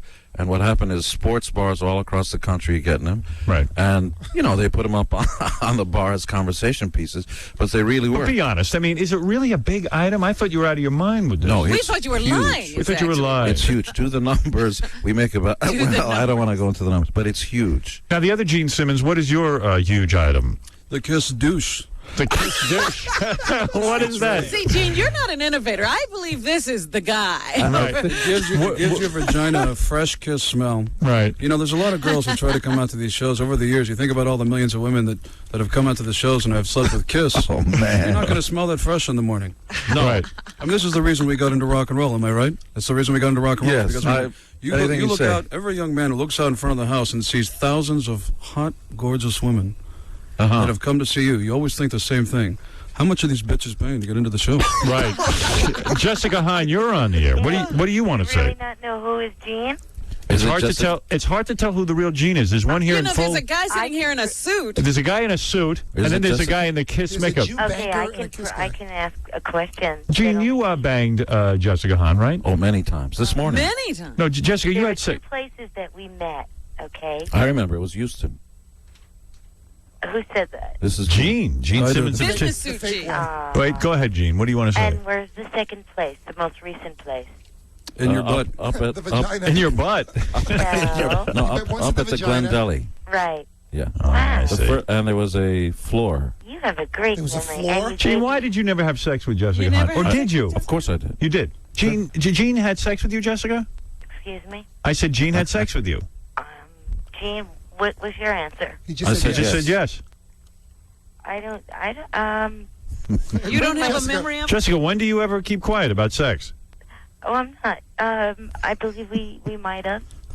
You believe what we? She still has white makeup on the inside of What, her thighs. Yeah. what do you consider sex? That's what's... Exactly, How Robin. is Jessica Hahn sexually? I've never enjoyed. She's gorgeous. She's gorgeous. He's he's cool. You know who else is great? Who else? Miss Argentina. Boy, that's one hot slut right there.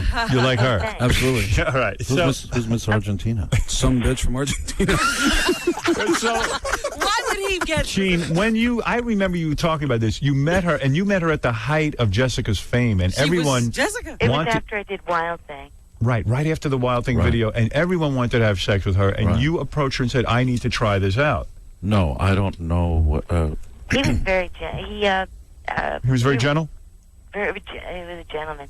We were working. Gentleman, Gene We were in the Simmons same of hotel. Kiss. That's right. And he gave me a call and said, "Dude, I feel like coming and visiting him." Did you have an orgasm? I didn't have that kind of sex. Did you give him You a Dirty just did Sanchez? something for Gene. Oh, that's right. She gave you oral, right, Gene? No. You gave her oral. Perhaps. Gene, Oh. Jessica, clear up my no, memory. I swear to God, I remember. Making him sound gay. I know what I did. You gave him oral? Yeah. Oh. Is she great at it? Because she claims to be like one of the best. Jessica will turn any gay man straight. Is that right? Jessica is God's gift to women, and thank you, Jesus, for having her lifted, separated, and pointed in my general direction. Wow. But let's Now, not did you let's get not knock pictures Divine of Brown. Jessica? Well, you know what's ironic? Divine Brown. He Divine must have, because he had me.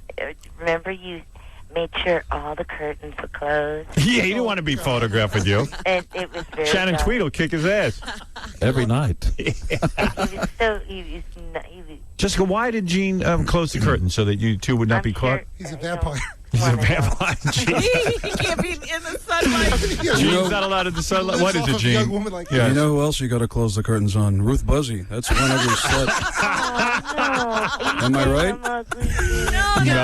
No. He's just saying close the curtains on Ruth Buzzy. He said he closed the curtains on you and Ruth Buzzy. What's the difference? I just thought, I didn't know. I just. How much did Gene charge you to have sex with him? You're not being nice. So, No, Gene, Did he take Mommy, and I pictures of was Jessica? did you Is take this really Jessica? Yeah, it is. Yes, Did it you is. take naked Is pictures this a of Jessica This is really impersonator? Gene. What? Did Is he? this a Jessica impersonator? I don't know if I'm coming or No, going. it's I know, it Jessica. does sound like you. I met you at the Glen, you know. Of course. Prove it. Yeah. Yeah, but Are Jessica, you married now? No. listen to this sweetheart deal. Oh, God. It's kind of like this. Yeah. She's got the guy, you know the guy who created Married with Children? Mm-hmm. He got a divorce and everything. He hooked up with Jessica, gave her own apartment, Right. bought her a condo, it's got a jacuzzi, pool, the whole thing. Mm-hmm. She lives there, he lives wherever he lives, set her up financially, gives her a stipend or whatever the hell you want to call it. Right. And he 10 goes years we've been together. 10 years together. He goes over there 2 times a week and bangs her. The rest of the time is hers. We wake up alone. Yeah. It's nice.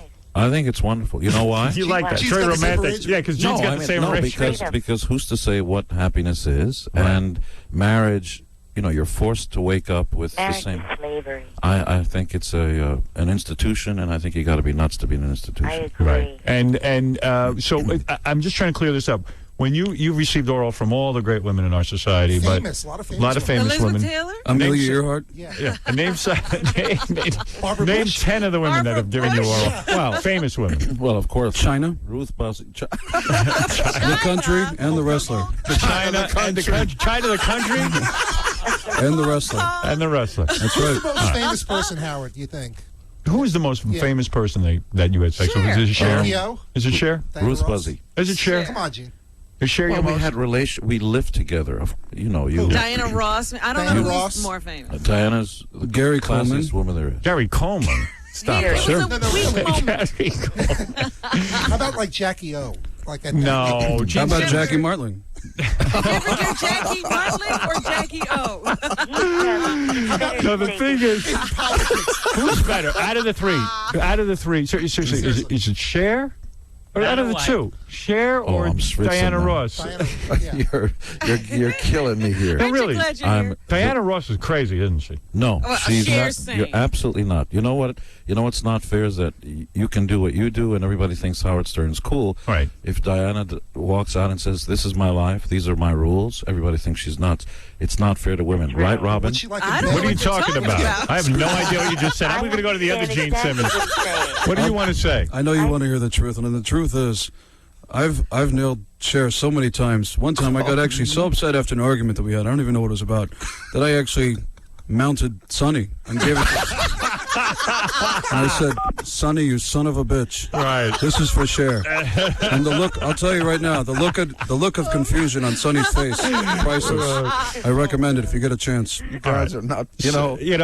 I squeezed my butt really tight when I came in here. But who knew I was going to get another one? That's why she's called Cher. So, Jessica, you have you've always said to me, even in private, let me show you how I give oral. I am the best at it. You love to go to bed with a man, and sleep with him. Gene won't remember because this is 10 years ago, and with all those women, I don't know, Gene. No, maybe it was longer. Gene, was it great, Yeah, though? it was I'm being nice. serious. Wasn't she really that good? Because she does claim to be great. Oh, she's a gorgeous woman. But you never went back. I mean, you had the It oral. was nice. Well, because we both had schedules. Schedule. Did you? Is that what Gene told you? No. I have a schedule. We think it was in the cannot stay- we couldn't 1800s. stay there all day. You drew the curtains. She gave you the oral. And that was that. And Is it a that's it. hotel room or an apartment? Do you kiss a girl after that? Absolutely. No, you don't. Oh, no. I certainly do. Is that That's gay. Did he kiss you? Gay. I thought he was very tender. You're saying, but look, what does Gene do? He just pulls out his pants and you service him, and then he's done. Yeah, what do you do after that? I mean, what We about? talked wild thing, and then we pulled the pants down. Gene's so great. He doesn't care about a woman's pleasure. I admire It's that. it's not true at all. Well, she didn't get any pleasure out of Get it. out of that. Or is it very pleasurable to give you oral? I not the guess most important- it's a real treat. You know what the best thing about this is? What? First of all, I've lost my mind. Second of all, I can't remember what I was going to talk about. It's irrelevant. I'll tell you what we came to talk about. What did we come to talk about? We came to talk about the Kiss condos.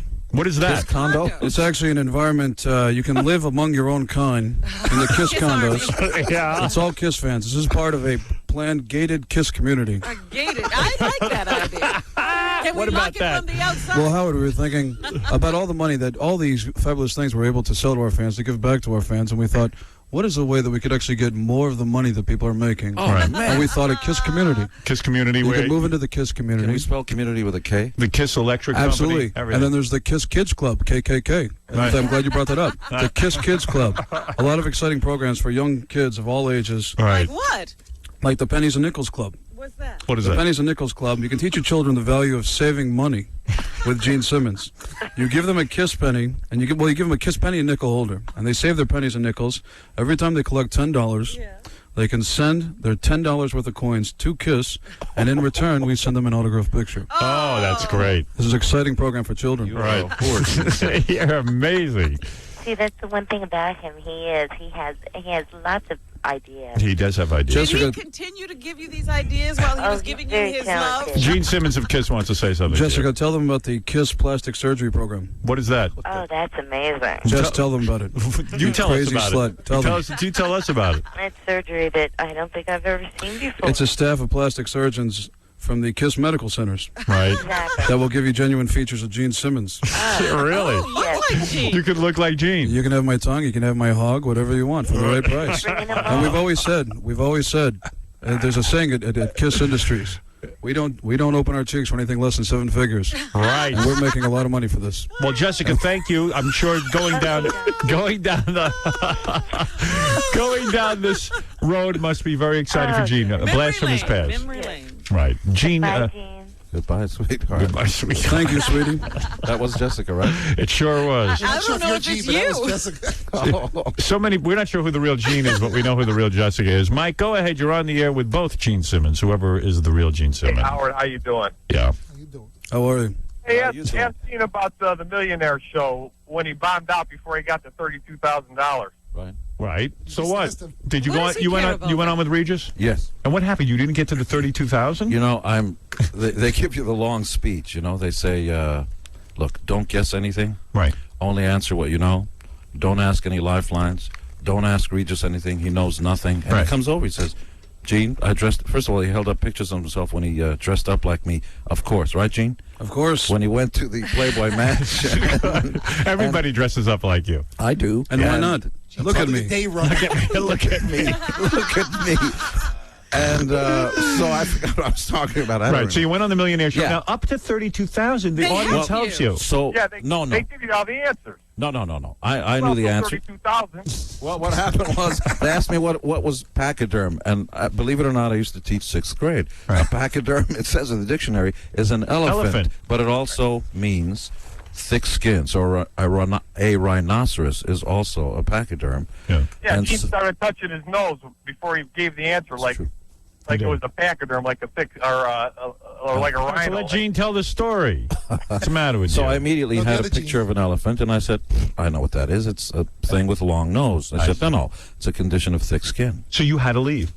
You didn't even get the 32,000. No. Was that Did embarrassing to you, or you don't care? No, a lot of wait the a other minute. A lot of the other musicians never even got on. Thank you. Right. You got the fast finger question. But wait a minute, Gene. Don't they give you 4 choices? Yeah. You didn't wait for the choices? No, I was cocky. Absolutely. Why do you do that? I thought I knew it all. What, As you a know, teacher, you know better than that. Right. It's, well, you know, what are you going to do? What charity were you playing for? The Neil Bogart charity, whose movie, incidentally, I'm producing. He's a movie Paramount. producer. Please tell them about it. We're very proud about this project. Go ahead. Project. And listen, while you bitches were talking, I just made a Kiss hat. That if you go to kissonline.com, I'll sell it to you for the highest bidder. You just sewed it. I just sewed it. I just sewed a Kiss logo. I got to tell you, whoever put on your makeup really did a great job. You're a powerful and attractive man. You look terrific. You look Thank just you. like me. Thank you. You know what? I'm glad you brought that up because I do look good. And if you want to look like me, Gene Simmons from Kiss, Yeah. go to kissonline.com. And for $2 a hit, we'll give you 5 words at a time for advice on how you can put on this makeup like I did today. They'll teach you. All right. We'll be back right after these words.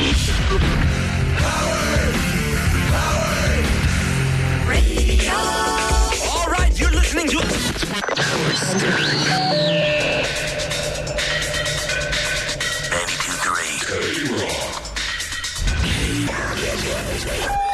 Do me a favor. I'm going to pull my pants down. Here. Put it in. over. Go ahead. Come on, rape me now. There's a magic in the early morning we found. Come on, do it to me now. Don't do it to me.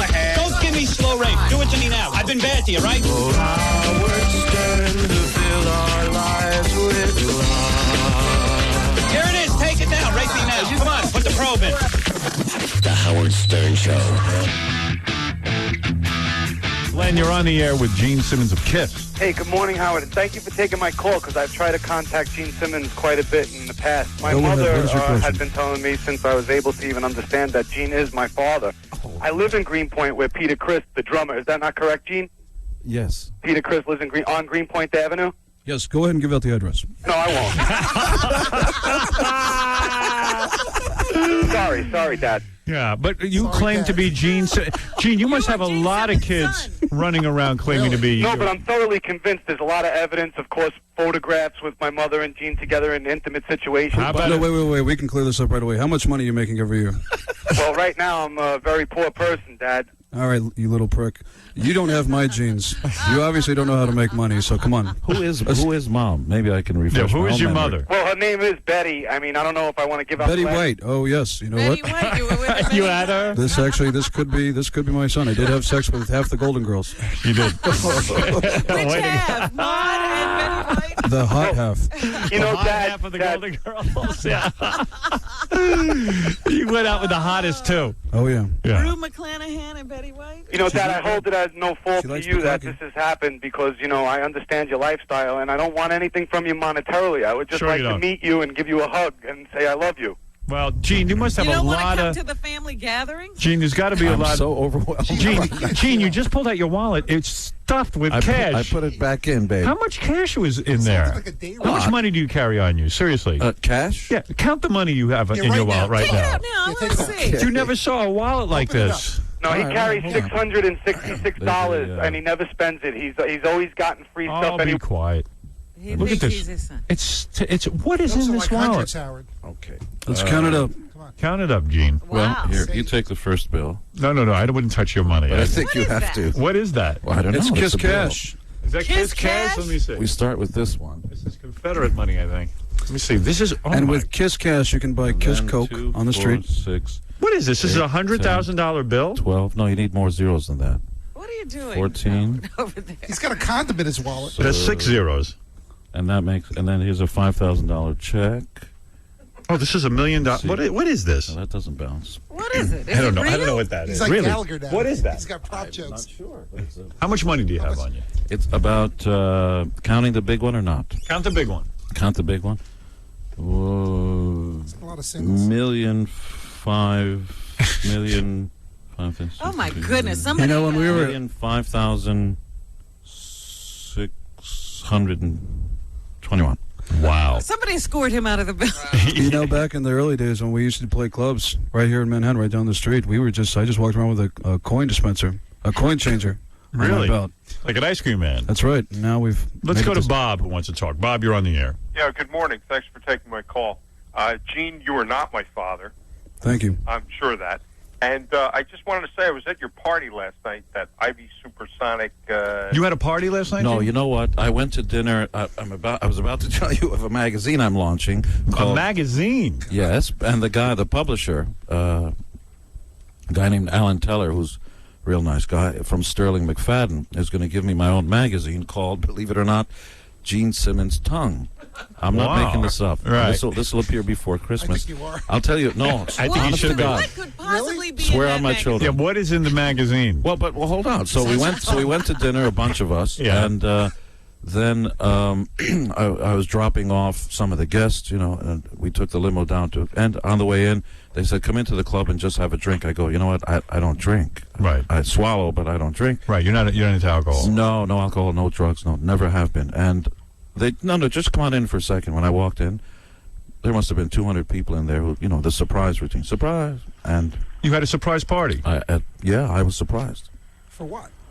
For my birthday's coming up For this tongue. Saturday. Gene Simmons' Tongue, have no which will idea be what he's landing in talking your lap in 2002. What is that? So what happened at the party last night? Oh, I mean, I didn't stay long. They were. Bob, you were there? Yeah, I was there. It was at what was it, the Cafe de Ville downtown. But you understand that Gene had no knowledge of it. Yeah, we were told it was a surprise party. Yeah. It was that, what's her name, that Ivy Supersonic hat designer. Right. I see. She makes hats for have you ever, Pamela and everybody. Have you ever banged her? No. No, never got around to her. No, not yet. No, Haven't but, banged her yet. but You're working on it. yeah. am I supposed to tell you now about my magazine or? Oh, go ahead. Oh, yeah, sure. very important. Yeah. So this is legitimate. Yeah. This is real. This guy Alan Teller, the Sterling McFadden Group, publishes the Kiss magazines. Right. That Kiss co-owns. It's a joint You know venture. about those? We're very proud of it. Go ahead. Tell me about it. Go ahead. And, we love the magazine. And so I had this idea, and the idea was do a magazine which is a sort of a cross between Playboy meets Rolling Stone meets Maxim, which is... Meets the girls next door. Yeah.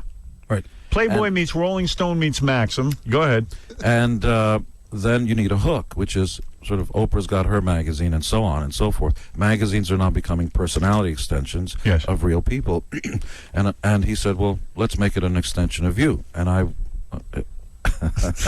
I'm waiting for Gene Simmons to say something. Yeah, Go ahead. so am I. And this is legitimate. Right.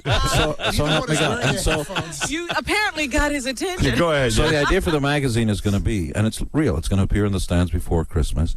It's called Gene Simmons' Tongue. On the cover will be, the most gorgeous women, Robin perhaps, or Michael Jordan or somebody else. And the thing like is, Michael Jordan? you cannot appear on the cover unless you've got your tongue out, either in the corner or out or any way you want. I see. So That would be it'll be like whatever. George. Inside, yes, as a matter of fact, it's exactly right. Somewhat similar in conceptually. And inside there'll be columns.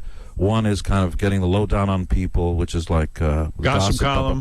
which is tongue in cheek. Right. And then there'll be everything to do with tongue. Everything. Tongue lashings, which Right. will be like the letter column and so on and so forth. That's And a lot of issues. foreign tongue will be all the beautiful models from overseas and on and on and Nudes? on.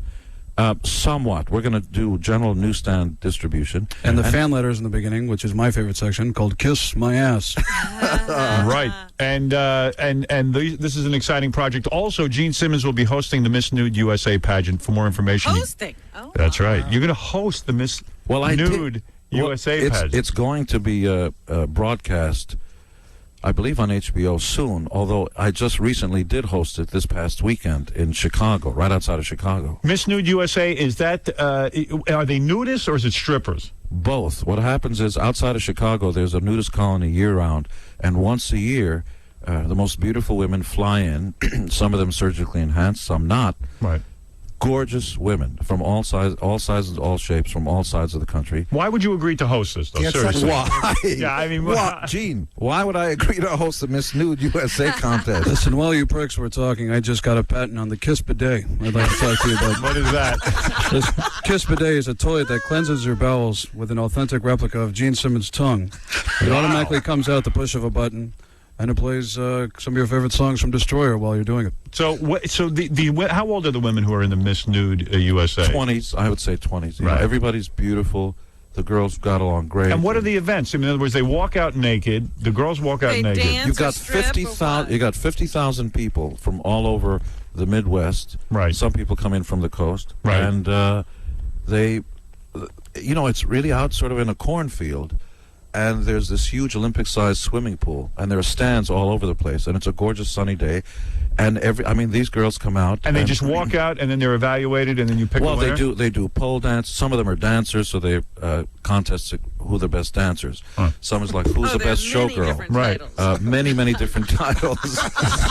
What did you say, Robin? I said many different titles. Yeah. So in other words, there's more than one winner.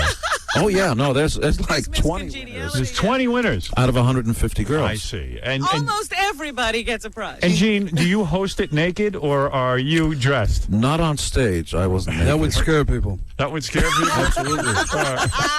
Does he wear the makeup when he? No, I went looking like the banker that I am. Right. You wear a nice suit and everything, You and don't you. sing? No, I sort of went like this. I did what? Do you sing during the show? I never have in my life. Like here she is, Miss Nude USA. Nothing like that. No, nothing like that. But the girls really, when you're nude and gorgeous and wearing 7-inch pumps, and come out to accept your gift, and they call these girls, it really becomes a heartwarming piece because they start crying. Do they pay you for this, or is this something you do for Oh, free? yeah. Oh, they do. Oh, sure. And this will air on HBO. This will air. I mean, they paid me $200,000 to just walk out. Oh, really? Uh-huh. Oh, I would do that. Sure. You're not kidding. Is it the money or the girls? Did you have sex with some of the girls? All of them. No, come on, be honest. Did you have sex with some of the contestants? What do No. you think they won? Not even one? What did no. Really? No, I mean, we stayed the night and then boom, off. Who's we? Who are you with? I have an assistant whose name is Ted. Okay, let's have another. Okay, now I'm getting to the rumors. Go ahead, Gene. Let me have it. All right, wait a Holy second. swallow. I And don't you know. had sex last night, but who did you have sex with last night? I A girl you don't met at the remember. Nancy party? Reagan. Did you have sex with a girl you met at the party last night? What was? I don't remember. You don't. There may have been 2. There may have been 10. You don't even know what you did last night. Of course not. I've had sex with Sally Field. I've had sex with Farrah Fawcett. I've had sex with Craig Gass's deaf family. Wow. Oh man. No That's kidding. true. All right, listen. Gene's biggest fan is on the phone. Let's wrap up with you, Gary. Hey, what's up, Howard? Hey. Guess what? What? You know my agent I had? Yes. I got rid of him. Yeah, but wait a second. I want to hear about why you got rid of your agent, but what about Gene Simmons? James? What? Who's James Simmons? Who's Gene Simmons? From Kiss. Everybody knows Gene Simmons. Everyone knows Gene Simmons, band Gary. Kiss. What's the matter with you? Get out of his country. Come on, you retard. It's Kiss. Come on, you retard. It's Kiss. All right, Gary. Hold on. We'll talk to you about your agent in a minute. Well, Gene, I apologize for that. That was Gary the retard. There's still work to do, Gene. He doesn't know who you You have to go after the retarded community. They don't understand what Kiss means to the rest of the world. It's true. So anyway, aren't you going to ask me about the cutting the hair routine? No? Why did you cut your hair off? Thank you. You look seriously. You the last time you were here, you had a big ponytail and everything, and now you've cut all your hair off. Cut most of it off. Yes. Why? Well, I've been dating Ellen DeGeneres. I have been. Now, why did you cut your hair? We came back from the Japanese Australian tour in May or thereabouts. Right. And as you know, we saw each other after that. And then they gave me 2 offers to appear in movies, acting and stuff. So Who's they said, this they? Who is they? until the contracts are done, you know how they are. Really? You will not mention where you're going to be acting. Well, I can't until the contracts are done. But it's legit. You've already cut your hair. Well, I've acted in movies before. Yeah, It's it's a not long big time thing. ago. Kiss porn. With Todd Selleck. That's right. Runaway and Wanted Dead or I Alive. love that movie with the mechanical spiders. That was great. You know who wrote that and Who wrote directed that? It was one of his first films. Is Michael Crichton, who went on to write Jurassic Park, Right. and ER, the TV show. I love that Twister. movie. What's the name of that movie? Runaway. Runaway. I love that. Yeah, That was a cool movie. it was pretty good. And then you never did any movies after. No, I did. I did another one called Wanted Dead or Alive, Right. where I was the bad guy and Rutger Hauer was the good guy, and at the end they stick a grenade in my mouth. And I like that one. No. We actually thought about trying to end all of our Kiss concerts with that, but the logistics, it didn't work out. And then I did a quick one with Clooney. George Clooney. One of his first films. Yeah. I'm Rosemary Clooney. What is it, Gary? You know, it's sort of interesting. We're doing another segment in a few minutes, and there's a couple of women here, and it just so happens that the women that are here, one of them, I guess, is really good friends with Gene, and she goes to dinner with him a lot. Right. She does? Yeah. But she doesn't have sex with him? No. I think she introduces him to people to be friends with. Really? Oh, really? Who's that? Who is You're that? procurer. Yeah, she's sort of. I'd love to meet. I'd like to hear that. And she's here with a woman who I think is for Gene for this evening. No kidding. Yeah. Oh, Gene's going to be having sex with her this evening. Only one? Let me see this. Who's on deck? Who are these two women? I knew I was going to get reamed today. Gene, do you have women who go out and find other women for you? Do you know anything about this? Apparently. You do, don't you? I hope these Wow. girls are over the age of 15, for Christ's sake. Oh, whoa. Oh, look at this. Oh, Gene's going to be having... She does a good job. My goodness. Get her Look at phone this. book to stand on. Do you know these women? Missy is on the right. Missy's a What is she? Hi, Missy's a wrestler. Missy? Hi, how are you? Hi. And you are a friend of Gene's? Yes, I am a friend of Gene's. Yeah. I'm also a friend of yours too, Howard. You're a friend of mine? You just don't remember. Where did I meet you? Oh, you're joking. Howard, you bought her a car. Did I buy you a car? Yeah, that Ferrari I'm driving outside. Right. Well, tell me something, Missy. See, I give better oral than Jessica does. That's why I got Missy, you're a wrestler? Yes, I am. With the WWF? No, I was with WCW. Okay. And how do you know Gene? Well, Gene and I have hung out a few times. So you've had More sex than a few times. Have you given oral to Gene? No, but you know what? He's shown me his tongue. He did. Well, he showed that. He showed that to me. the garbage collector my tongue. I'll show you my penis. It's got a kneecap in it. Special. No, I showed Gary my tongue in the state. Did Gary? So you're a wrestler, and your job is to go out and find girls for Gene? Well, you know, sometimes I do. Is that true? I always hook up all my girlfriends with Gene. You do? Because, you know, I don't really, I want him. Right. That's the bottom line. Really? I really want him. But what I But do... he You doesn't can have me. He doesn't want you. Aren't you married or something? No, I'm divorced. Oh, stupid. That would stop you, Gene. Yeah, like that, Matt. Right. Okay. You're not doing you're not doing your research anymore. Right. No, you married. No, I've never been married. No, Gene's never been married. I'm crazy about Shannon Tweed, but marriage is out of the question. And what are you going to do? She doesn't mind you having sex with other people. Pardon me? No, she doesn't Pardon mind. me. Shannon Tweed doesn't care if you have sex with other women. She knows you're Gene Simmons of Kiss, and you're going to have to do that. She knows I'm on the Howard Stern show. Right. So who is this woman? Is she going to be having sex with Gene tonight? I hope so. This is my friend Tracy Taylor. She's a wrestler, too. Hi, Tracy. How are you? Are you hoping to have sex with Gene Simmons of Kiss? Did you know that was in your plans? If Missy makes me. All right, Missy, say the word. We're ready to go. Pimpin' ain't easy. You all set there, You Gene? know, but you're not talking to Gene Simmons. I'm a banker. Yeah, that's Gene Simmons over there. That's right. Let me see your tongue. As sexy as can be. All right. So this is not What really. in the world is going on in your life? I don't know that this is true. Do you really get women for Gene? Have you actually done that?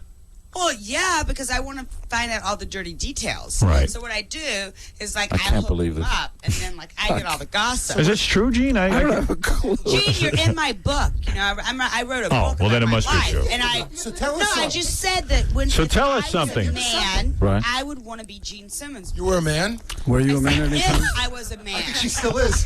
Why I'm pack- not China. Why would you want to?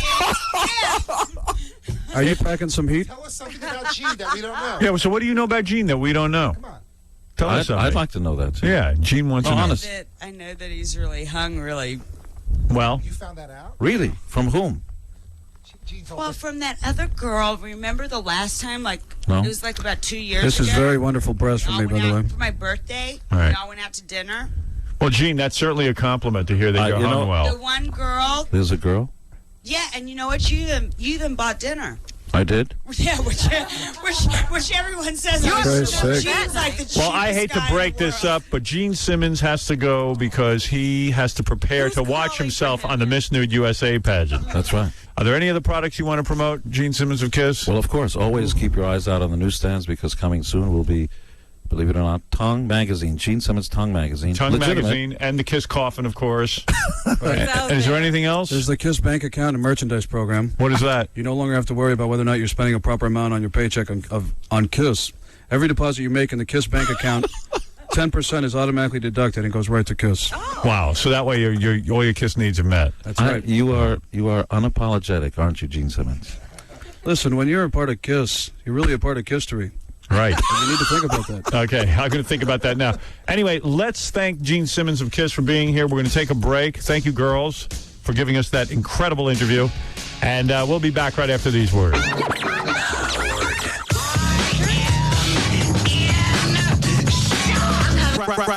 Right about now. Funk Soul Brother. Check it out now. The Funk Soul Brother. Right about now. The Funk Soul Brother. Check it out now. The Funk Soul Brother. The Howard Stern Show. Okay, now that we have the news done, we can go to Celebrity Jeopardy. This is your chance to rematch against Mark McEwen, who you played beautifully, I thought. Well, he's running around acting as if he conquered the world. Yeah, he didn't conquer any world. His buzzer worked a little better than yours, that's all. Fred, you'll show them all. If his buzzer worked or not, but it was a silly game of Jeopardy. All right. Okay, we're going to play Jeopardy next. I wonder if I should bring Mark in right now. Hey, Mark, you want to come in? Sure, we can say hello. Hey, and let's say start hello to the him. game. All right. I'll get my shades on and everything. I wear shades when I host. And I want to be called Alex. Alex Trebek. It is Mark. Look at him all dressed up from... oh, you got shades, too. He's going to wear Good. shades, too. Hey. There he is. Oh. He just kissed my hand. He's going to tell you how lovely you are all through the game now. Who are you, Eddie Murphy? This is from Martha Stewart. Hey, sit down. Get on the microphone. You're a disc jockey. You know all this stuff. Mark, by the way, used to be a disc jockey for years. Yes. Now he's a weather guy, which No, pays a I'm lot the better. anchor. I'm not the weather guy anymore. I've been You're the kidding. anchor since August. How would I know that? Well, I'm here to tell you. Are you really the anchor? You're the anchor guy? I'm the anchor guy. Wow. I liked you better when you did weather. Yeah, I like you Yeah. better when you weren't on TV. On 56th Street, Yeah. over by 10th, there's a huge billboard of Mark. Really? It's all Yeah. on the side of a building. No kidding. Yeah, big time. Yeah, well, it wouldn't have to be huge. Look at the size of Mark. You don't have to make fun of the guy's size. It's him and the other two anchors. Oh, I Talk see. about Spanish. size. It's life size. You always talk about small size. Right. Who are the other anchors on the show? Jane Robelo and Jose Diaz-Balart. Now, let me ask you something. If CBS News doesn't get any ratings this time, will they fire you and blame you? Never. You always seem to. You always. you would always make the cut. Yeah. How come It's you been always? 10.5 years. You tell me. And who are the names of these other anchors? I never heard. Jane Robelo, the fabulous Jane Yeah, Robelo. and who else? Jose Diaz-Balart. Well, it's like the United Nations in there. It's the Mod Squad. I mean, really? I play Huh? Julie. None of those people are white, are they? Jane is. Oh, she is. Yeah, and Jose is Cuban. Right. Can't you get a Chinese woman? Well, you know that's the way to go. That always brings in the ratings. Yeah, okay. All right. Let Mark get comfortable. All right. We're going to set up the game. Robin, you can relax and get comfortable. Fred, you're going to be playing as well. How come I have to be in the middle again? You don't have to be. You don't have to be in the middle. And I thought you, as I said before. Yeah. You don't I say thought you that in handled all yourself. the press. Well, What did he say in the press? say in the press. Everywhere I turn, even in People magazine. Yeah. But They you got handled Mark yourself. crowing about being the number one guy. Yeah. I'm just upset that Mark kissed my hand like a chick. You know what? You hugged me when you came on my show. He's I hugged you. I entered you. I'm But upset about probably that. about to burst into flames. I know. Yeah. You'll never let me forget that. But you picked up that I Boy, was did you kissing and kiss hugging. ass? Did you kiss Alex Trebek's ass? Talk about some butt that you Oh, kissed come on on. Vanna. You came out. Where was Pat man, Sajak? I never. Wait a second. Wait. Where was Pat Pat Sajak? Sajak wouldn't appear with me. Now, see? Yeah. What about, would you have Well, kissed that's his like- butt if he'd come out? No, I would have danced with him though. Yeah, you were all come over on. Vanna. Alex, You were the I'm private so part, excited. yeah. I'm going to burst into Absolutely. flames. You know, can I tell you something? Come on, man. I wrote that line. Yeah. I wrote that line is what I did. Hey, come on, admit that was a little strong. Well, I'm standing there in the middle of it. Right. You know, it's live TV. Mark's like a ringer, though, because he is one of these people who was accepted on regular Jeopardy. You know what I love? Yeah, you and never he should have been watches there. every night. I What mean, I love he's about Jeopardy this- savvy. You're Yeah. giving me a hard time for being smart. But no, I'm not at all. I'm And I just love saying. that. I'm just saying that all the celebrities for the rest of the week were I dumb went on to idiots. play Celebrity Jeopardy, Mark, not you. Yeah, Robin didn't go on to play with a guy who's a ringer, and quite frankly, it would have been nice. You know, Robin, though, if we ever had kids, think how smart the kids would be. It's not the point. You Oh, beat wow. me in Jeopardy. I'm embarrassed. Well, Hey, how did do you see feel? Did you see Al Roker on Wheel of Fortune last night? No, was he really? Yeah. He played No, he wasn't. You guys, the Whale of Fortune. he was good. He played with his mom. He Oh, played with did he his really? mom. Really? He's real stupid, though, isn't he? No, he's not. He's Admit. actually an okay guy. He's an okay guy, but he's a very dumb guy. Well, you know what? Yeah. Let's check his paycheck. You tell me how dumb he is. 'Cause he's doing pretty good. Okay, I'll check it. He does very well. I the know guy- he does. He came to New York. He was the fill-in guy. Eh. Now he's the mayor of New York. and I he got a took problem with Willard's him. spot. I got a real big problem with him. Why? I don't like him anymore. Why? Why not? What Because did I he don't do? like him. Because he says nice stuff about everyone except me. When did he say something bad about On the you? internet, he said some bad crap about me. Is that right? Because I didn't know that. He's usually So I'm going to make very his. nice. Because I think I goofed on his white wife and everything, or whatever. He's got a black He's got a black one now. That might have been the problem. Hey, but I brought you a gift. What do you got there? This is from Martha Stewart. This is pear bread. She I made it ran on into our her show this morning. I was out in L.A. Yeah. And did she tell you? No. She tried to pick me up. She tried Stop to pick you it. up. Yeah, You know what? I felt like I was a transvestite and she was Eddie Murphy. I'm telling you. Tell In me your about world, this. though, in your world, everybody is trying to pick you When up. I was doing Wheel of Fortune, Yeah. I walked out afterwards and driving by on the same lot. I guess Martha Stewart does some work there. Martha Stewart's in a car in the passenger seat with like a truck with this big hulky black guy, Yeah. like a big giant black guy. And boy, did that look interesting. I don't know what was going on, but Well, she was He sitting in the probably- passenger seat. Yeah, He was yeah. on Just his lap. driving the truck. I don't know is what. it is. I'm just reporting, my friend. You know what? He's amazing. The black guy rolled down the window, and all of a sudden, I heard Howard, Howard, Howard. I She go, was calling you? Yeah, I go, yeah, and I look in and I go, what's this old bag? And I'm looking in there and I go, It's pretty. she doesn't look bad. Yeah, yeah. And I look and I go, nice hair and everything. I go, who's the black guy? And I realize I put two and two together. Hey, Martha Stewart's dating a black guy. No, wait. No, she's This not. started with her picking you up, and now Right. it's Martha Stewart dating a black. Well, she actually Tell wasn't me how dating him. picked you She up. claimed that was her bodyguard. Right. So how did she try to pick Why you does up? she need a body? I don't know. She bakes makes bread. wreaths. Yeah, she makes wreaths. All I know is the black guy wouldn't say anything to me. He was giving me the evil eye, like I was going to go in and attack her or something. Like he was being a bodyguard. He was doing his job. And I was just like, hey, screw this. And then Martha Stewart just said, hey, I'm a big fan or something like that. And I just said, yeah, I'm a big fan too. Yeah. Hey, the way you bake that bread, honey, and make those bread wreaths. right here. This is pear bread that she made with her little hands, and Did you taste it? Yeah, we had it on the air. It looks like you ate the half a loaf there. Yeah, what's the other half? Are you losing weight or what? You're such a You got to drop a few pounds. By the way, doesn't he look like the lead singer for Metallica? Who, Fred? Fred looks like James Hetfield. I think he looks like, actually, I think he looks more like Christian Slater. Not really. Okay. Nah. Yeah, all right. I thought Metallica was playing at the Rainforest concert. Yeah. He was very nice, and Jackie? Jackie's wife came up to me. You know what she said to me in my She said, hey, you're a black guy. Can we do it on the lawn? Where's the grass? His wife has a thing for black Does men, she? and she used to do black guys on the front lawn. Of other people's homes. Yeah, you know how some racist white people have like black lawn jockeys? She, to prove that she's a liberal, would have sex with black men on her front lawn. which tells me a lot about Jackie. Yeah.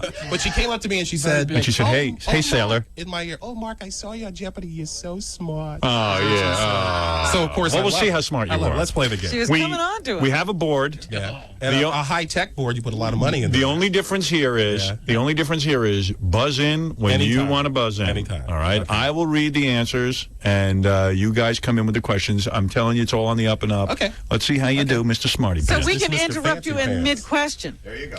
No, I will always read the question all the way through. All right. But the See, light, make it you can clear, lock out your make it opponent. clear. Okay, where's the We're buzzer? gonna. The people are gonna bring the whole set in. You sit there and relax. If you want some Here, water, you got have your yourself bread. some bread. I'm not eating that crap. Martha Stewart probably put acid in it. You hope she did. Yeah. Hey, who were the two people on the phone this morning? Was that great? What is that all about? There was one. Well, the girl was on heroin, and the guy was on acid. Drugs have taken over the country. How did the two of you find? How did you find these two people? They were just on hold waiting, and so I just plunked down the phones and let them talk to each other. So people on heroin are like, before I nod out, I gotta call Howard. Yeah. What is that all about? It's just interesting, It's just interesting radio. Could Okay. we stop? You know what? I object to this just a little bit. Jeopardy is getting an awful lot Of free publicity? of free publicity from this show. This is the last time.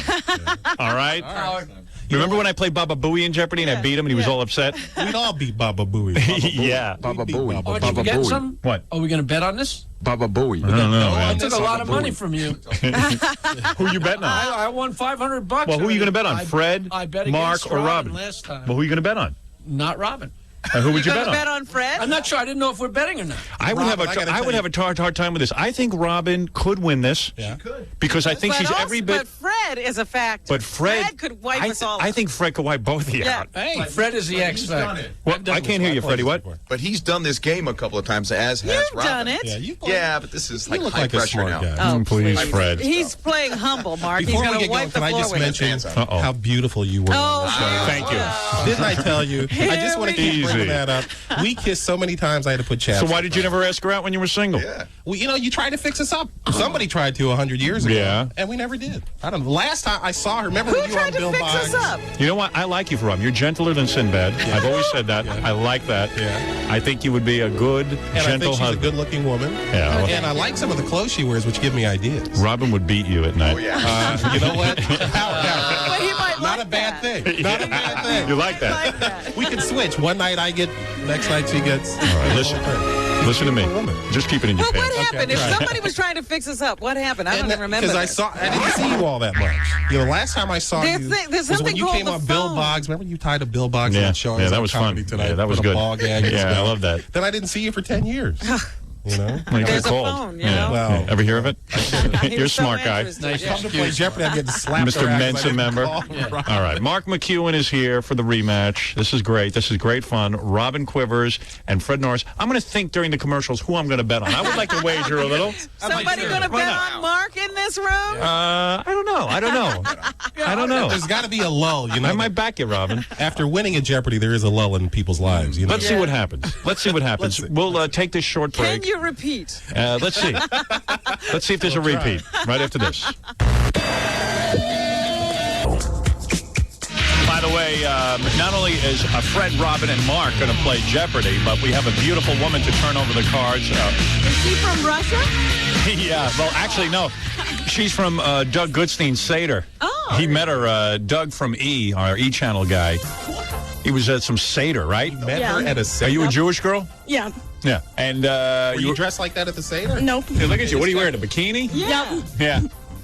What is this all about? Doug Goodstein met her at a Seder? And I guess he said to her, hey, I can get you on the show. Howard, one of the most embarrassing experiences of my life. They say, you got to come in. The model's here. You have to pick out her bikini. Right. So I go into the room, and who's standing there with her? Her dad. Oh. So I said, put on whatever's comfortable. Oh, my goodness. How old are you? I'm 18. Yeah? And your dad's here with you? Well, I need someone to drive me here. Yeah, well. I need a ride. In the green room. That's the problem with 18-year-olds. They always have dads watching over Oh, them. my goodness. How old's your dad? 50. 50?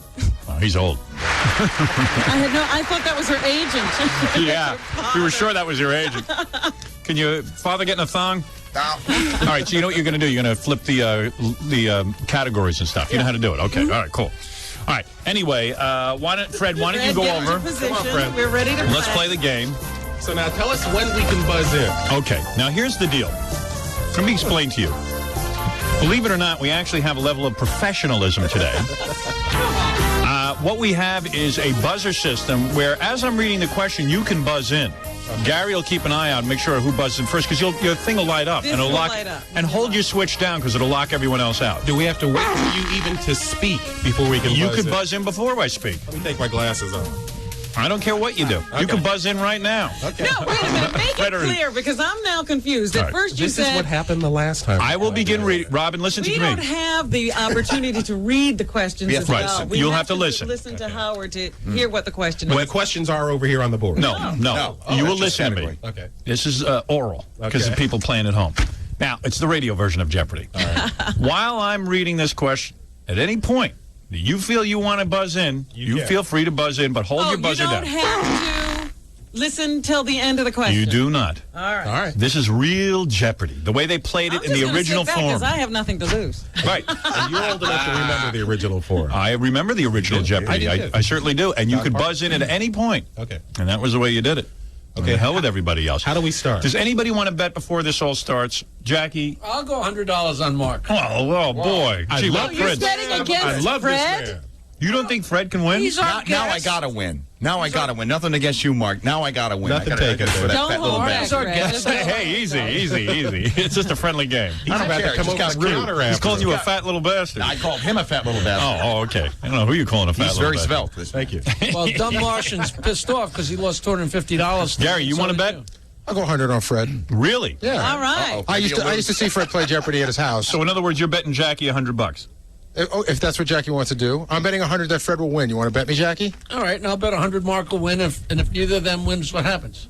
Well, I you get give the the money to me. You get the money right. I bet 100 on the girl in the bikini. Oh, yeah. I'll take action if anybody wants to. Oh, who do you want to bet on? I'll put 100 on Mark. On Mark, huh? A lot of money coming in on me here. That See, means I I'll think win. you guys are underestimating Robin here. No, take Robin's that. really Take No. that, 'cause I'm I might be tired of underestimating Fred, but not Robin. No, Robin's good. What is it, Gorilla? Who do you want to bet on? I'd like to put 50 on Fred. You would? Yeah. And who did you put on, Mark? taking- I got 100 on Mark, but 50, you want to go 50? All right, go 50 with him. All right. And Jackie and I are going 100 each. I got Fred. He's got Mark. I'll bet $10 on Robin. What did you say? Howard, do you want to go 50 with me?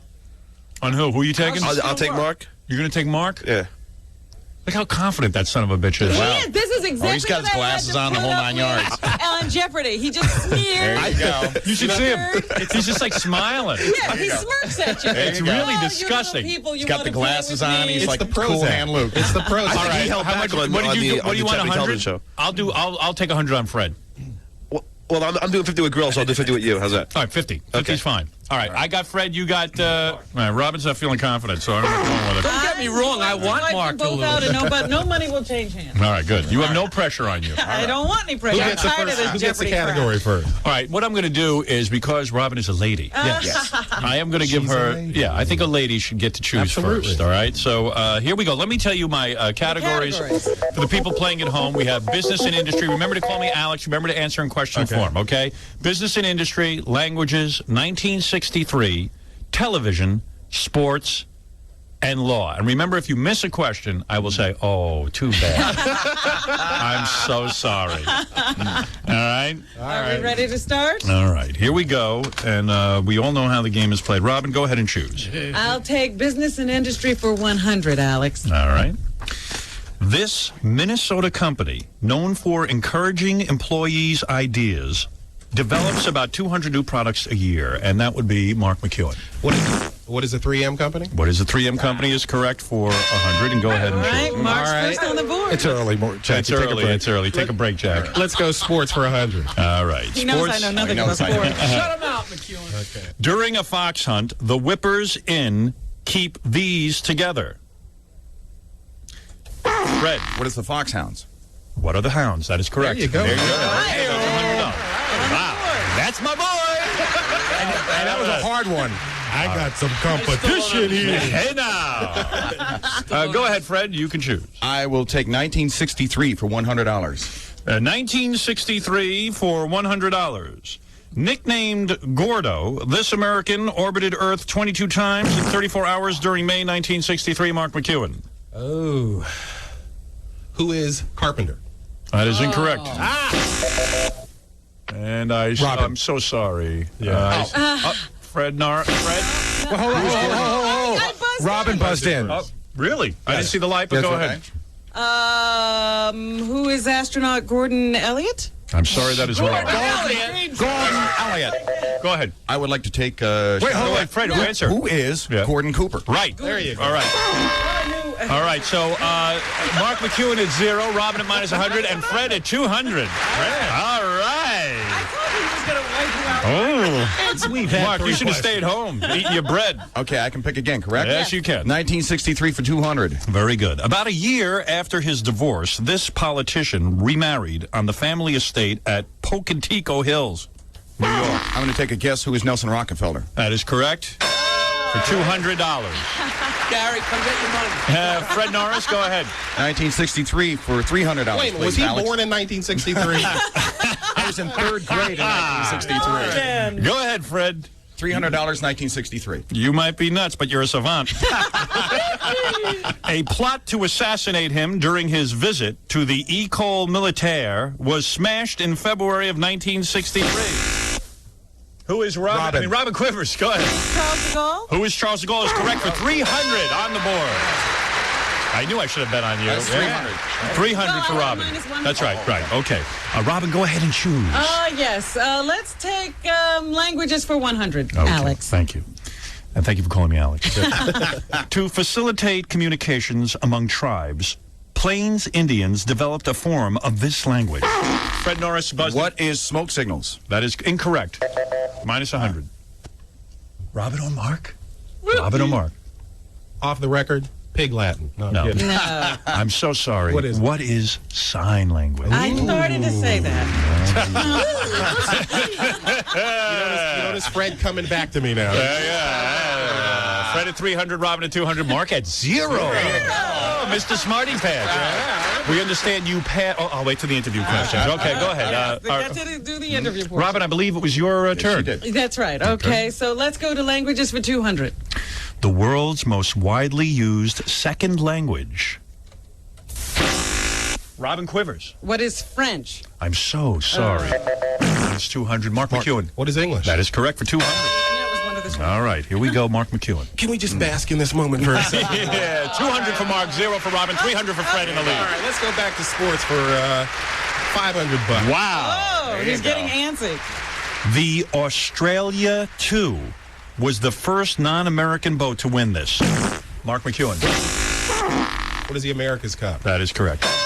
Can we get a recap of the score? That is now Mark McEwen, $700, Fred 300, Robin with 0. Go ahead. Let's go back to sports for 200. Let's see if we can't run this category for Jackie. A beginning karate student commonly wears a belt of this color. Mark McEwen. What is white? What is white is correct.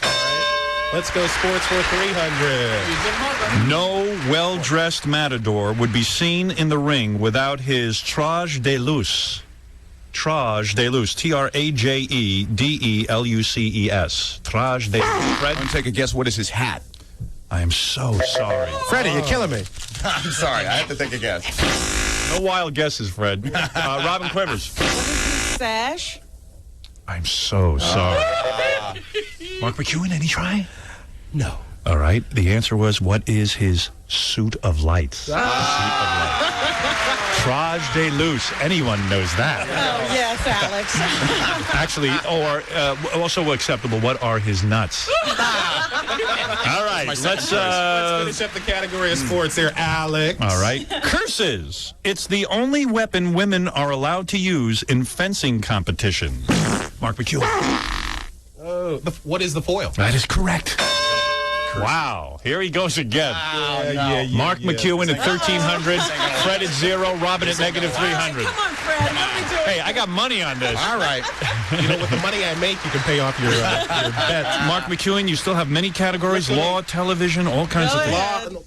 Let's go TV for 100. All right, TV. That's a fun category. Yes. All right. Lori Loughlin was added to the show's cast to give John Stamos a love interest. Robin Quivers. Oh, what is Full House? That is correct for 100. Robin, you're getting on the board. Minus 200. You're on the board. Robin Quivers, go ahead. Let's see. TV for 500, Alex. TV for 500. Mariam Diabo played an alien in Something Is Out There, and her cousin Olivia plays a child of the 60s in this. Fred. Take a pass. I thought we were asking another That was question. 500, Fred. Mariam Diabo played an alien in Something Is Out There, and her cousin Olivia plays a child in the 60s. You got to know when to hold them and know when to fold them, big guy. All right, okay, no answers. What is, remember Olivia Diabo? Yeah. What is the Wonder Years? Wonder Why didn't you guess that? God damn it. 500 you could have had. Now you're minus 500. Let's go for it. All right, Robin, you're Still in control here. Yes. TV for 400. This actress who played Buddy on Family now plays Barbara Weston on Empty Nest. Fred Norris. It was Christy McNichol. That is correct for 400. It's not good when I bet. I get excited when Fred answers. Fred, you've got control of the board. Okay, let's go TV 300. TV for 300. Name of the bar managed by Sam Malone. Robin Quivers. What is Cheers? That is correct. And now, Robin. Okay, let's do languages for 300. Interesting. Languages, good philosophy. Change it. More high school and college students in the U.S. study this foreign language than any other. Mark McEwen. Ooh. I'll bet you what is French. I'm so sorry. Fred Norris. What is Spanish? That is correct. Yes. For 300. All right, Fred, back on the money. Go ahead, Fred. And I see Mark McEwen at 1,000. What is Fred at TV 200. for 200? TV for 200. Okay. Empty Nest, starring Richard Mulligan, is a spinoff of this NBC sitcom. Tough one. Mark McEwen. What is soap? I'm so sorry. That's minus 200.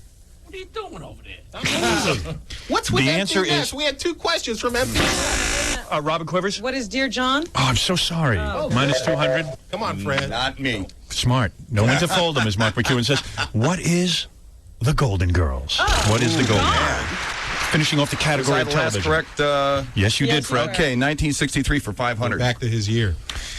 1988 marked the passing of a full quarter century since this November 22nd, 1963 event. Fred Norris. What is the assassination of JFK? That is absolutely correct for $500. Freddy's coming back. Freddy's up there on the board. Fred at 700. Mark McEwen at 800. Robin only at minus 100. Chance to get on the board.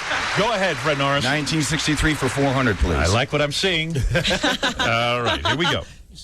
This trio won a Grammy for singing Bob Dylan's Blowin' in the Wind. Mark McEwen. What is Peter, Paul, and Mary? Who are Peter, Paul, and Mary? Fine, it's acceptable. Thank Okay, you. there you go. That's plus $400. Mark McEwen, go ahead. Take it away, pal. Let's go for law for 100. Law for 100. Our first time in this category. Yes. We're all so excited. A person who died intestate didn't leave one of these. Go ahead, Mark McEwen. What is a will, Alex? That is correct. Let's go to law for 200. These can be grand, petite, or hung. Don't say penis. Go ahead. What is jury? That is correct. Fred Norris with control of the board. Okay, I'll take law for 300, please. Of patents, copyrights, or trademarks, the one with a potentially unlimited term. Mark McEwen? That is correct. What is a trademark? Very good. It's Robin awake. Hey, quiet, Jackie. Jackie, You come you up get it. here and play, you idiot. All right, Mark McEwen has control of the board. Jackie is an idiot. Go ahead. Got that right. Let's go back to business and industry for 200. Yeah, you ran out of sports questions, huh? Hey, I answered law. Fry boots, popular in the 60s and 70s, are now made by this company that let you be you. Fry boots, popular in the 60s and 70s, are now made by this company that let you be you. I know you like those candy shoes, but they don't make them. All right, I'm so sorry to all of you. What is Reebok? Didn't know that slogan. Mark McEwen, you're still in control Let's of the go board. business and industry for 300. This designer who put Jackie Kennedy in a pillbox can't use his name as a label. Only Revlon can. Let's go to Fred Norris. Designer who put Jackie Kennedy in a pillbox. Can't use his name as a label. Only Revlon can. Can't remember. Okay, and let's go to who is Nobody the- else buzzed in. Nobody else buzzed in. All right, Fred, you lose 300 there. Who's the answer? What's the answer? Who is Halston? Halston. All right, Mark McEwen's still in control of the board. Fred's killing this category. Let's go back to business and industry for 400. All right, here we go. Campbell's biggest U.S. competitor in the soup business is this brand with an Italian name. Mark McEwen. With an Italian name. What is... I'm so sorry. Who was next? Fred. What is Progresso? All right, that's $400. You are absolutely correct. Fred. We're getting closer. 1,000 for Fred, 1,200 for Mark, minus 100 for Robin. Still a chance to get in the game, Robin. Yes, sir. There we go. Let's go for law for 400, please. Law for 400. Switching over to law. Okay, laws adopted in 8 states, including California, for property ownership by married couples. Fred Norris. Where's community property? That is absolutely correct for 400. Fred Norris taking the lead. Howard, game's over. Yeah, right. We still have some time. 1,400 for Fred, 1,200 for Mark, minus 100 for Robin. Go ahead, Fred Norris. All right, let's go law for 500, please. Law for 500. I'm backing the winner. From the Latin for twist, it's a civil wrong or injury that doesn't involve a contract. Robin Quivers. What is a tort? That is absolutely correct for 500. You are on the board with $400, Robin. Robin, you are in control. A late rally. All right. Languages for 500. Languages for 500. This Haitian language is a mixture of African dialects and French. Mark McEwen. What is patois? I'm so sorry.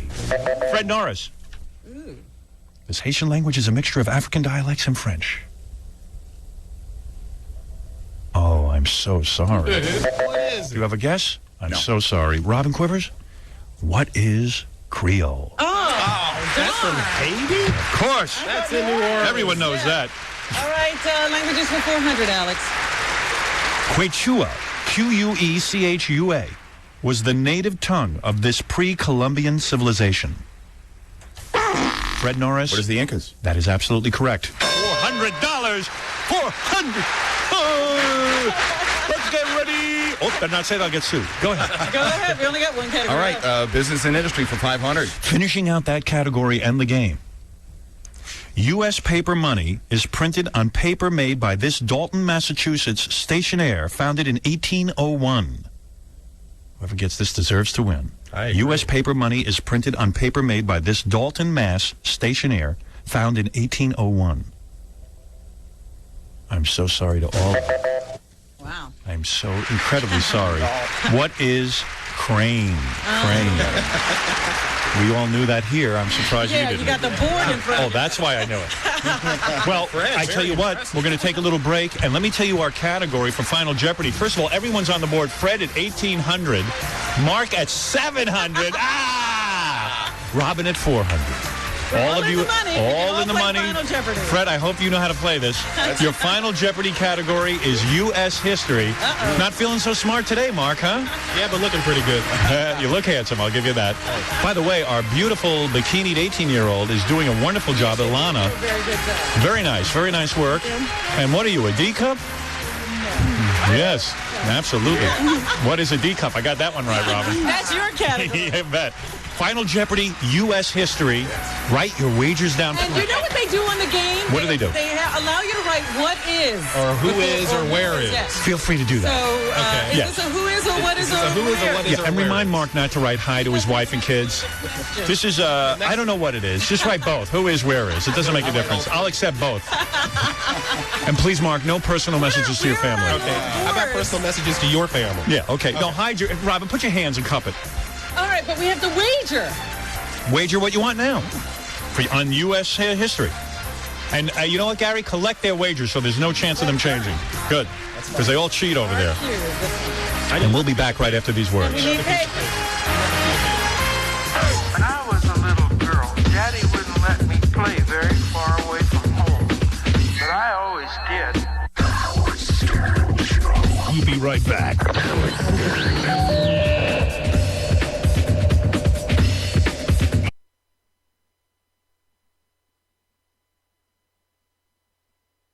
She used to drag me down to Florida to see my grandpa every Christmas, and we'd freeze our balls off. Unreal. And then I went to the airport, and they were it looked like World War II. You know, people That's one of the reasons I decided not to go anywhere. people just laying down in the middle of the ground sleeping. You had to step over people. I know. We've turned into a third world country. The airport is now a bus terminal. I know. There's just too many flights. I mean, too few flights and too many people. And You know what it is? Not enough runways. Not enough runways. anything. Yeah. I saw a report on 60 Minutes. They showed the guy who runs O'Hare in Chicago. Mm-hmm. They have 2,100 cots locked away. That they Just use, in case. And he said that not only have they taken them out plenty of times, but they've had to call the Red Cross to get another 1,000. Wow. They've had 3,100 people sleeping in the airport. I don't know. I don't get It used to be that air travel was luxurious. It's not anymore. Hey, John. Yo, morning, Howard. It's really, really good to have you back, man. But I got to tell you one thing. With all the vacations in the past, I've been, planning for you to come back, on the 8th, and I didn't even listen this morning, so I'm bummed out, man. Yeah, well, I don't know what happened this year. I We think took they a lot of wrangled you in. time. Yeah, we were gone for 2 weeks. It was enough. And also, Yeah, I think so. we Space it out a little better, you'll enjoy it more. Right. We You know, usually and get then, anyway, it's funny to hear Jackie's having his usual problems again. Oh, don't look for Jackie in the next 5 years. Might not be here at 10. Yeah, exactly. Well, anyway, it's good to have you back, Howard, really. 5 more years, man. Later, bro. Kudos. Right, bye. How long do you actually give Jackie? Meaning, will he be here on the 15th? Will he? I think Jackie would like to go to California with us, but I don't know if he'll last that long. I don't predict it. The talks haven't even started yet, so. I think they have started. I heard they did. Because sometimes there's a plan. Because Tom called me and said that he just called to tell me that Jackie was coming back in. Oh, he did tell you. Yeah. So they have. He left me a message saying They Jackie was. have- I didn't know that Jackie wasn't going to be here, but I don't know what it was. So there must be some discussion going on because Tom knew Jackie was coming back in. Very high secret. Yeah. I guess we'll know when we don't see him. They brought in Henry Kissinger to negotiate with Jackie, but Kissinger's head exploded. He left with a headache. He was like, Put my hands up. I don't know what to do. This guy's a moron. The president has called Jackie to Washington Jackie needs $1 billion in small bills. because he needs to make sure that this happens before he leaves office. Getting the retard makes more sense. Thank you, Henry. So that's that. Good job, Eric. You got to hear, the Japanese, over the years, I've seen a lot of crap go down in this line of work, and some of the weirdest stuff I've ever seen comes out of Japan, especially their porno. Japanese porno is just weird. People running down the beach with surfboards, and you make them go to the bathroom with the surfboards, and a whole deal. Japanese guys yelling. And, Stuff you could never think of. yeah. They're preciously horny. I mean, they're horny. In a weird way, because Yeah. they're always yelling at the women. So listen to this. In Japan now, you can go to Tokyo, and there's a company that has railroad cars. You can go on the railroad cars and legally grope the women. You mean the women are like passengers? Yeah. So they have a subway car, with the hanging straps and everything. And you go in there, and for $70 to $150 for 35 minutes, you can grope various ladies. One's like dressed as an office lady. Then there's a nurse get up, and there's a McDonald's uniform lady. Are you the only guy in the car besides them? No, there's other guys. So it really looks like a train. Are you actually going somewhere? No. The schoolgirl one is the most popular. They have the sounds, and I think they rock it, but it doesn't actually go anywhere. Yeah. Oh, you mean the train doesn't even... No. Oh. You can go in there and grope chicks and not get arrested. And the customers like it when the girls resist initially so they can get that, more authentic feeling, like, getting like, smacked and stuff Right. and yelled at. So the girls are encouraged to object. Yeah. And, I don't know, they're trying to explain it, but nobody can even explain it. It's from the Los Angeles Times. I'm not making this up. You know, Howard, I don't know if you've ever spoken to women who ride the subway in this city, but I've never met a woman who hasn't had some weird story where guys like lean into them and, and stick their elbows in weird places. Women are freaking out over this. They say the sense of violation of a stray hand brings an intense reaction. But... And they just don't like that it's being Guys are encouraged. doing Yeah. What the heck? I wonder if we could go over to Scores. They could set up a subway car for us. There you go. Yeah. Just get one car. An airplane car. I saw Lonnie over the vacation, and he suggested that you have a party because you renewed your contract. Ooh. A contract renewal party. I think I'm for that. He's got a good attitude. Chauncey Hayden, you're on the air. This is the publisher, writer of Stepping Out magazine. Hey, Howard, congratulations on your new contract. Thank you. It's great to have you back. Thanks.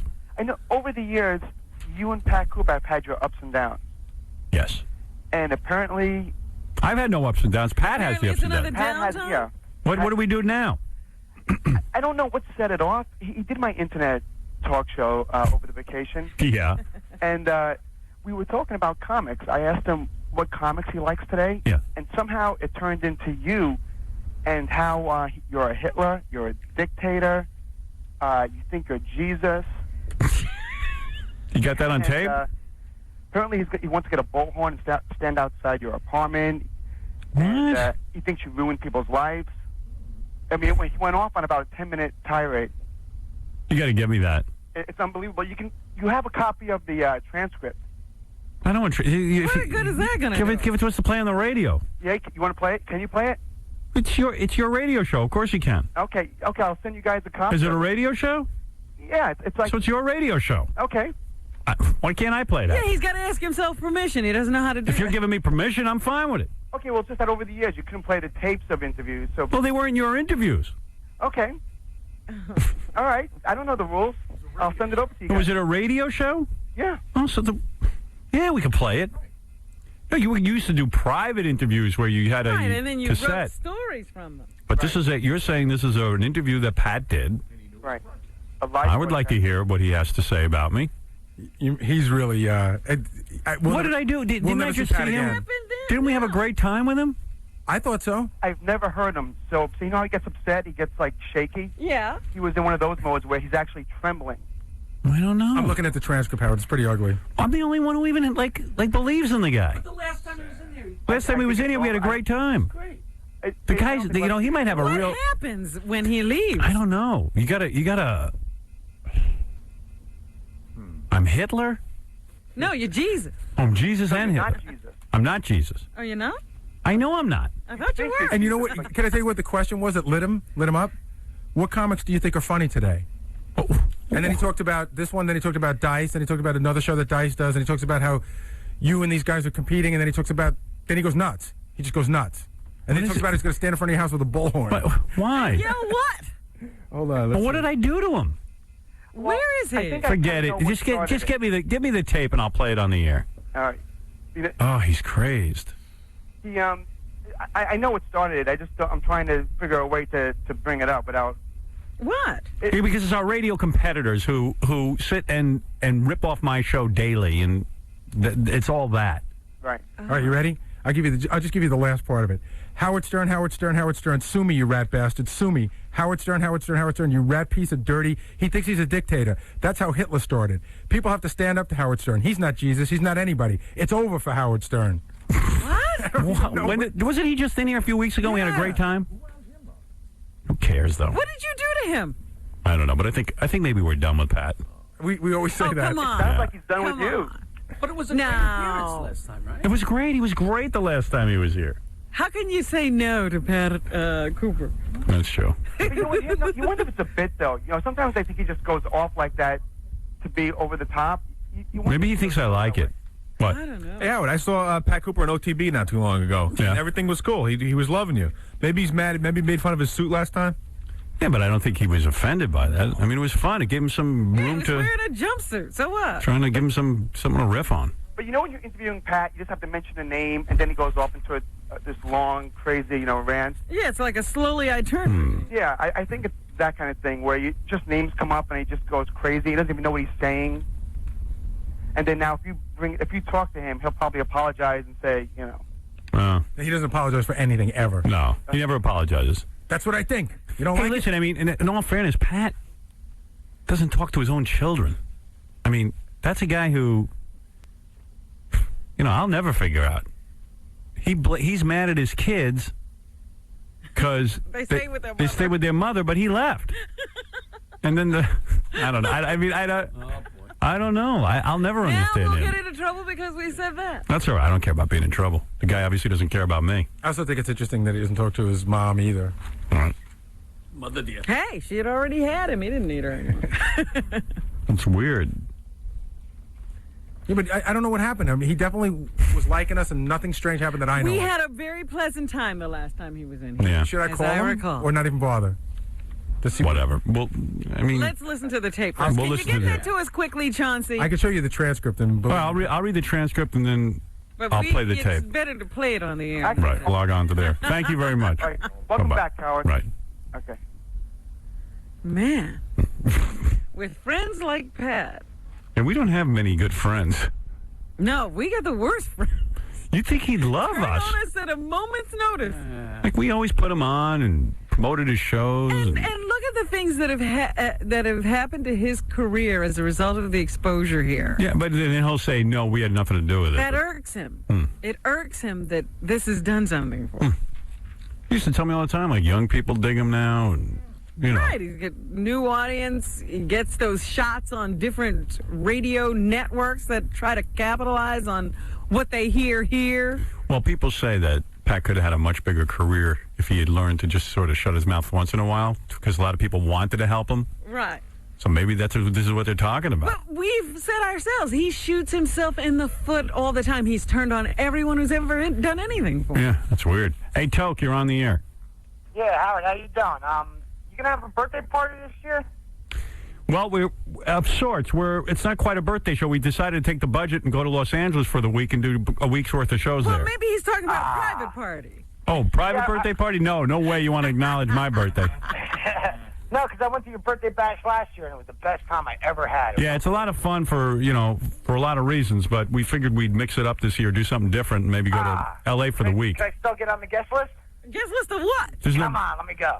No, we're going to L.A. for the week. I know, I'll go with you. Oh, we got to buy you a ticket too? No, I'll go. Just let me into the party. Right. There's no party. There's no party. We're just going to do a week's worth of shows using Now, the... see, for years we've said there is no party and had a party. Oh. And so I guess people are believing that now there's a party. No, the party is the week in Los Angeles. And we're going to be doing a big. We're going to be doing a big party there at the Playboy Mansion. Put me on the guest list anyway. Yeah, we're going to be broadcasting it live from the Playboy Mansion. Unbelievable. Yeah, with all the bitches. Now, every day or just one day? One day from the Playboy Mansion, 4 days I think we're doing out of like the E Studios. And Ever going to the Perfect 10 place, or are you Maybe- staying there? I think I'm living at the Perfect 10 Mansion. All right, we're going to do some news for you now. And Robin, what are the big stories? We're gonna news you now. We're going to news you now. All right.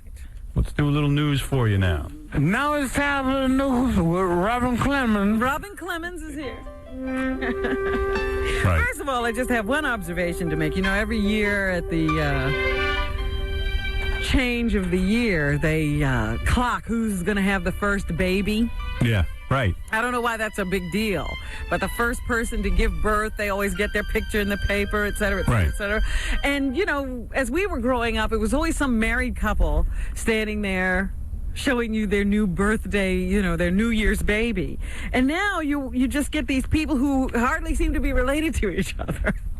standing around showing you their kid. You know, it's always a guy with one name and a woman with another name Right. showing you their baby. Right. And so it was just interesting to me that the first three babies in New York were all born to, it seems, single mothers who just have some guys around sometime.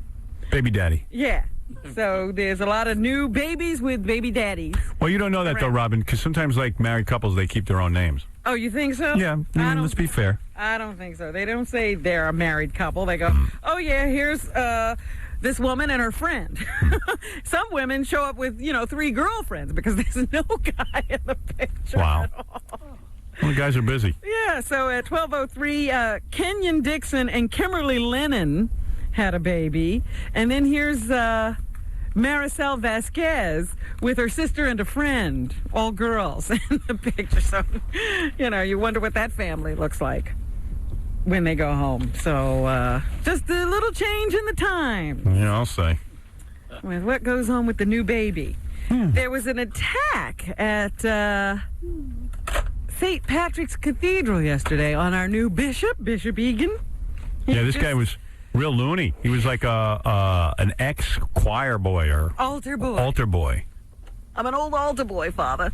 What did he do? He ran up to the... He ran up. He was in the communion line. You know how the bishop at the end of a mass, everybody comes up for the communion and he puts the little wafer on everybody's tongue? This guy was in that line, and when he got close, he was like the next person to get the wafer. He had himself handcuffed, and he pulled out the other handcuff, and he started screaming, "I have to arrest the bishop." And he tried to handcuff him. I'm not sure he's wrong. What do you want to arrest him for? He apparently has a lot of grievances with the Catholic Church. He had a bag full of lawsuits, I guess, Right. against the Catholic Church. And apparently he has a problem with the bishop. His parents say that he's had some problems over the years. He is bipolar and will not take his medication. Howard, bipolar. On the news this morning, they said that he's Nuts. not. The police are very familiar with him. In fact, Secret Services a few years ago, he sent letters saying he was going to cut off Clinton's head, and when they went to his house, they found a machete. Oh, Well, yeah, he said something like they should shoot Clinton and then behead him to make sure he's dead. Wow. So he's not sure that Clinton is human. You're saying you could shoot Clinton and he'd come back to Still life? live, yeah, so cut off his head to make sure he can't come back. Like a vampire. Right. Kill him to death. Luckily, Egan was not hurt. A bunch of ushers rushed to his aid, and they subdued the guy. And then there was an off-duty police officer there who had just gotten his wafer, and he ran back and helped the guys subdue this guy. But they say, yeah, he's had a lot of in and outs of mental institutions and some run-ins with the law. As I said, yeah, as Gary pointed out, he was accused of threatening the president, and so the Secret Service had looked him over real good. Leave me alone. Quite some time ago.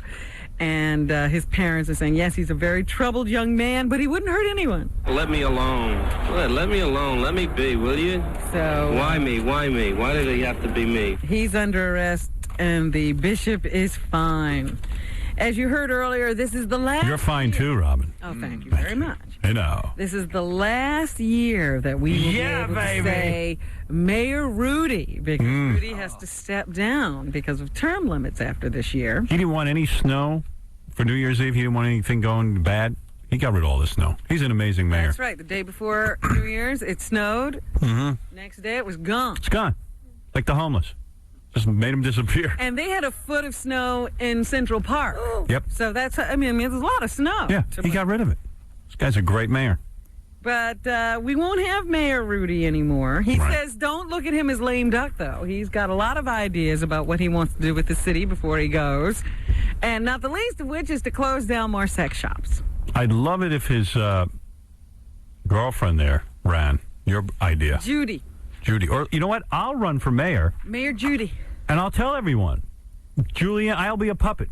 Giuliani will run the city. I'll be the mayor in name only. Yeah, but you don't want to have to go to all the functions. I don't want to go. I won't go to anything. I will never show up and bother Rudy. Okay. I today, calling the press, want to announce my candidacy for mayor of New York based on the fact if Rudy Giuliani wants it, he will be the mayor. I'm Well, I'm sure he wouldn't have any objection. Yeah, I will hand over all of my powers to the mayor. But you can't just hand him over. You got to be the mayor. I will be the mayor. Be the mayor. I'll be the mayor. It's like George W. Bush being the president. Right. It's the same thing. He ain't going to do anything. Dick Cheney's running that show. Bush is a puppet. I'm a puppet. I could be a puppet, too. But, see, George will wear the mantle. He'll go to the parties. I he'll understand. Give the speeches. I don't want to do any of that. Uh-huh. I'm literally going to just vacate office, let Rudy be my surrogate. I'm going to call him my lieutenant, and he'll be the mayor. Everyone will know it. It'll be a big wink. Everyone will give each other. Well, I know some people say that Rudy's closest advisor now is this Judy woman. Right. And so she's got a lot to do with the decisions being made already. I figure if she runs, it'll be the same as having Rudy as our mayor. Yeah. Well, if he wants that, please take me up on the offer. Please contact my campaign office. Where's that? Baba Booey's office. Well, somebody else has announced that he wants to run for mayor. Who? Who's challenging me? Baba Booey. Rudy can't do it anymore. His name is Kenny Kramer. Oh, Kramer from Seinfeld. Who is the real Kramer? Yes, he's Please stop it. Are Jesse, you out of your mind? If Jesse Ventura can be elected governor of Minnesota, he can be elected mayor of New York, #1. Yeah, but Jesse Ventura was a wrestler. He had life experience. They do make a run this time. There's no fooling around. If a World Wrestling Federation guy can become a governor, there's no question that Kramer deserves to be the mayor of New York City. So there. It's getting to be goddamn ridiculous. Everybody will think they can do the job. Meanwhile, did you see Jesse's promos for the XFL? They were running them on NBC. I'm just trying to figure out the guy who showed up to Kenny Kramer's press conference to get that sound clip. Like, why? I mean, like, the guy goes, okay, I want to run for mayor, and someone showed up and interviewed him. That's right. It's interesting. All you have to do is say you're going to run for mayor, you get press. Anybody else around that beside us? About 5,000 tickets are available for the NFL playoff game between the Giants and the Eagles on Sunday. The Giants, of course, in the playoffs.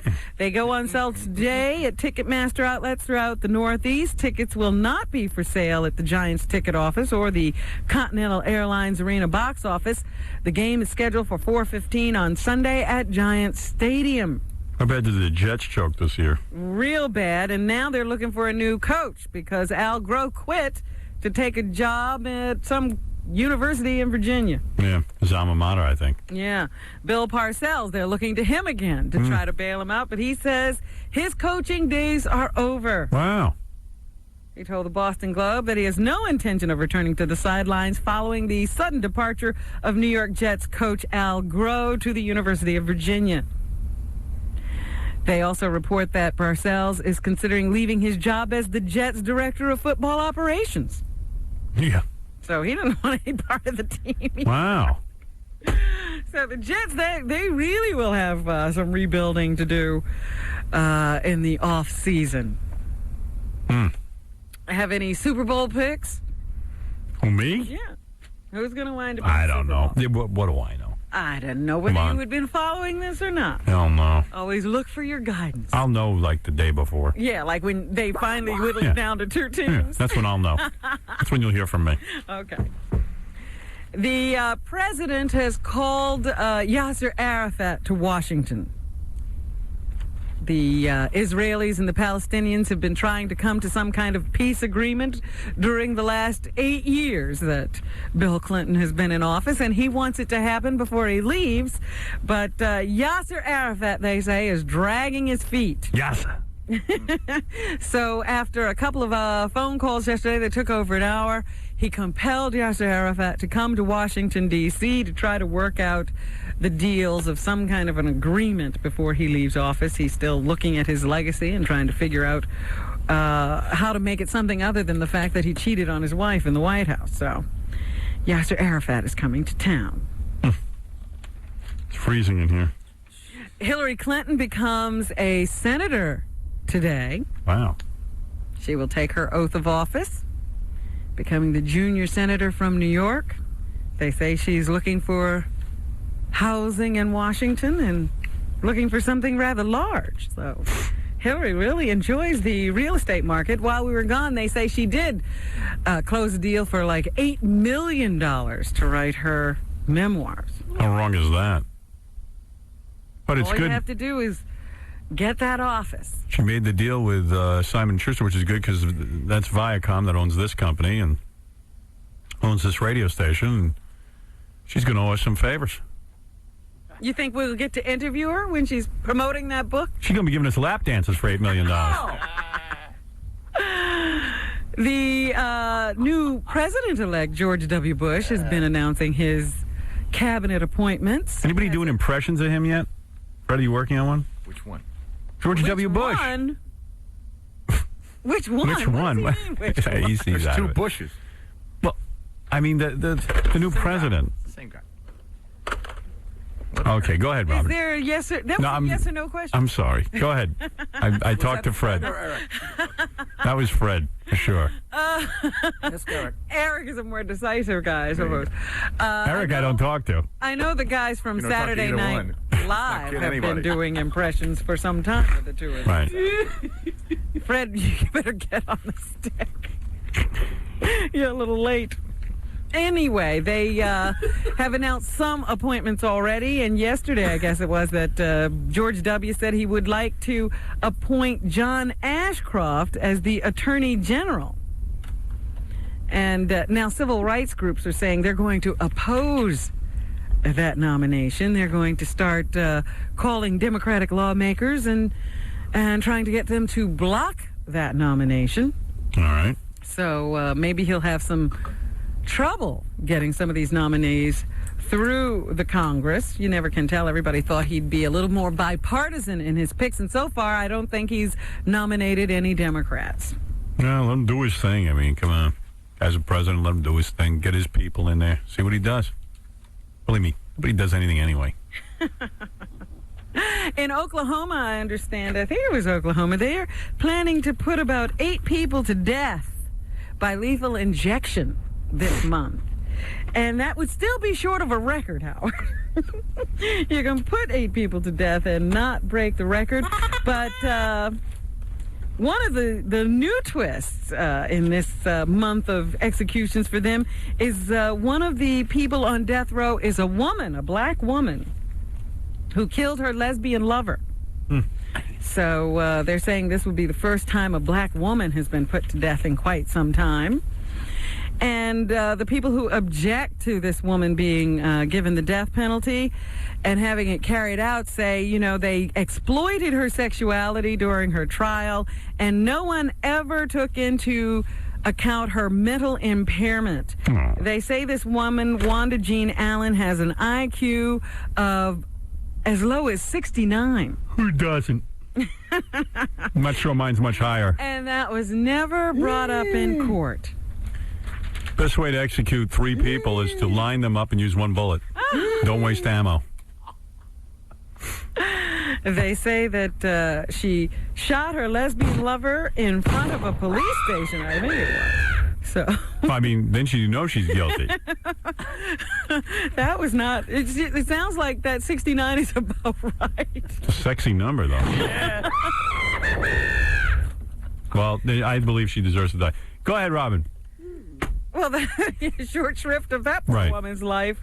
The principal trumpet player, you know how the symphony, you never want to go there. That's boring, right? There's a lot of idiots who know not to kill people. Well, we got to keep one around and don't know. Ever had an invitation to the symphony and thought, oh, that sounds like a great time. That'll be No. fun. No!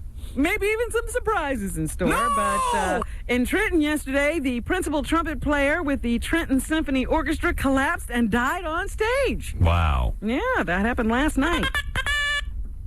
James Tizzolo was stricken seconds after performing a solo. So he had just stood up and had his thing. As the group was closing the show with In the Mood, he apparently suffered a massive heart attack. A physician who plays in the orchestra's cello section tried to revive him, as did other doctors who were attending the performance. A French horn player used his cell phone to call 911. The orchestra's conductor tells the Times of Trenton that Tizzolo played the solo flawlessly, then sat down, dropped his trumpet, and fell to the floor. Wow. I guess, he was done. So what are you going to do? Number one at the box office this weekend. It was a big weekend and a big year for movies as a result of the holiday box office. Castaway, the Tom Hanks film, was number one once again for the second weekend in a row. And number two was Mel Gibson. I guess that's why they pay them the big bucks for What Women Want. Police. We have to take a break, Ron. We'll be back with more news right after this. The following is a public service announcement from The Howard Stern Show. Do you have a problem with your drinking? Are you in denial? I'm a moderate drinker. Do you trivialize your drinking? It's 2 beers drinking. Does your drinking affect your family? My wife goes, don't, drink too much this weekend because you might get alcohol poisoning. I go, well, I'm only going to be drinking Friday and Saturday night. Do you lie to yourself in order to rationalize your drinking? If you drink 5 beers in 3 hours, you only have 2 beers in your system. And is your drinking having an adverse effect on your health? I blame some of the hemorrhoids on booze because I drink so much that when I'm going to the bathroom, I don't feel the pain so much. If you answered yes to any of these questions, you are an alcoholic and need help. Please call your local chapter of Alcoholics Anonymous immediately. This has been a Howard Stern public service announcement. The Howard Stern Show. Now, where the white woman at? The Howard Stern Show.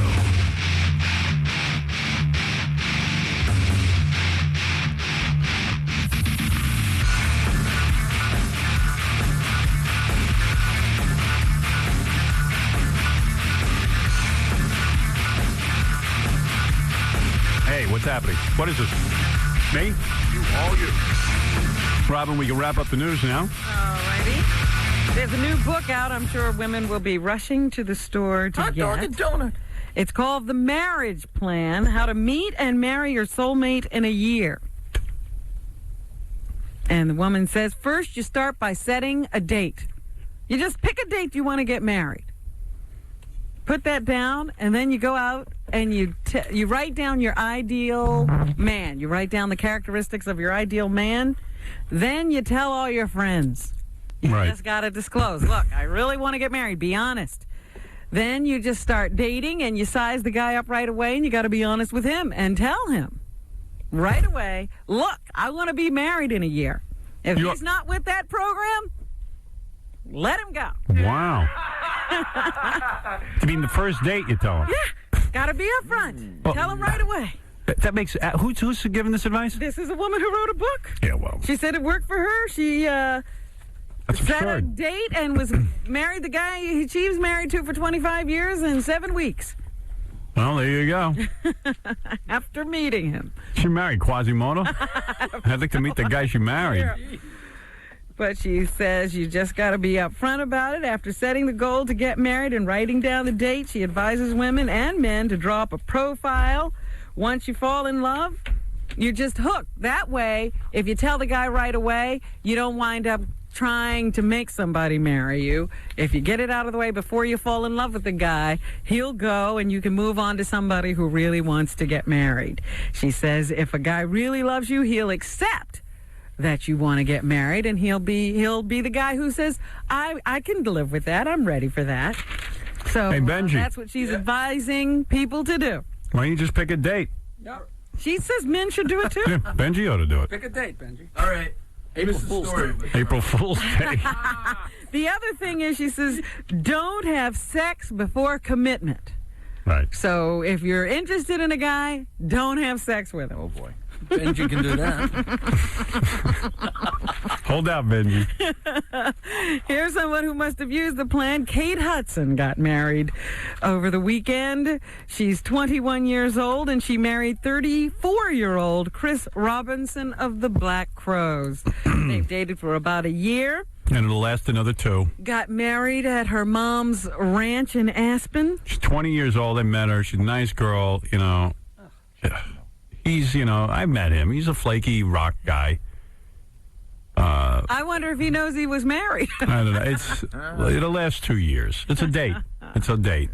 So anyway, they got married at Goldie and Kurt's ranch. Kurt gave the bride away because she's estranged from her father, her real father, who is one of the Hudson brothers.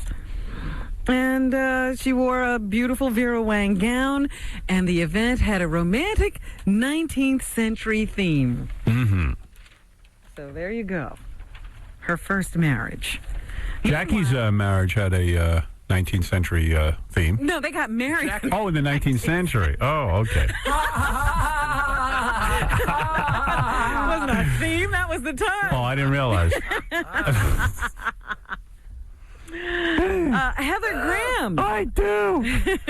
You got married in the 90s. I'm single. Heather Graham, the woman from Austin Powers and Boogie Nights, she gave an interview to Talk Magazine in which she says a lot of bad things about the Catholic Church. Oh. Yeah, she said that they gave her a warped sense of her sexuality.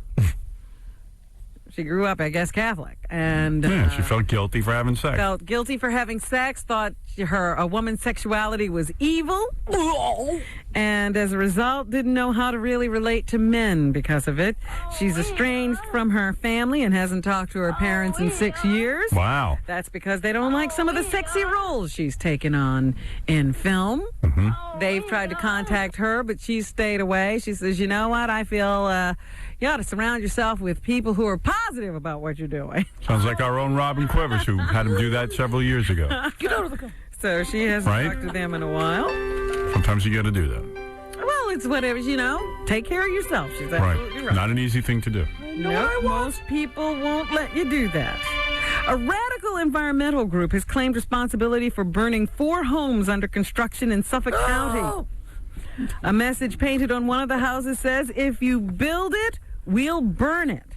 And it's signed by a group called the Earth Liberation Front. Homes are very important. I've got 18. 2 other vandalism acts last year have been linked to the group ELF. The group allegedly claimed responsibility for a fire that destroyed condominiums in Middle Island. It also vandalized crops in the Cold Spring Harbor Laboratory for agricultural research. They say the overbuilding on Long Island is destroying it, and they're trying to stop it. Mind your business. Rob, you're on the air. Howard, how you doing? Right. I just want to be the first to congratulate you and today's edition of Newsday. In the Long Islander the Century campaign, you have been voted Long Islander of the Century in the category of TV and radio.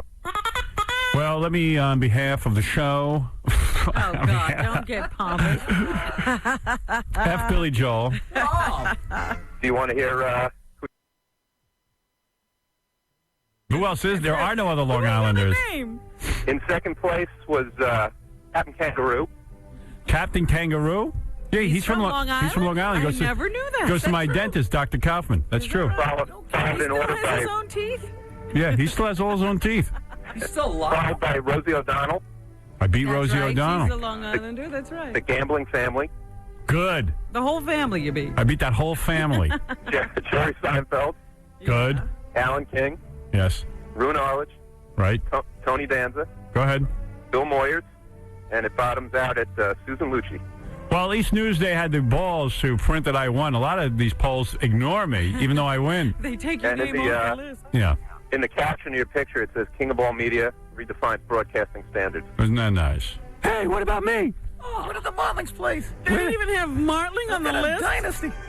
Mayor of Bayville? The Martlings of Bayville. Come on. Well, thank you. That is a great honor. I'm sure. You'll be accepting your award. I'll be. When do I get the award? I never get the award. Thank you. Go ahead, Robin. A new study suggests Americans have had their fill of conflicting advice about what makes for a healthy diet.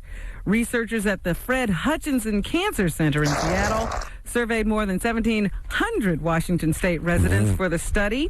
And what is a healthy diet? They concluded that the more confused people are about what is or isn't good for them, the more likely they are to eat high-fat foods. See. So if they can't figure out what to eat, they'll just eat fries, they say. You think hot dogs are good? I don't know.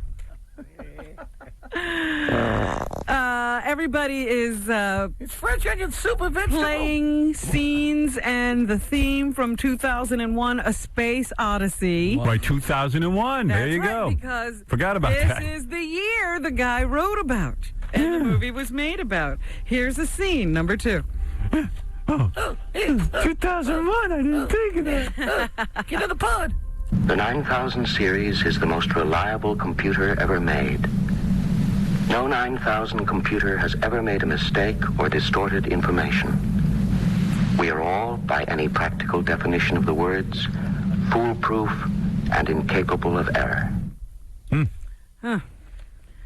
You know, it's always, I remember seeing that movie thinking, wow, in 2001 I could be alive and Possibly. it's going to be just like this. We'll be in space and walking around. Never comes true. Well, the guy who wrote the book, I can't get my computer to work. He still says he believes that someday we will learn of other intelligence on other planets. It's just going to take a while longer. I don't care what they do, but it's 2001 and we still can't heat the studio properly. I got to get some heat in here. I'm freezing. I can't go through this. Go ahead, Ron. 13 Days is a new movie. It's out in selected theaters right now, and it stars Kevin Costner, among a bunch of other people. And here's Kevin to tell us why the Kennedys are important to him. That's why the Kennedy name is golden to me.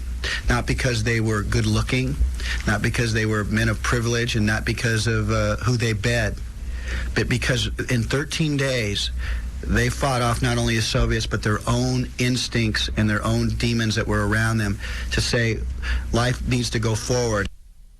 Okay, Kevin. Yeah, helium? No, that's what he really sounds like when he's not in the movies. And Michael Douglas has a new movie out with his wife called Traffic, getting a lot of buzz around town. Okay. Here he is on having a baby at his age. As much as I loved having a child, I think I was probably torn between one's career and one's professional life. At this point, you personally feel like you've accomplished what you want and you make your choices as an actor, but you don't have that burning desire of having to prove yourself. You do it because you have the joy of acting.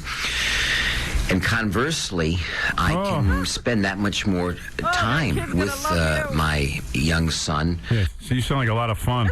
Enjoy it. And I'm not torn. My focus is completely there. Oh, I'm such a lucky kid. You can concentrate on me. Yeah, great. You know what? How about a little less concentration? Give me some room to breathe, you old geezer. Oh, boy. Well, that's what's happening. Thank you. Robin, as a special treat for the end of the show, new year, new show, Elliot Offen is on the phone. Whoa! Elliot? Happy and healthy and safe and peaceful and prosperous New Year. Welcome back, Mazel Tov, Howard Stern. It's elegant Elliot Offen. How are you? Very good. Elliot is in the cold right now. He's outdoors in a G-string. Now, listen, Howard, hello? Yes. The reason for the call is I wanted to say a couple of fast things. Number one, I got a gander at your competition, the red-faced, alcoholic Dan or Don Imus. What is a no-talent drifter like this doing on the air when they have Howard Stern, the sexiest and sensuous, most looking person alive on worldwide radio? I think it's a travesty of justice and a miscarriage of justice for the alcoholic Imus to ever be on the air, even for 30 seconds. Hello? Thank you. Number two, hello? Yes? Robin, stop giggling, hello? Yes? I'm listening. Because I do the same long distance running in G-string lingerie in the 0-degree weather where everybody else would have cardiac arrest and advanced osteoporosis. I thought you'd like to see me in the frigid weather, G-string, never even a sniffle ever a day in my life because of the optimum health and pristine physical condition. What do you say, Robin? He's never had a sniffle. I think the bugs are afraid of him. Yeah. Well, I said, don't you think you'd want to see me live in G-string in the frigid 0-degree weather? Yes. Why is he screaming? Let me tell you something. He's right. You know, it really has to do with diet. I started to get a cold. You mean the genius that I'm right? The genius of worldwide radio, the king of the worldwide media, said I'm right. Elliot, let me say something. I tell you what, you book yourself an appointment to come on the show. Let's do it the right way, okay? Yes, Howard. All right, thank you. Thank you very much. Be well. Who do I talk to? Gary Delabate. Hold on. Thank you. All right, there it is. Hello? He's right, though. If you eat right, I think you're safe from the colds. You turn into him. You can eat right and die. Stuttering John is in the Donkey Show every Thursday night. For tickets, go to stutteringjohn.com. Gary Delabate will be playing hockey with Tim Robbins, Hillary Swank, Jason Priestley, Cuba Gooding Jr., many others this Sunday at Madison Square Garden to raise money for the Christopher Reeve Foundation. Very she. Tickets available at the Garden Box Office or at NewYorkRangers.com. Okay. You didn't do me. Oh, F Jackie. I forgot you with the show. I'm just preparing myself. I'll kill you. F Jackie twice, F Jackie CD or T-shirt, only $12 plus $4 U.S. shipping on the Jokeland Web Mall, or call 1-800. After Christmas sale? Are you kidding? 1-800-323-KING. You know, Got Rocks over there is trying to save up as much money as he can. Friday, got rocks in your nose. Friday, January 19th at the Turning Stone Casino in Verona, New York for MP3. You know, if he sold all 8 of his houses, he'd have $12,000. For MP3 audio and filthy 3D Jokeman, visit Jokeland.com. Benji's going to be with Hot Nude Lesbians on NudeYork.com. Well, what does that do for us? Contact KC at bookkc@AOL.com. Okay. Scott the Engineer, 718-BAG-5040 for a great DJ for your party. Okay. The Howard Stern Show.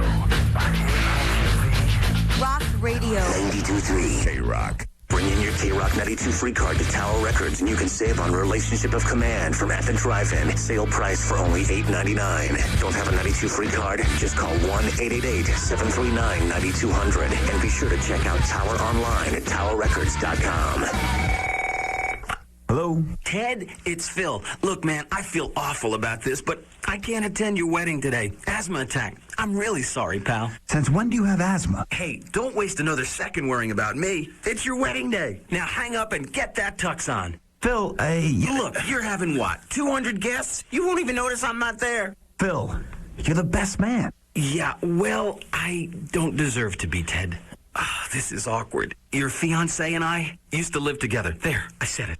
Hunter Mountain is just over 2 hours from New York City. We make the snow, you make the excuses. I know you lived with her, Phil. She's your sister. So my parents would have you believe. Hunter Mountain Snowboarding. Real, close, fun. For lift tickets, visit our website at huntermtn.com. Show your kids that you still know how to have a good time. The snow tubing park at Hunter Mountain has 12 chutes and 3 lifts, and a brand new lodge where you can warm up and grab a bite to eat. Snow tubing at Hunter Mountain. Howard is almost done, and the K-Rock music begins in 3 minutes. This is what sex is like in an ordinary condom. This is what sex is like in a Durex High Sensation condom. Feel what you've been missing. Set yourself free with the most revolutionary ribbed condom ever. Durex High Sensation condoms with enhanced ribs, positioned where they make a real difference. Extra stimulation, extra passion. Sensational. Durex High Sensation. One of the many sensual shapes and styles only from Durex condoms. Ordinary condom. Durex High Sensation condoms. Durex High Sensation condoms. Now safe sex doesn't have to feel that way. Set yourself free. Durex High Sensation condoms. Durex. Welcome back to the Ford Shopping Network's year-end clearance. Hey, it's time to talk about Ford SUVs. Yeah, they're awesome. I've driven every one of them. Well, that's pretty impressive, especially since Ford has the biggest lineup on the planet with no boundaries. Let's talk about the 2001 Ford Explorer. Everybody knows it's tough enough to take you anywhere. And big enough to bring along almost anything you need to enjoy being there. Man, and now you can lease an Explorer XLS for $299 a month for 24 months with $33.48 cash due at signing after cash back. Including refundable security deposit and excluding taxes and registration fees. Okay, next is the 2001 Ford Expedition. I love mine. Yeah, I saw you driving in. It's the perfect family vehicle. Well, especially for your always-on-the-go gang, huh? And now you can lease a new Expedition XLT for $399 a month for 24 months with $46.14 cash due at signing. And that includes refundable security deposit and excludes taxes and registration fees. Just call 1-888-556-FORD for complete lease details. Wow, these are going fast, folks. Yeah, get them now before they're gone at your Tri-State Quality Ford stores. If you can make it through the plugs, K-Rock music starts in 1 minute. The police work for the rich. The law serves the privileged. The courts protect the powerful. But the streets belong to John Shaft. You're damn right. Now on video and DVD, get ready for justice. John Shaft, huh? Heard you quit. With an attitude. You think that makes me less dangerous or more dangerous? Samuel L. Jackson is... I don't care where you go. I will find you. Any questions? Shaft, a film by John Singleton. Right on. For Paramount Home Entertainment, starring Samuel L. Jackson, Vanessa Williams, Jeffrey Wright, Christian Bale, Busta Rhymes, Dan Hedaya, with Toni Collette and Richard Roundtree. Soundtrack album available on LaFace Records. Can you dig it? Rated R for strong violence and language. Rented today on video, also available on DVD. Rock Radio. 92.3 K-Rock. This is the Howard Stern Show. I love the fact that he will make fun of himself. He's self-deprecating. He's a true entertainer. He's created a wonderful kind of radio. So to Howard Stern, it almost bothers me to say it, and I have to cut through my jealousy and envy of you. You have done a great job, and you may really be the king of all media. Hey, Freddie, read these plugs. Not this Saturday. Or is it? No, it's Saturday the 13th. King Norris at Morley's in Yonkers. So be there. If you need a great DJ for your wedding or any kind of party, call Scott the Engineer, Rocket Entertainment at 718-5040, or I think... No, I'm just going to give you that one. I'm not sure if the other number works or not. Try that one. If that one doesn't work, you're out of luck. All right, everybody. Thank you, and we'll see you tomorrow. At this time, the Howard Stern Radio Network leaves the airwaves for technical adjustments. At 92.3 megahertz. This is K-Rock.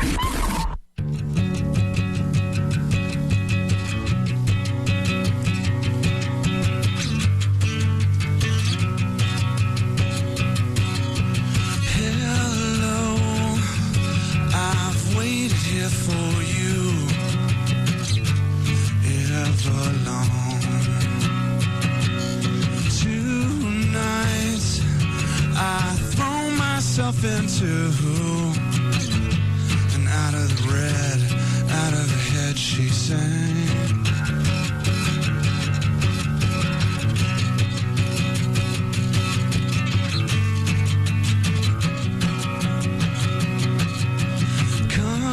Down and waste away with me, down with me.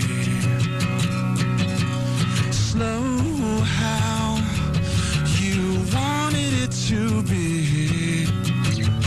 I'm over my head, out of her head she sang. And I wonder, I sing along with you, if everything could ever feel this real forever, if anything could ever be this good again. Only thing I'll ever ask of you, gotta promise not to stop when I say when she sang.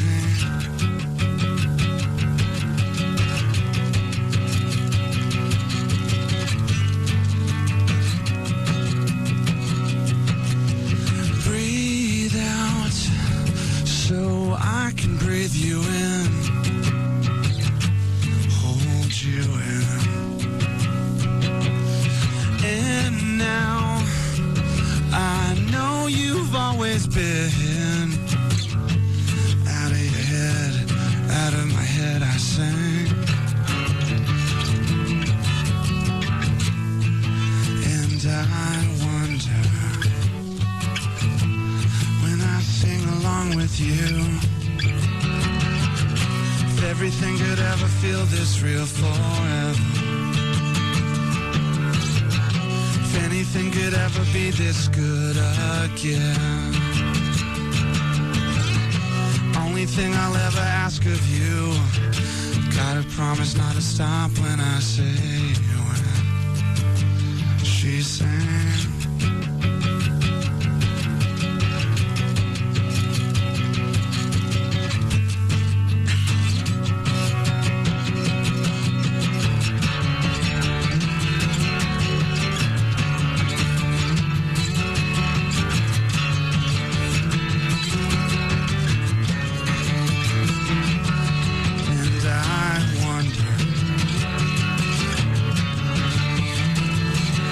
Sing along with you. If everything could ever feel this real forever, if anything could ever be this good again, only thing I'll ever ask of you, gotta promise not to stop when I say when.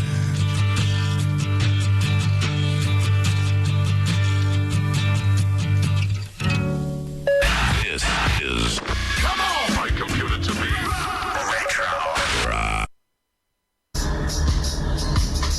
It's basketball season. It's all butter, all gravy, baby. They say Magic may come back towards the end of the season and help out the Lakers again. Man, I don't know much about this HIV virus, but the seem to make you real indecisive. Magic can't make his mind up, man. I was glad to see the players embrace him like they did. That surprised me, because I thought there's going to be a lot of controversy, you know, the players not really wanting to play with Magic, you know. He come down court sweaty. You don't play that same defense on his ass he used to, you know. Start playing like half-ass defense, like, whoop, damn, couldn't get that Magic. Right by me, man, damn. Hey, coach, that's Magic. I can't check Magic. I wouldn't be surprised if somebody was in an Outbreak costume checking that motherfucker. You know what you got, nigga. Come on, let's play this game. I tell you, the only person in the NBA that didn't show him no mercy was Dennis Rodman. There it is. Rodman did not care. He played him like he was HIV positive, too.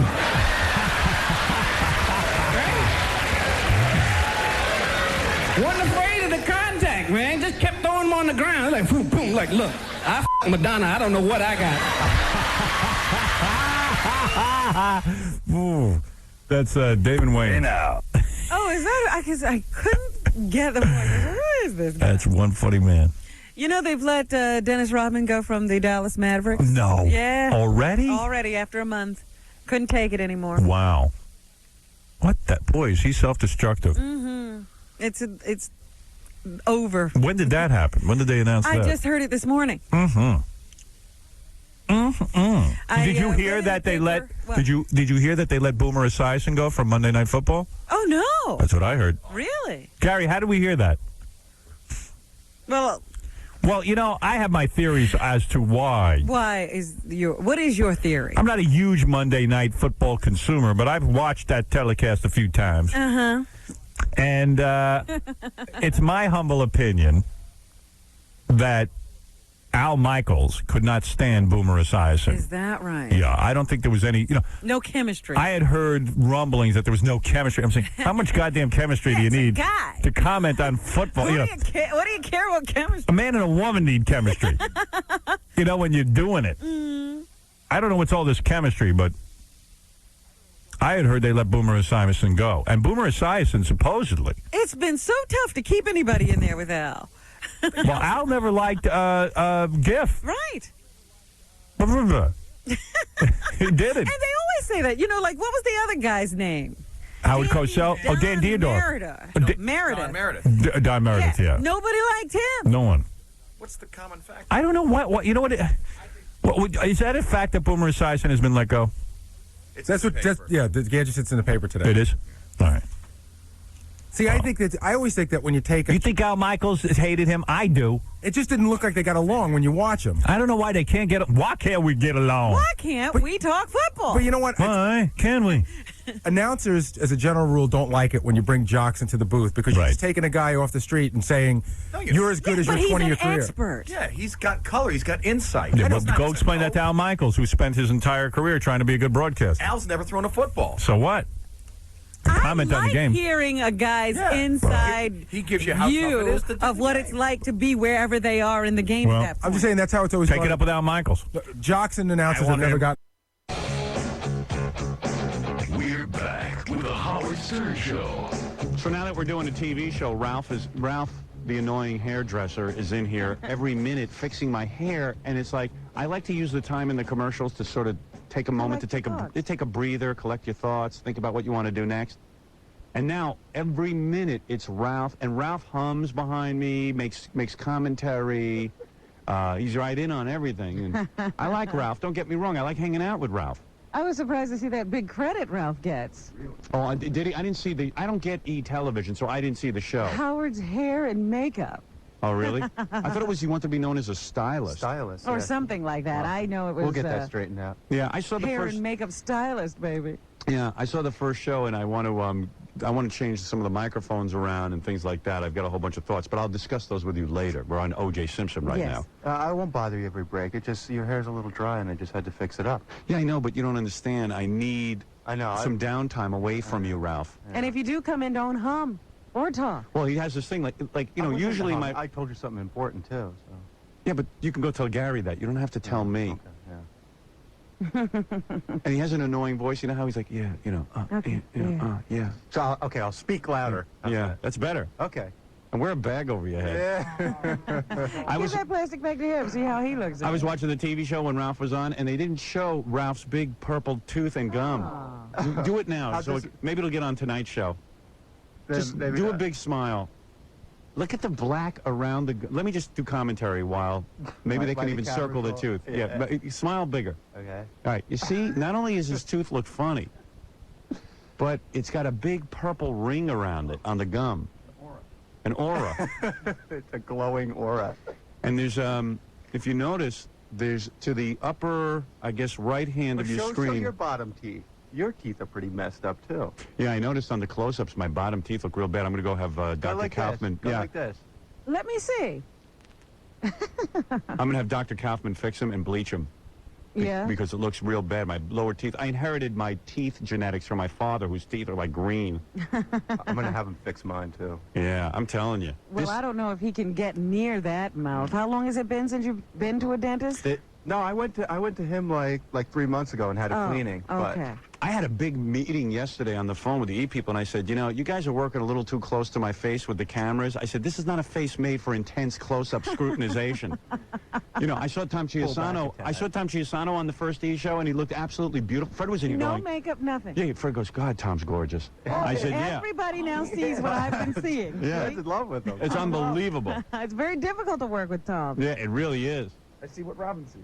I saw what Robin saw a long time ago, but man, on TV, he's beautiful. He is a perfect bone structure. Yeah, he's a nice-looking guy. Good skin color. And me, they're on intense close-ups of my face, and my teeth look. I mean, I noticed my teeth too. It was awful. Really? But at least my gums are good.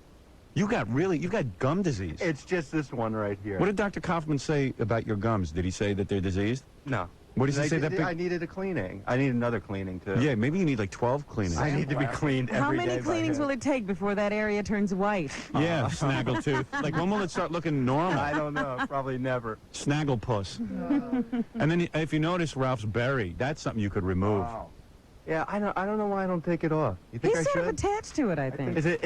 I think I should remove it. Yeah. Yeah. It's you know what? It doesn't look so bad when I'm far away from you, but you get close, you see all it's red, and I don't know how close the camera can get on it. But here, let me use my pointer. I was at a strip club one night. Yeah, I never really think about it. I was at a strip club one night. See, right here, if you get very close, it starts to look. It has dimension to it. It has girth. It's very well raised. Yeah. And you wonder exactly where it's attached. I remember once, 4 years ago, Robin said, I was looking at it, I just want to take my fingernail and flick it off.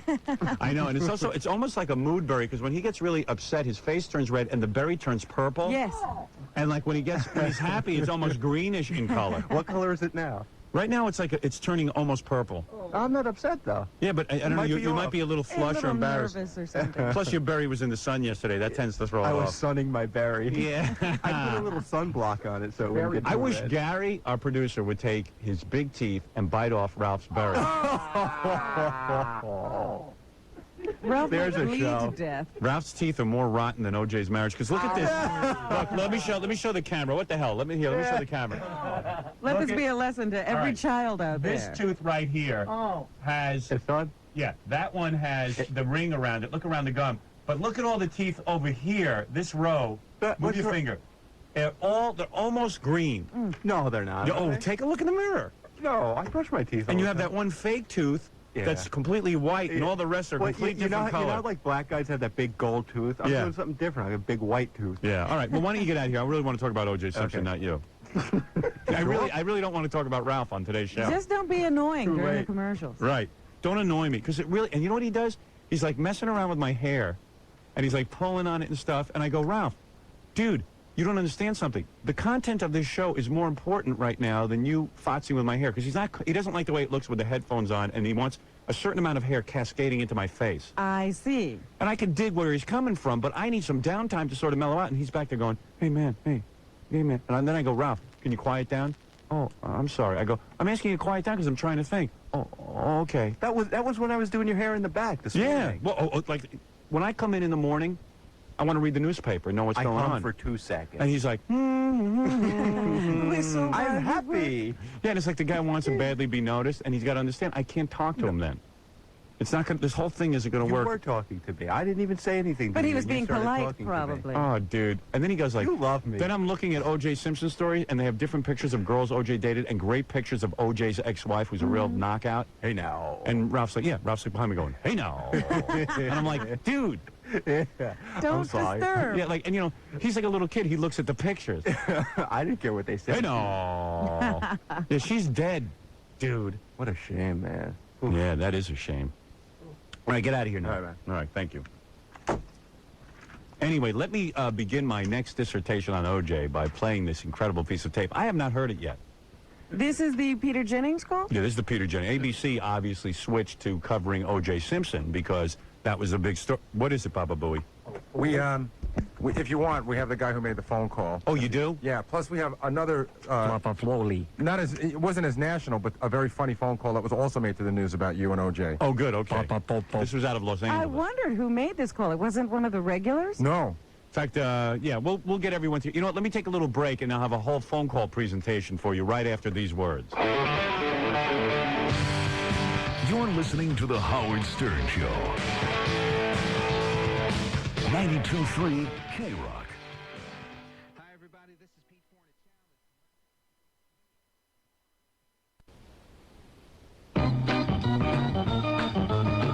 Let me tell you about Fidelity Diamond, Robin. Fidelity Diamond is where you got your diamond earrings. Fidelity Diamond is where Baba Booey got his diamond engagement ring for his beautiful Mary Baba Booey. Papa Flunky. Yeah. And, oh, this microphone is driving me nuts. You've moved it again. I have to move it from time to time. I think Scott could fix that instead of worrying about my microphone level. What? I told Scott. You know what he told me? He What? said, I'll let somebody know about it. Here it comes. Oh, there it goes. Woo! Wait a second, it's coming, Robin. Here comes my microphone. I'll only talk when I come along. Here I come again on the air. All right. I don't know. I see like other radio stations like on C-SPAN and stuff, and they look so professional. Never have this problem. I complain to O.J. Simpson because he sits on our board of directors, but he's in jail. I think he's a little busy. Yeah, I think so.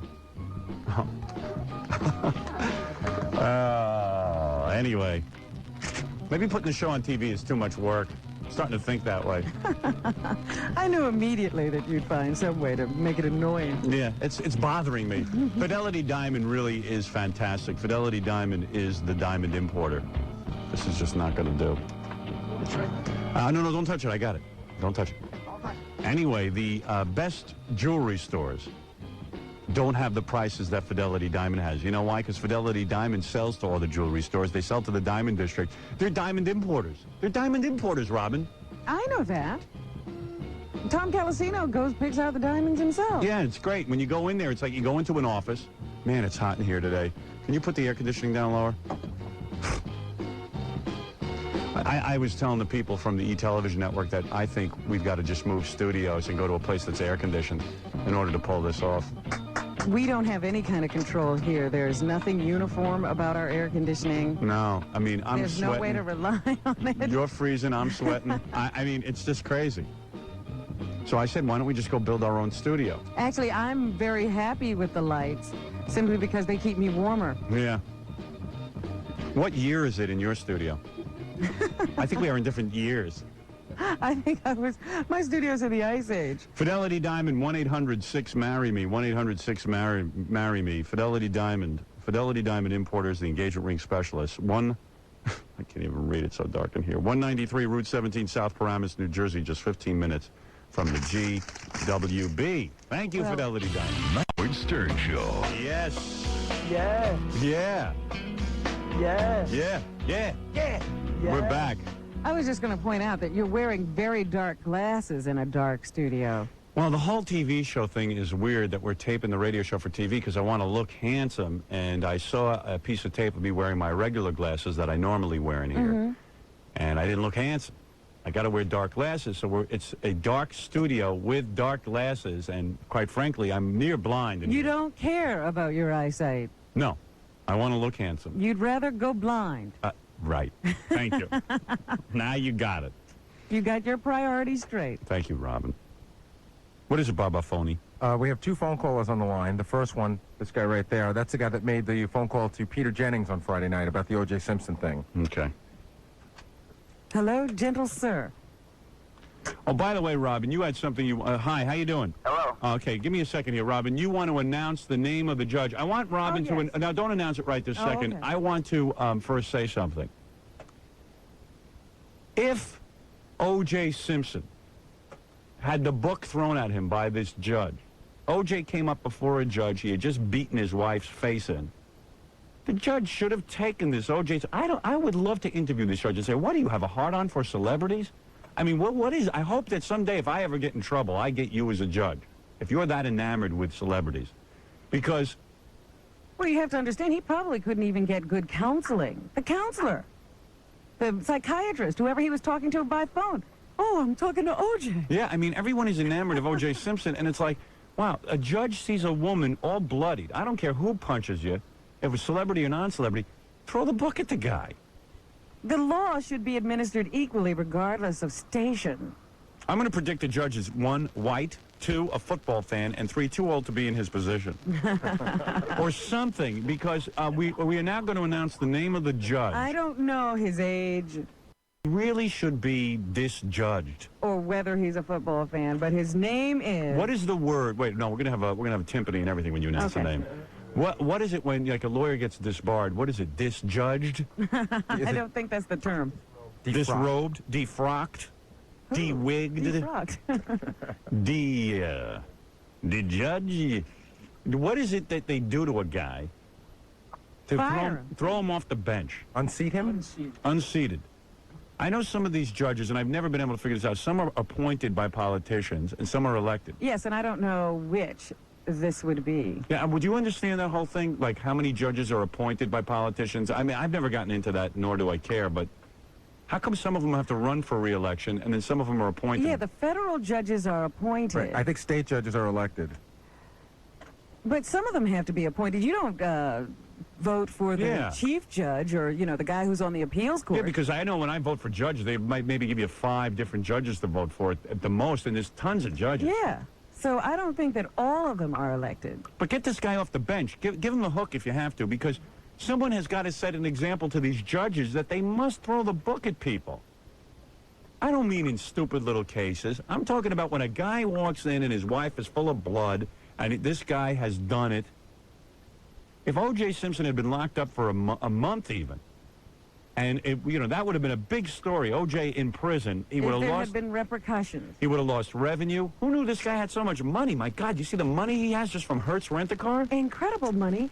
And they paid for all of his vacations, so he didn't even have to spring for his own vacation. What do you mean? How come? How did they pay for his vacation? The vacations were just on Hertz. You mean they just said, hey, we want to give you vacation? That was part of his deal. It said yesterday in Newsday that he and his wife and the kids would go to Hawaii every year for some long period of time. I don't know if there was a Hertz convention down there, but I mean, they would send him for a really long time. Right. And pay for everything. He might be at the convention for a day. Why am I not at a convention? Why am I not in Hawaii? And there were other vacation spots he was often at. Vail. Look at the life this guy had. You know, I said, you think about his life. This is why people are amazed. Here's a guy who liked to play golf. He played golf almost every day with his buddies. He even said goodbye to his golf friends in his suicide note. The golf friends are going to be the thing that's hard to give up. That's the punishment. If O.J. had to give up his golf friends for a month, he would have thought long and hard about what he was doing. It would have been pretty uncomfortable walking onto the green after having spent 30 days in jail. When a guy beats his wife like O.J. Simpson and they don't give him jail time, they let him pay some money, which money was meaningless to him. And then he was laughing at the court. And then he says, oh, by the way, I work for NBC. I can't go to a psychiatrist. I got to make phone calls to the psychiatrist. Very busy. That's laughing at justice. How ironic is it that O.J. hurts other people? When I saw the Hertz, I was walking down the street the other day and I saw the Hertz sign. This was the same day that O.J. was in the car with the gun to his head. Yeah. I had to laugh. Yeah, I know. And it's just weird, too, because if you wanted to get him out of the car, all they had to do Friday night was put up 2 goalposts. Right. At the end of the highway. Or and as soon a few as hurdles. Yeah, and as soon as O.J. passed through the goalposts, it would have been it, and then he would have gotten out of the car. But Cindy Garvey, of all people, I tell you, this woman's phenomenal. She was so intelligent on the Larry King show. Maybe she wasn't that intelligent. It's just as opposed to Larry King, who sounds like a blithering idiot. She sounded intelligent. But when she said O.J. will never kill himself, this is right after the suicide note was released. She said, Larry, the guy's a coward. Guys who beat their wives are cowards. And she gave this articulate sort of a response to wife beating and this whole thing. She's dynamite. I want to have sex with her so bad. Is that a reward for being smart? I want to give her the reward for being smart. And I tell you something, I don't know what Steve Garvey was looking for in a woman, but damn, that's enough woman for me. She looks great. You seem to miss the point all the time. That woman O.J. was running around on was beautiful, too. Not as smart as Cindy Garvey, though, Robin. What has smart got to do with it? A lot. Cindy Garvey likes you, too. I know. I can get her, I think. She likes you. I mean, she calls you off the air. She seems to be on and off, though. No. She has said a few She called unkind Howard off words. the air to thank him for being such a nice man. Yeah. Just because I Yeah. complimented her and said that she deserved a raise on the Regis Philbin show. That was years ago. I just realized something. We have TV cameras in here, and I have my hand in my lap about 20. Does that come through on camera? I hope so. I hope people know about It's like I'm you. down here, like, picking my So genitals. when you go off the deep end, they won't be sitting there saying, oh, but he was such a nice guy. Yeah, I'm sitting here playing with myself, and there's 3 or 4 robot cameras on me. Please, train in on his hands. Anyway. Monitor every time they leave the top of the console. Oh, God. I love doing that during the show. It gets me pumped. Gets me juiced. I guess you're going to have to learn a more professional way to work. All right, which guy's on the phone now? Okay, Wait a minute, I never said the judge's name. Oh, Do okay. you want that? Now Robin is going to announce the judge's name. I'm curious to hear the name. I want to see what type of ethnic background. I gotta hear the judge's name. Fred Timpany. The judge's name is? Robin looks sexy when you say it. 95% the guy's a Jew. Oh, I hope it's not a Jew or a black or a... Municipal What do you hope it is? judge. What do you hope it is? I know. See, I can't. Oh, Fred, what do you hope it is? You'd think it was a Jew, but I think he's Irish. I don't know why. You think he's going to be Irish? I think he's going to be an Irish guy. Maybe it'd be good if it was a Jew. I don't understand any of this. All right, go ahead. Never mind what everyone else thinks. Go ahead. What is it? Municipal Judge Ronald Weinstein. Schoenberg.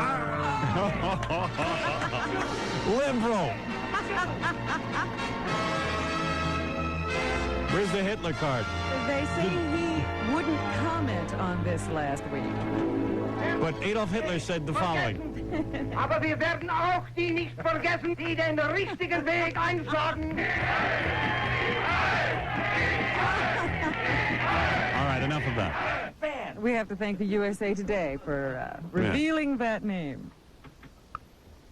Well, here's the point. Justice Schoenberg, Judge. He's just a municipal judge. whatever he is, this guy let O.J. off with a joke of a sentence. Hey, O.J., can you come to my son's bar mitzvah? O.J., can you? My boy's going to be bar mitzvah. Can we be friends? Please. I mean, he should catch some heat. He might have been one of the golf buddies by now. Hey, O.J., I understand you're a golfer. Was machst du, O.J.? I don't know. I got to find out where someone told me about this, that O.J. is pleading black stress. I don't know where you could have found that. O.J., I understand, does nothing but cry in his cell. Baby. All right, which guy is this? Is this a guy from Los Angeles? Or This is the guy that called ABC Network News with Peter Jennings and said that... Now, I understand. I didn't see the ABC report, but Al Michaels was part of it. Yes. Well, Al Michaels comes into it because Peter Jennings has Al Michaels is a big fan of our show. He's a sports announcer with ABC, obviously. Everyone knows who he is. And Peter Jennings, I guess Peter Jennings, you know, it's really true what I say about anchor people. We watch them, and the real good ones make you feel like they're so intelligent. Yes. But Peter Jennings, like all anchormen, is a puppet head. He's like the straw man in The Wizard of Oz. If it is not written down on a piece of paper for an anchorman, I guarantee you they can't say it. I don't think Peter Jennings has a brain. They don't know that it's a phony phone call until somebody tells them in their earpiece. Yeah. Yes. Otherwise, they'll just keep going. Because what it was is the setup was O.J. was out on the highway, I guess, and they're following it, and Peter Jennings says, I haven't heard this yet, but Peter Jennings says something like, hey, there's a guy, a witness right there. He saw O.J. No, they're already in the driveway. Yeah. Oh, okay. And he says, Right. he says, I'm O.J.'s neighbor. But meanwhile, the guy sounds like Stephen Fetchit. He goes, hello, Dad. Peter Jennings. It was a real bad one. He Doing a real bad black dialect? like I do every day. And he goes, now, looky here. I see out the door. Now, first of all, where's a guy who sounds like that next door to O.J. Simpson? I mean, you know, use your head. He might have been in the gardener's cottage. My father said he was watching it on TV. He says, this Peter Jennings is a nincompoop. Thank goodness for Al Michaels. And I'm beginning to think the sports guys are the ones with the real brains. Yeah. You know, David Biancouli in his column today says that Stern ought to tell his audience and his most devoted followers that it's time to stop. That would be the right thing to do. He says by not telling them, I've told them not to do it. They don't listen to me. He's saying the prankster should never have made the call, and Stern, by not firmly and seriously disavowing such poor taste phone calls during coverage, has reached the point where he shares the blame. Excuse me. Where is that coming from? Mr. Biancouli, I think it's incumbent upon news organizations to check their sources. Yeah. I have to question what these other sources are, if they ever call back and check to see if these people are valid or have In other words, real true story to tell. You're saying by those phone callers, it shows you that the media will talk to anybody. Absolutely, and they'll report to you what anybody says. Thank you. can make up anything. Thank you. And as a matter of fact, it certainly showed that during this whole thing that Peter Jennings Is out to lunch. In fact, he should be watched for Suicide Watch. Gary, you've got the strangest face I ever saw. Did you see yourself on the E! Show? No, I haven't. Oh, at the end of the show, we talk about your lips and how you can't get your lips over your Right. teeth. How you couldn't actually force your lips over your teeth. Gotcha. I never saw, you look One dopier. of the funniest things I Yeah. have ever seen on television. Funnier than that shot that goes right up your nostrils, Robin? No, I didn't see that one. All I saw was you trying to stretch those teeth. I thought Robin looked kind of those pretty. lips. I don't know. Somebody faxed me. Kinda pretty? Somebody faxed me. And Yeah, I thought you looked really nice. Somebody faxed and said, Robin's very pretty, but don't do the shot that goes up her nostrils. I never Wow. saw that shot. I never saw anything. Except Gary's teeth. That was funny. Wait a second. Gary, you didn't see you, but you saw my teeth. I did. You get the E! Network. I don't. But I got to tell you, they sent over the tape, and I'm looking at Gary's teeth. I said, this looks like the gates to O.J. Simpson's estate. I said, I've never seen anything like It was that one First of shot all- where he put the paper up Right. and he tried to get ready. Yeah. And he really tried to I was force laughing. his lips over Let me his see you put teeth. your lips over your teeth right now. Done. What? Let me see. Look how the lips now look how the lips stretch over the teeth. Watch. Look. I told you, listen. It doesn't look it's like a you're shock relaxed. that I have big teeth and big lips. All right. It's just funny. It's funny to watch on TV. Did you see the review in the paper today? No. The guy said, I do have to report that Gary does have extremely big teeth. It does not. We say got. that. By the way, the E! Show. I was yelling at the. I gotta tell you everything that's going on with E! But I was yelling Sunday night about this shot, that shot, because it's hard working with robot cameras, and Sure. everyone's working hard to try to get this thing looking just right. And I was yelling and yelling and yelling. Then I opened up the paper this morning, and the guy gave us 3.5 stars out of 4 for the E! Show. And I go, hey, disregard everything I said. Yes, just forget what I said over the weekend. But it's a work in progress. I mean, putting cameras in a studio like this, using robot cameras, it's going to take time to work it all out and, get it all together. But anyway, let's get back to this guy, and then I'll talk about the E! Show. I just have to say one more thing. When Gary puts his lips over his teeth, it's like one of those bodybuilding poses. Yeah. You know how a guy has to work really hard to pump up his muscles? Phone call. Gary has to work really hard to get the lips over his teeth. Yeah, I know, and it's like it created a scene where every bit of energy in Gary's body had to be used. It was Friday, the end of the week. I was out of energy. There's a guy on the phone that did something really good. We got to talk about the Knicks, too. And I must again say, NBC. Weren't we supposed to be celebrating today? We will be. Thursday morning. Yeah, we'll see.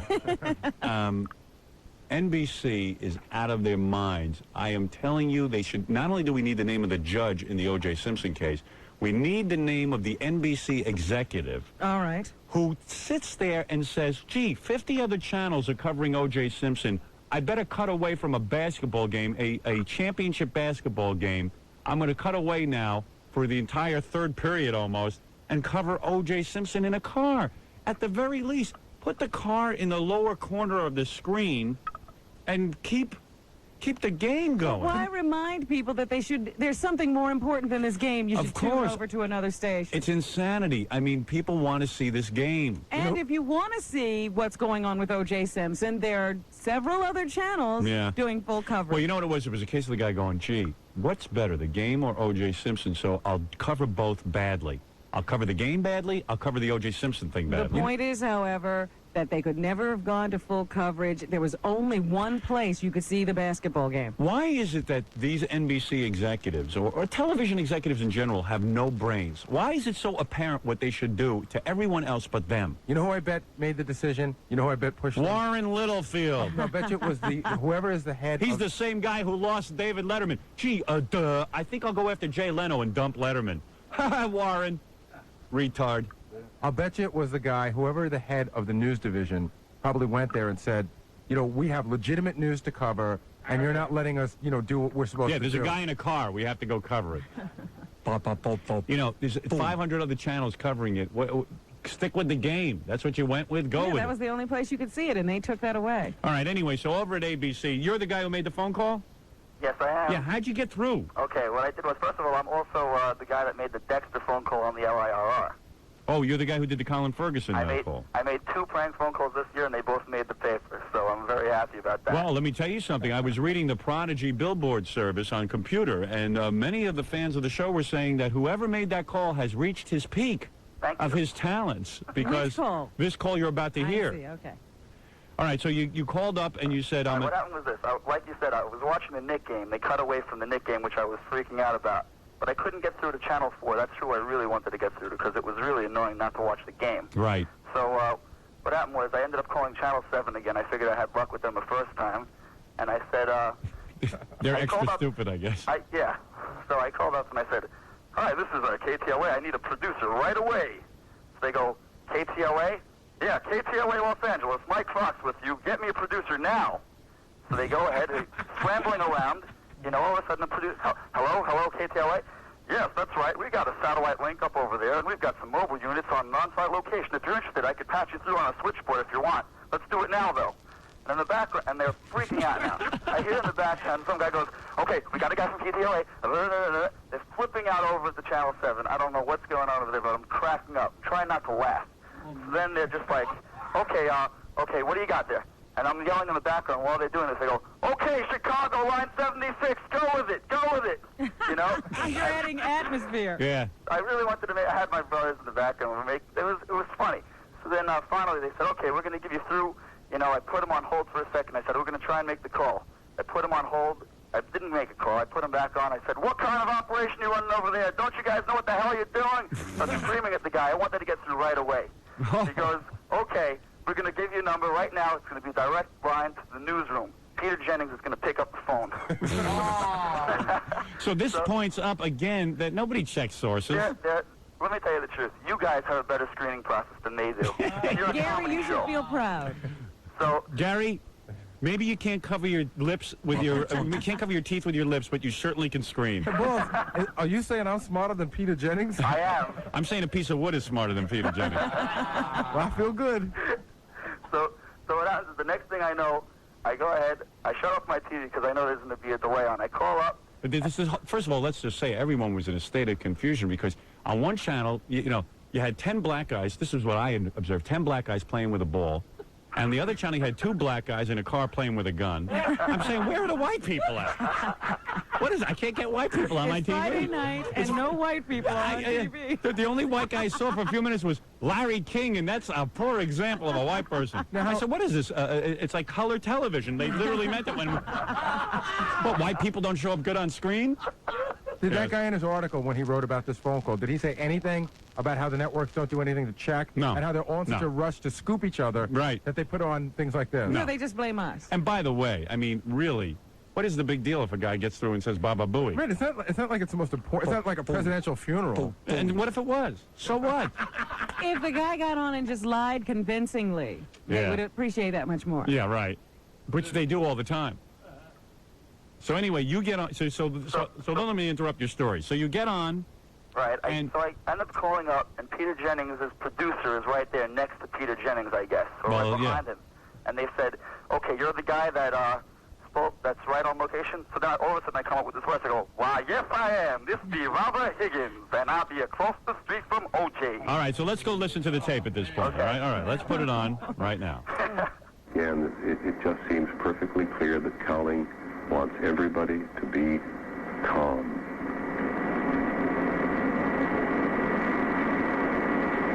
First of all, you know what another thing that pisses me off now that I'm listening to Peter Jennings handle this like it's a presidential funeral. This guy's worth $10 million, they say, O.J. Simpson. They should deduct from his money the amount of money it costs to have 50,000 police cars chasing him for an hour. Do you know what the taxpayers had to pay to apprehend this guy? Well, let us Why say, do I first have to of pay all, for it? The police didn't have to let O.J. slip through their fingers like Fine. that. They caused a lot of problems by not keeping an eye on O.J. But the bottom line is you and me have to pay, and the people of Los Angeles and everyone else in the world have to pay for police protection. Why am I paying for 5 cars, helicopters, and everything else? There were 18 cars 18 cars. following him. Who do you think pays all these officers? Let O.J. pay them. And Like, who good was swift kick watching in the the head. other criminals? Was O.J. the only criminal out in Los Angeles There were that more night? people out looting during this than robbing and raping and stealing. I would like to see a report of what else happened. All right, let's get back to the phone call.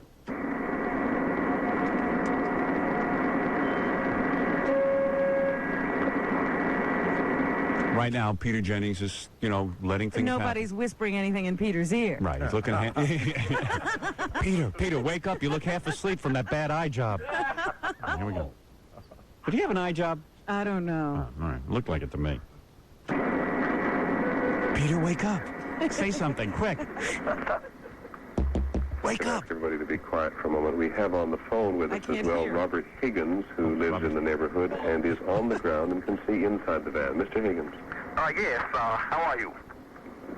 Just about as tense as you are, sir. Oh, my Lord, this is quite the tensive. What can you see? Oh, what I'm looking at right now is I'm looking at the van, and I see O.J. kind of slouching down, looking very... Now, at this point, my father said to me, I didn't see this. He was watching. He says, everyone knew it was a phony phone call. It was definitely a Howard Stern fan. Peter. Except Peter. Al Michaels is like, look at him now, Peter. I'm looking at the van. This is very intensive. Peter Jennings had turned into George Gobel on the Tonight Show set as the cigarette ashes from Dean Martin were going into the cup. Very upset. Now, looky here. He looks very upset. I don't know what he's going to be doing. Can you see him doing anything specific? Is he merely sitting there? He is just sitting around, just looking like he'd be very nervous. He's picking his toes. He's looking like he'd be very nervous. Lordy have mercy. The man him picking his toes and looking very vulnerable.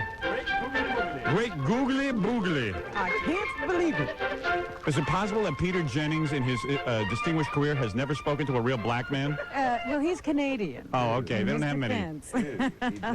Tell me, as long as you have a black person on the phone, can you skate with that extra bone in your ankle? Why, knows I can't. That's why we can't swim either. Our feet are too heavy and weigh us right down to the cement in the pool. Can you hear anything, Mr. Higgins? It's just too much commotion. I be in the back of a news van, so I can't really hear that good, but I can see it all.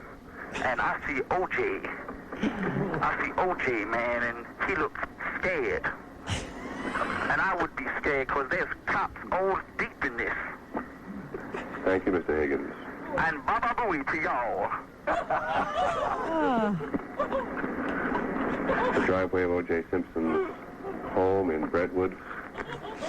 Clearly an effort being made to have him come out of the vehicle in the doorway of the house. I done be cut off the line.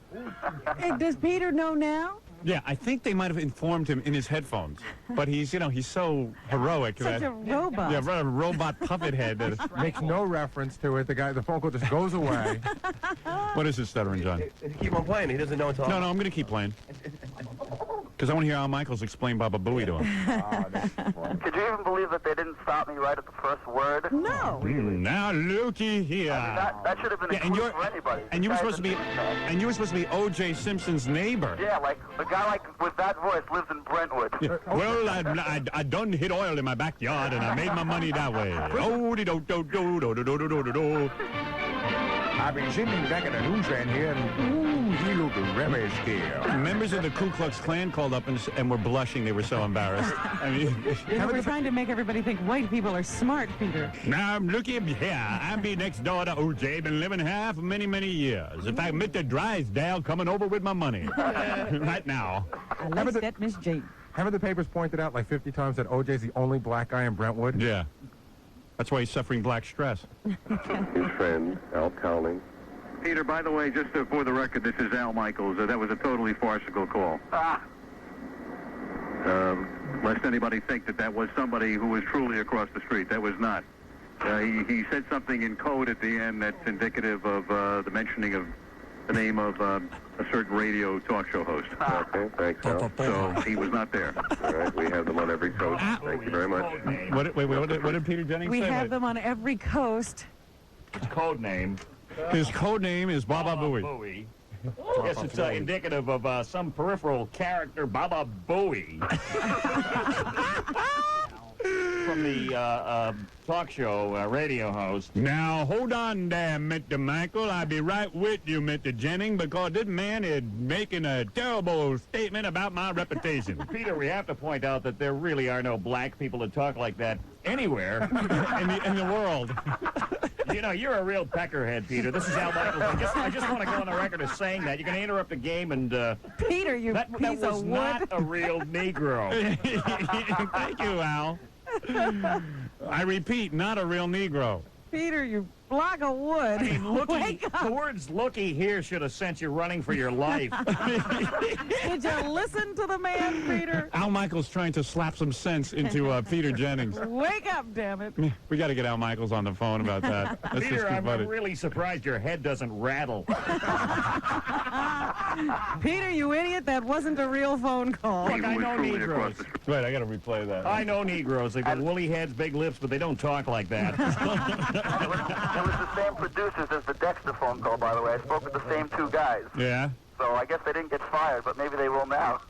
Oh, so you got the same two Peter, guys. by the way, just for the record, this is Al Michaels. That was a totally farcical call. What? Lest anybody think that was somebody who was truly across... Well, nobody thought except for Peter. ...the street. That was not. He said something in code at the end that's indicative of the mentioning of the name of a certain radio talk show host. Okay, thanks, Al. So he was not there. All right, we have them on every coast. Thank you very much. Not the first time nor the last time will have been had, but... I'm too stupid to tell. Why didn't someone tell me? By the way, Peter, this is Al Michaels again. Who took your SATs for you? That was no chitlin eater.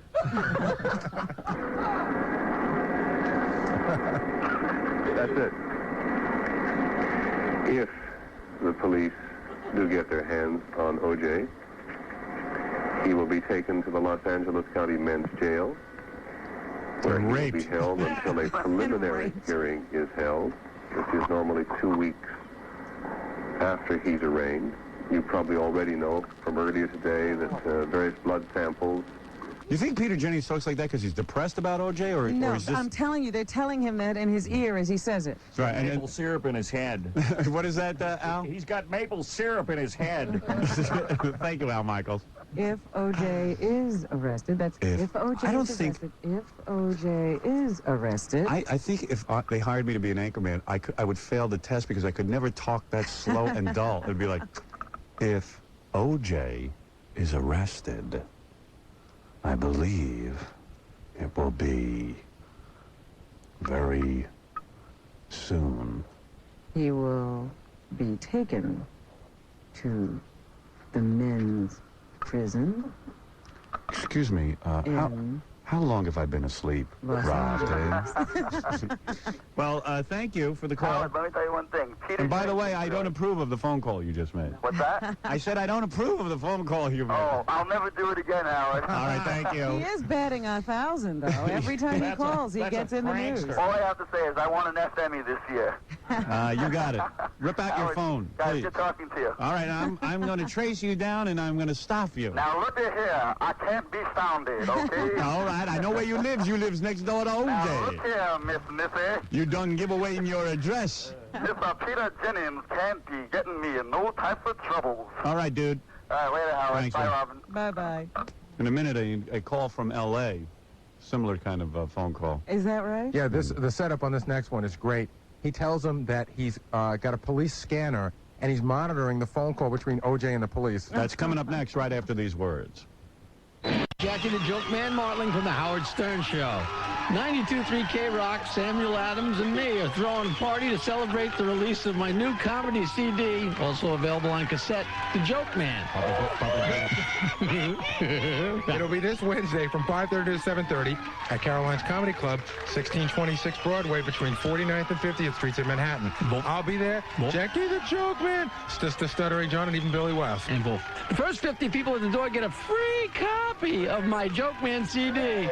We'll have great prizes to pass out, including the Stump the Joke Man t-shirts. And I'll give you a chance to have lunch with me at the Friars Club. Oh, there you go. Right. So we'll all see you at Caroline's this Wednesday at 5:30 for my CD release party from Samuel Adams, the best beer in America, and New York's only classic rock station, 92.3 K-Rock.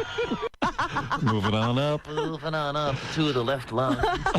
We got a new song. I finally got a tumor in my throat. The Smokisms. Have you been to a doctor? Has he x-rayed your lungs? Not yet. Not recently. No. Because even when you were yelling... Why would he take a picture? He can feel them so well. They don't allow smoking in the waiting room. I would go to the doctor, but they won't allow smoking. We should call you Wheezy. Moving on up. He is Wheezy. Wheezy. That's true. He's Wheezy, Wheezy. from the Jeffersons. W-H-E-E-Z-Y. Wheezy. All right. So don't give me any crap. Okay. About the birthday it won't happen show. again. And don't try and snow me. I'm not trying to too snow you. friggin' bright. I know. It won't happen again, both. All right. And you got to get some energy in you, man. You and Richie just can't say, it went wrong, it's somebody else's fault. I mean, that's what you guys are there for.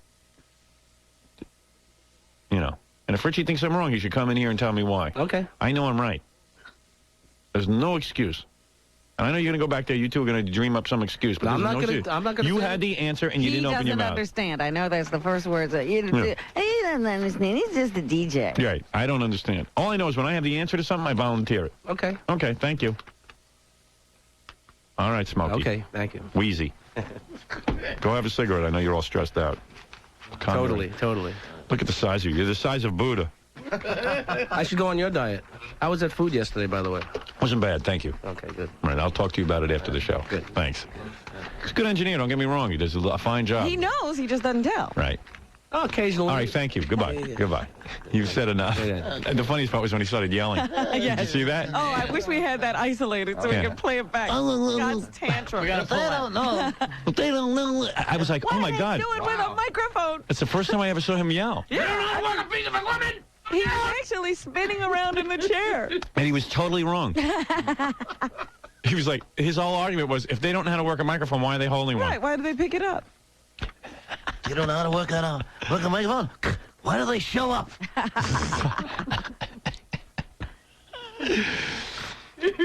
Like, in order to sit behind this microphone, do I have to know how it works? Right, do I know how this one works? No, I just turn it on, I turn it off. That's essentially what... forget it. You don't even... I don't even do anything. Right, I turn it on for you, and I turn it off. You don't have to sit there and hit anything. So should I know something? No, you don't need to know anything. You're doing fine with it. Just sit in front of it. That's what you do. That's what I'm supposed to do. Right.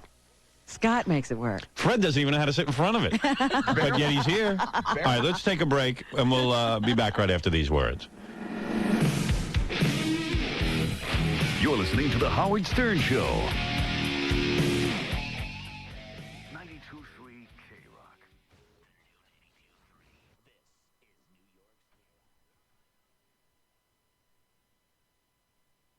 Once again, Howard Stern. I want to thank a guy named Nick Gillespie for the very, very positive 4-star review of my book in the LA Life Sunday magazine. Thank you very much. Appreciated that. When you work hard on a book, it's nice to see a good review. Want to thank our fans in Philadelphia for giving us almost all-time high ratings. That's very, very nice. much appreciated. And blah, blah, blah. Did you see you in the paper today? Commenting on the First Lady? Yes, in fact, I'm going to do that. But first, I want to do something here, Robin. I was watching Entertainment Tonight and Extra. Yes. And every one of these shows, Robin, every one of these shows has bikini girls. Forget about it. Because the Super Bowl is coming up, and they're having this big event. I don't know if you've seen it. That Playboy thing, right? Yeah, it's a bunch of Playboy bunnies fighting against the Hooters girls and the Hawaiian Tropic women. Right, all bikini girls. Yeah, I said, where are our bikini girls? Why do we not have Playboy Playmates coming in here promoting this thing? So I said to Baba Booey, get me one of these girls. Uh-huh. So Baba Booey got me Gina Lee Nolan, who is a Playboy Playmate of the Year or something. Is she the blonde one? The blonde one. Real good-looking babe. And they wanted to send over the Hawaiian Tropic women. And I said, no, get me somebody who's got something going on, something of a name. Uh-huh. Give me the big star.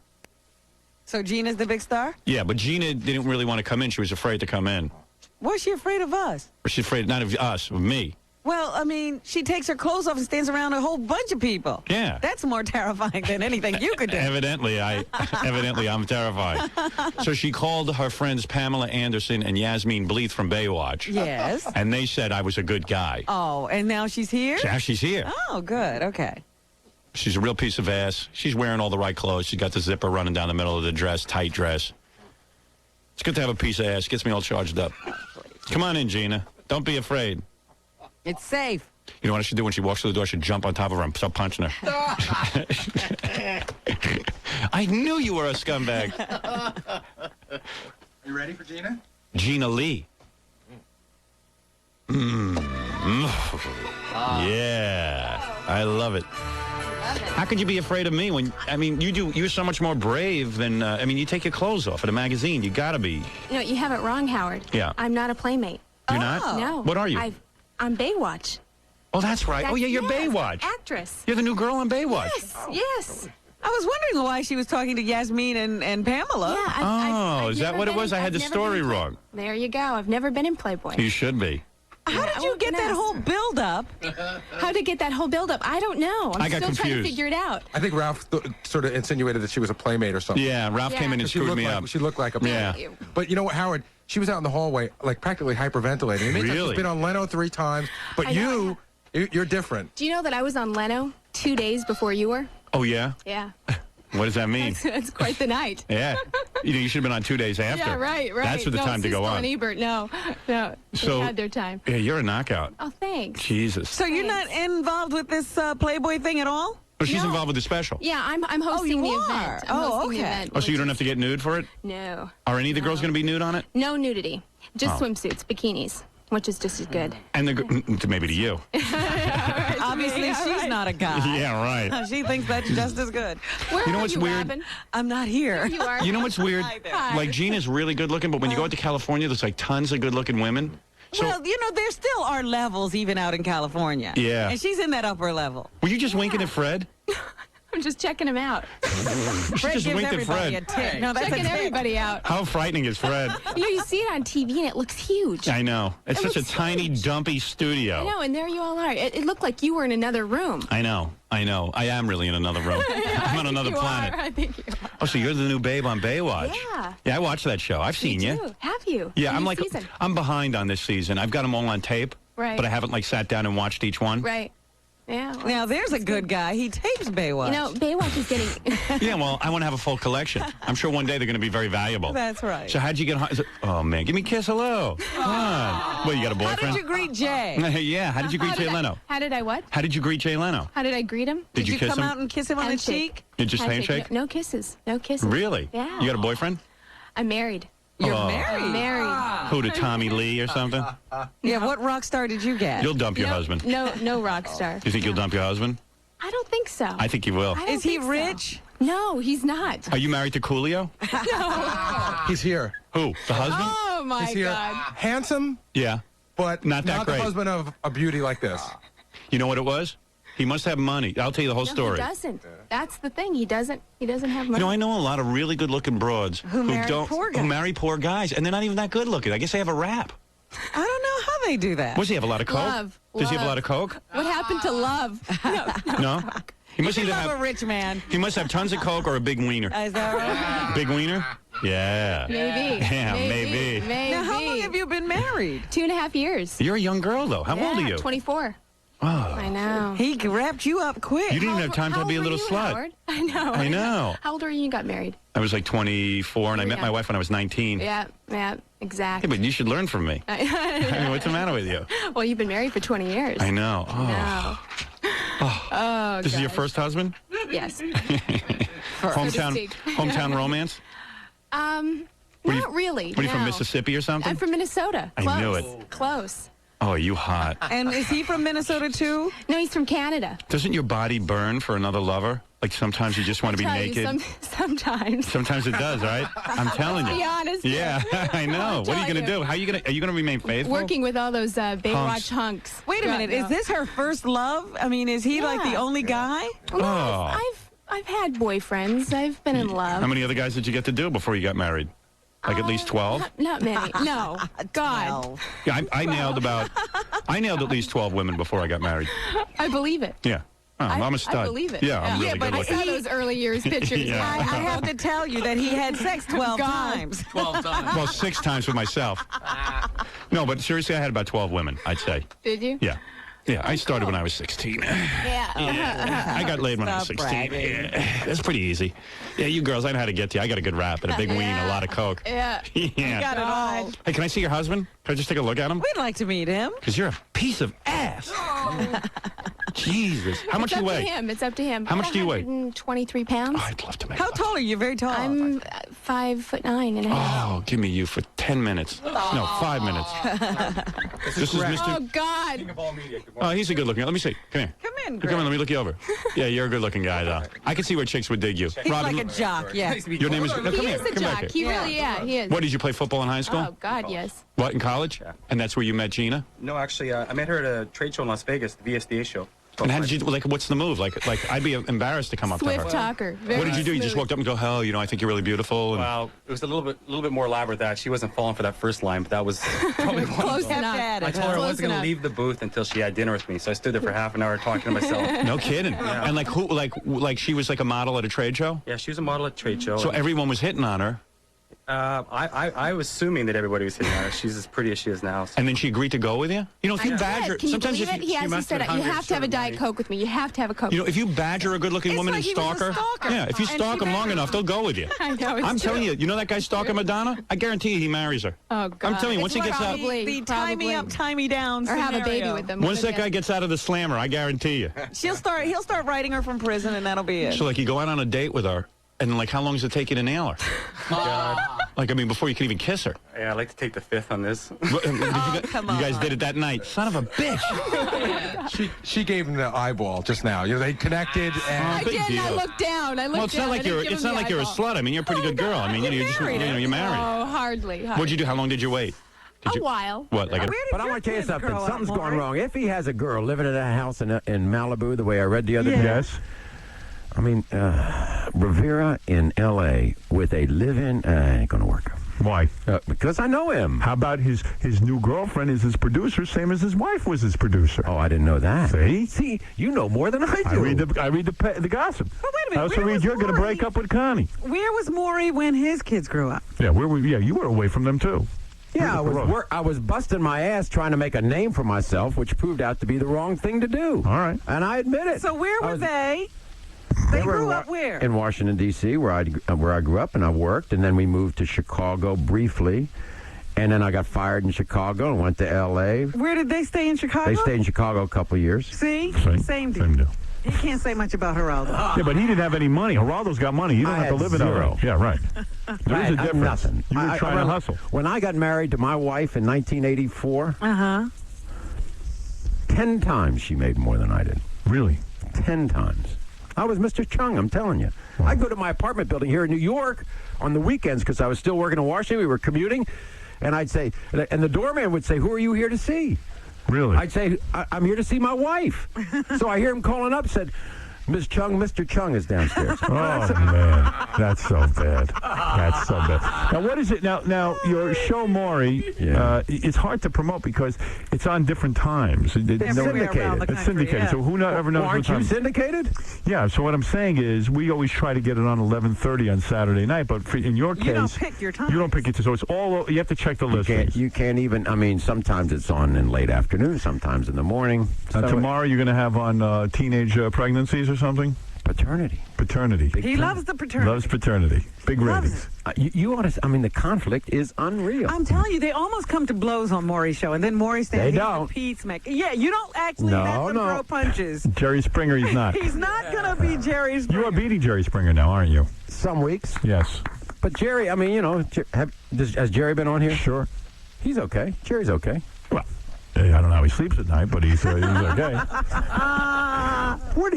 How dare you worry about how he sleeps at night? I'm worried how he sleeps at night. How do you sleep at night? Oh, like a baby. Okay. After I take 12 sleeping pills. Not that I'm addicted. But at least these are adults. Right. Adults, but adults. Right. We don't have kids on. Am I released? Oh, you want to go? You had enough? All right, so we But proved you that really ought to, every once in a while, Maury will throw in a makeover show to redeem himself. Oh, wait a second. I have Jack Hanna on with the animals. I do adoption shows. I've got makeovers. I got, Every time people I giving their long hair to... Every time I tune in, it's either a fat pregnant teenager come or a on, fat baby. Robin. That's what I You're say. busting my hump here. So let's go to Debbie, who wants to say hi to Maury Povich. Go ahead, Debbie. Hi, Maury. How are you? Fine, Debbie. How are you? Good. I thought, Robin, you're wrong. I think Maury's great, and he does great for our teenagers, and he really helps them. Wow. Well, there you go. There's Maury's fan. That was Connie. I recognize it. Yeah. Sure, what my producer, Amy You Rosenblum. like him sending the kids to jail. Bill is on the air. Go ahead. Hi, Mr. Povich. I love your show, and I think Connie Chung is a hot piece of ass. I have So an does important Howard. question. Yeah. Is it true that Asian women have straight pubic hair? And when Connie Chung orgasms, does she go, you don't think well, those are two good questions. Those are legitimate That's questions. great, right. Well, you just got to get your own Asian woman and find out. Take the first one first. Is that true that the hair is... I'd say find your own Asian woman. Well, I can't find one. Where am I going to get one like that? Where am I going to get one like Connie Chung? First of all, I can't talk about Asian woman. I've dated one in my life. How Yeah, do I well, know? what's the deal? I'm not going to tell you. Robin, is that true? That I wouldn't know. How would I know? I don't think that's true. I think Asian women do have Curly hair? curly hair. I have no idea. I believe they do. You don't want to say. It never occurred to me, that question. Lips are sealed. Why are your lips sealed? I don't understand. What about the second question about the orgasm? Is that what that sounds like? Come on, just give us an answer. You know you're doing good when she changes language. Right. Let's go to Greg. Greg, you're on the air. Yeah, hey, Robin, Maury's just giving the people what they want, obviously. Yes, he is. But I mean, I love you, but get off the guy's back. I was listening to his intro of Howard earlier today, the last time Howard did the show. Yes, that was a good intro. Like, he's going to let you in on a secret, Right. people. Howard's a good So you think guy. I Like, just we're suck all 'em all good in, Robin? guys. You think- Howard's a good guy, too. Yeah, and he's giving the people what they want, just like Howard gives the people what they want. We know we're bad. No, you're not he's bad. Not. We're bad and he's bad. Oh, well, Just trying bad to is a throw him- relative term. Of course. Wow. I sleep okay. Here's Maury's father-in-law. Wow. Hello? Hey, Maury, this is our father-in-law. Yes? Hey, where you get show idea from? Stale fortune cookie? What? All right. Let's, there's got to be a legitimate question. I apologize for this. Gonzo, you're on the air. Yeah, I just want to ask Maury a question. Yes. Have you ever used chopsticks on Connie Chung? That's ridiculous. Oh, dear. You've never used chopsticks on her. The wild thing is to see this 5-year-old American child fiddling around with chopsticks now. Really? His favorite food's Chinese food. Is it? Yeah. See how that works? So I think it is. It all There's something to it. There's something to I'm it. telling you, they all become what they are, what That's their parents it. are. They really do. Now, does Connie keep a complete Chinese kitchen? Not only. Chinese kitchen. You guys order out Chinese a lot? No, we cook in. You do? My She wife's cooks what she Chinese? cooks. Yeah, but what kind of Chinese? Like dumplings and... Oh, yeah.